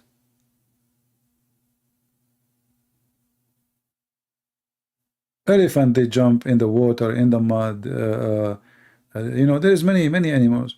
But not because they are dirty, but this is how their system is. They need to cool themselves down, or they cover themselves with mud so bugs will not bite them. Not because they are dirty. For you, it looks like they are dirty. For them, this is the way to live. You see, when God, he created animals, and you know, he said to us in the Old Testament, those animals are not clean. This is not clean about their skin is not clean, they are not taking shower. They are clean, they are not clean, it's not healthy for you. Due to the lifestyle they have, the way what they eat. But if we can control what they eat, then there is no problem.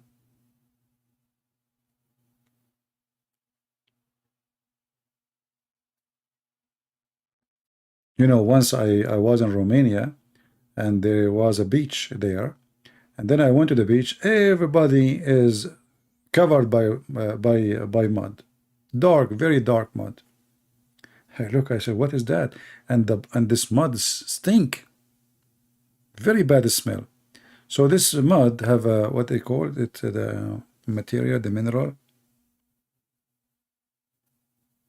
I forgot the word.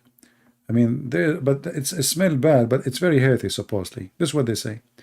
Everybody in the beach is painted with the mud, and this mud, it turned to be, you have to pay for it. It's expensive. It's not like you just like it's in the beach.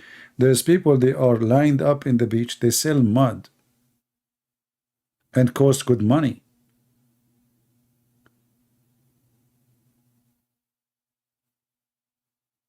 Sulfur, yeah, sulfur, whatever it is. Anyway, so are they now dirty? They take a shower, they are fine.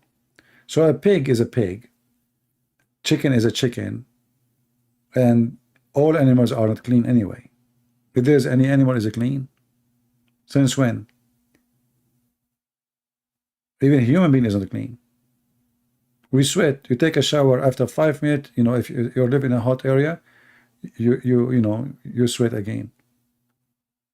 Clean is something like, you know, let's say it's not really, I mean, the word clean is not really perfect to describe anything, because none of us is clean. Every second inside you there's poop. Inside you, there's inside you. If you take your stomach out and you open it for 5 minutes, the smell in the house will be disgusting for the coming week. This is the truth. So even when you take a shower, you are still not clean.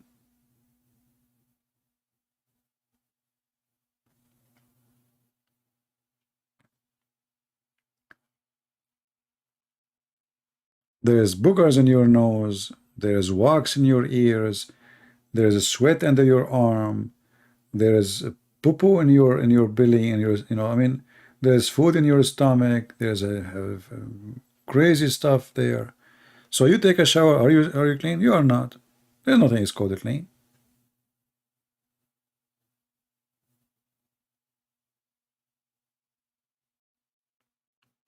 Any idea when Rockstar will release?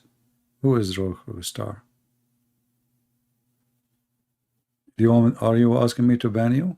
A boy?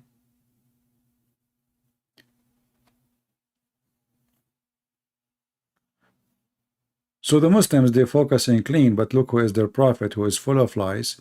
I remember once a guy, his name is Abdullah, what is his name? I forgot his name. I think Osama Abdullah, something like this. Yeah, he came, Christian Prince, you Christians, you don't do ablution, you have lice. I said, well, so lice is bad? He said, sure. Why anyone will have lice if if he's not dirty? So I said, okay, so are you sure? He said, yeah. So and then I showed him that he's a prophet is full of lies.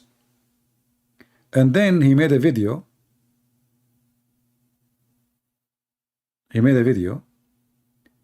Proving to me that the prophet is so clean to the point he cleaned himself from lice.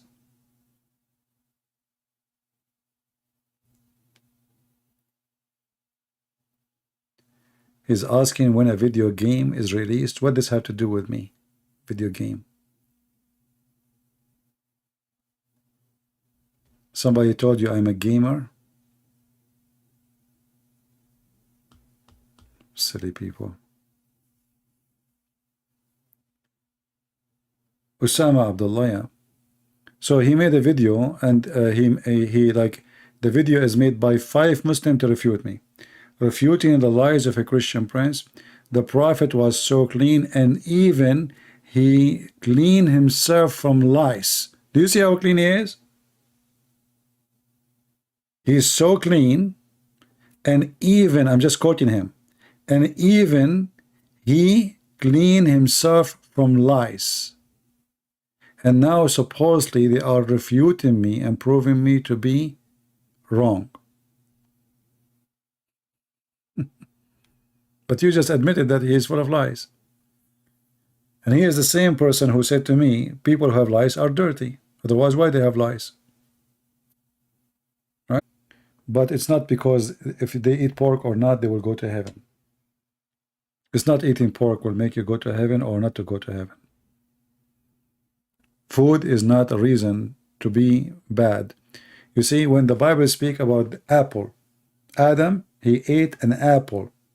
Are we allowed to eat apples? Yes, correct. But apple is dirty? No. Is it a pork? No. So when God, he put Adam in the garden, he said to him, you eat from everything. Do we agree?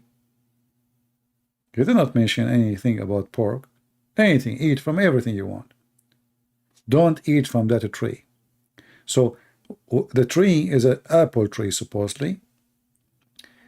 But is it really the apple the problem, or disobeying God is the problem? Was the apple dirty?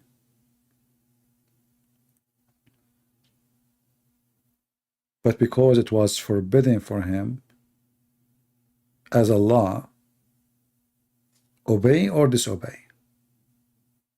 Otherwise, the apple is not important. It's an apple. What is important is you obey me or you disobey me.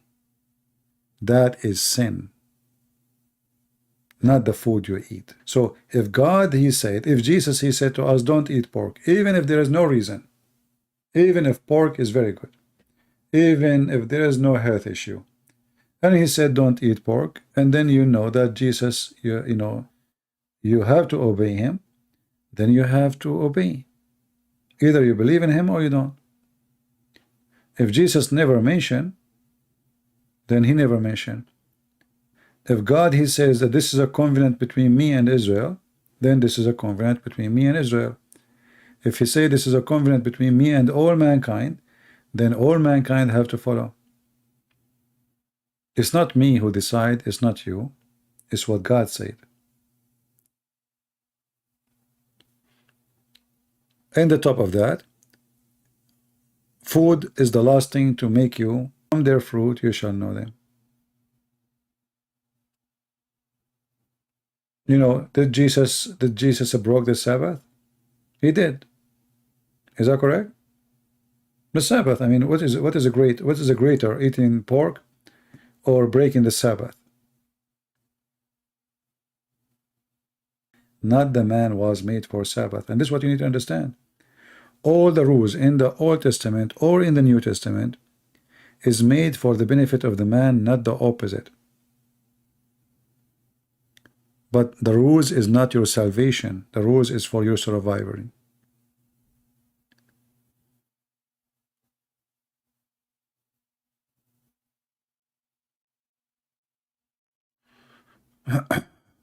All right, Croatia. But again, you know, if you want to be the same as the Pharisees, the Jews, they focus on silly stuff, you know, not like, you know, when the Jews, they come to Jesus and they said to him, should we pay tax to Caesar? You know, and they said to themselves, if he agree, the people will hate him because Caesar is the occupation.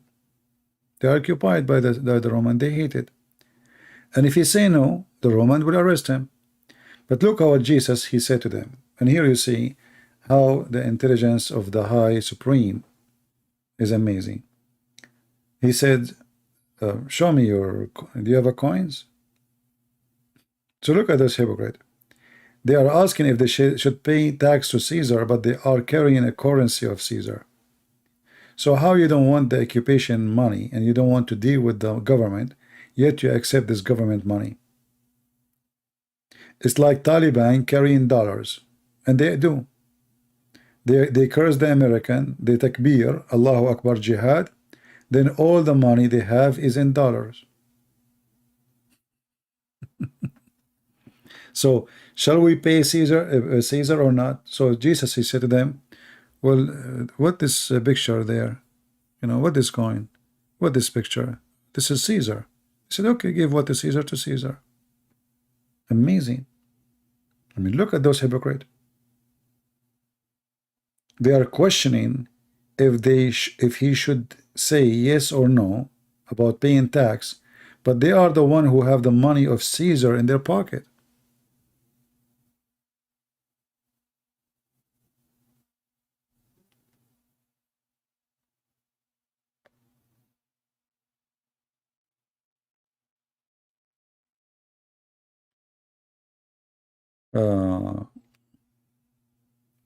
So anyway, I mean, don't be like a child who focus on things. It's not really what make life better, what make life worse. Pork is the last problem we have in this earth, and God did not send his son to save us from pork. That is not a reason. In Islam, no. Jesus will come back to kill the pig. This is how silly Islam is. Yeah, we can. You know, we will see when we can do Bible study. But you see, I focus more in Islam because I believe that there is many people, they can do Bible study maybe better than me, way better than maybe. You see, Bible study, you need a better fluent language in English because the book is more deep. And, you know, I find myself sometimes limited in the way I want to explain the Bible. But in Islam, it's way easier. I mean, it's a shallow, stupid book. It's a lot easier to, you know, to deal with it.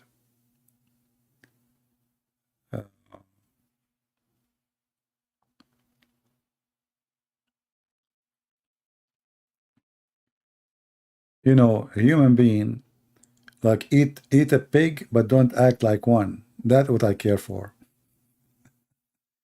Eat a chicken, but don't be chicken. This is what I care for. Friend a dog, but don't be a dog. This is what I care for. But the silly one, they focus in silly stuff because they are silly and they are empty and they have vacancies inside them. So, you know, like a person, he borrow money from you, you know.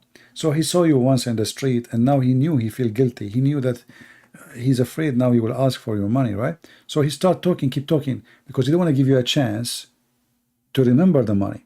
You know, hey, how's your wife? How's your daughter? Oh, your son is doing good? Oh, okay. You know what? I have to go say hello to, you know, and it's gone. He knew that he don't want you to think straight. He don't want you to question him.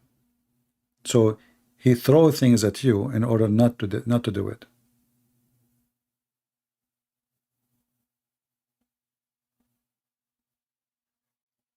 Doing 2v2? What does that 2v2 mean?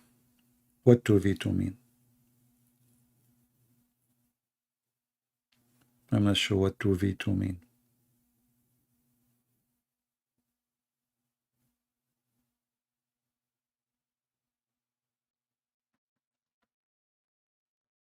Yeah, we explain what as unclean mean. Unclean is for a reason. And you know, just to show you the hypocrisy of all people, including even the Jews, the Muslims, and all mankind. So if you want to go by the book, do you eat shrimp? Do Jewish people in Israel, they eat shrimp? Maybe the Orthodox, they don't. But everybody eats shrimp. Do you eat lobster? They spend a lot of money for it. Do you eat shells? Do you eat crab?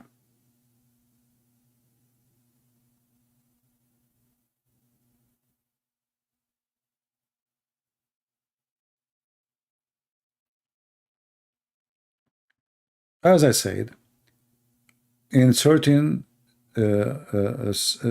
position of the life of the Jews, they've been given order not to eat, for those things are not clean and not safe.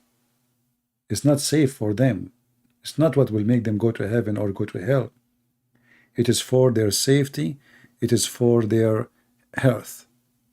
So the silly one, he will take it as if it is the way to go to heaven. When the God, he says unclean. Unclean what? What does that unclean mean?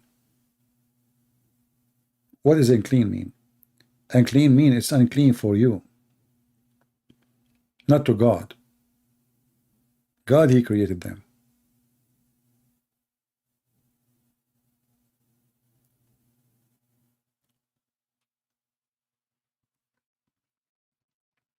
And you know, if you ask, do God knows at that time what is best for those people to survive? They are coming from the desert, running away from the Pharaoh. They lost their way in the desert for many years.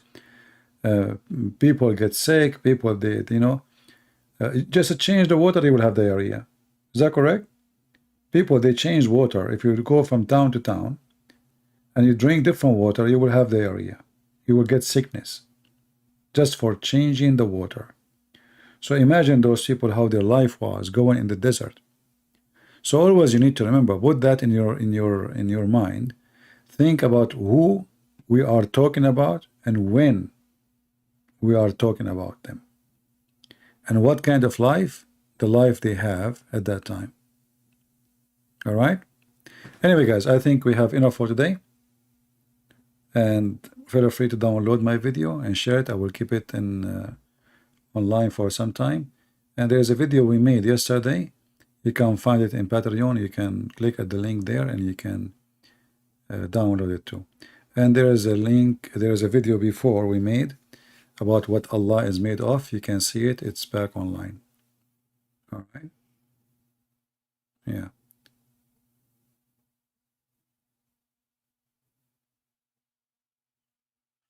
Anyway, I want to say thank you for being here. May the Lord bless you. And until we see you soon again, Christ is Lord. And remember, from their fruits you shall know them. And Islam is a very ugly fruit cult. We don't care what the Muslims eat. I don't care even what the Buddhists eat. I care if they have good fruits or not. And if you ask me which one is better, a Muslim who don't eat pork, or a Buddhist? Which one I trust to live between? Which one I trust to sleep in his house? Which one I can feel secure and safe with them? I say to you, the Buddhist, not the Muslims. Because those Buddhists, they've never been taught that you should hate someone he is not a Buddhist, or kill somebody is not a Buddhist, or lie to somebody is not Buddhist. So even those who they are pagan, the Buddhist, they were more supreme with their pagan cult religion from the evil of Islam. Have you ever heard of a Buddhist he do suicide bombing? Have you? Have you ever heard of a Buddhist kidnapping somebody, cutting his head, screaming Buddhist Akbar? Have you? Buddhist is, we cannot compare them to Muslims following the cult of Muhammad. Millions of people, they go every year to Thailand. The only one who make a trouble in Thailand is Muslims in the south of Thailand. This is the truth. And why did they make trouble? Because of Islam. You go around all of Thailand, it's safe. You go to the Muslim area, it's not. You go around all the Philippines, it's safe. You go to the Muslim areas, it's not.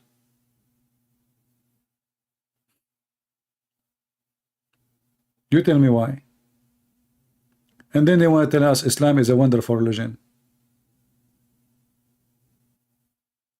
Which area you will be kidnapped and nobody will find you after that? Muslim area in Philippines. Muslim kidnap even Muslims. So when the Lord, he says, from their fruit you shall know them, only silly ones, they question your food. The question is, how good are you, not how good is your food. The hypocrite is the one who focuses on your food. Nobody is forcing you to eat their food. Eat whatever you want.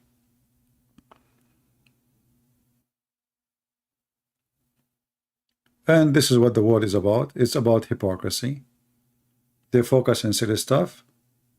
The same as the Jews, you know, they swallowed the elephant, you know. They swallowed the camel. They didn't see it in the cup, you know. And if there's little thing in your cup, look, you have, look, you know, you have a needle, you know, you have little thing, you know. They see a needle in your eye, but they didn't see the piece of wood in their eye. So don't be like those people.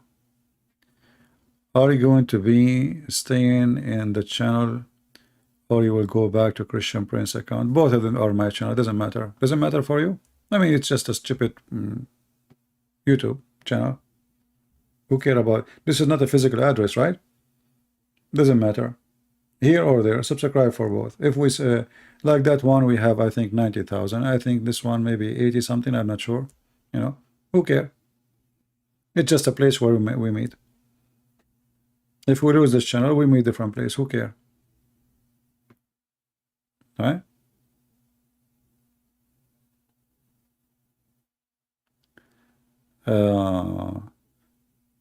Anyway, I want to say thank you, and until we see you again, I say may the Lord bless you. Download the video, share it. Don't forget to give a like if you like what we do, and we appreciate your support if you like to support. Thank you very much for being here, and may the Lord bless you. Good night, good day. Take care.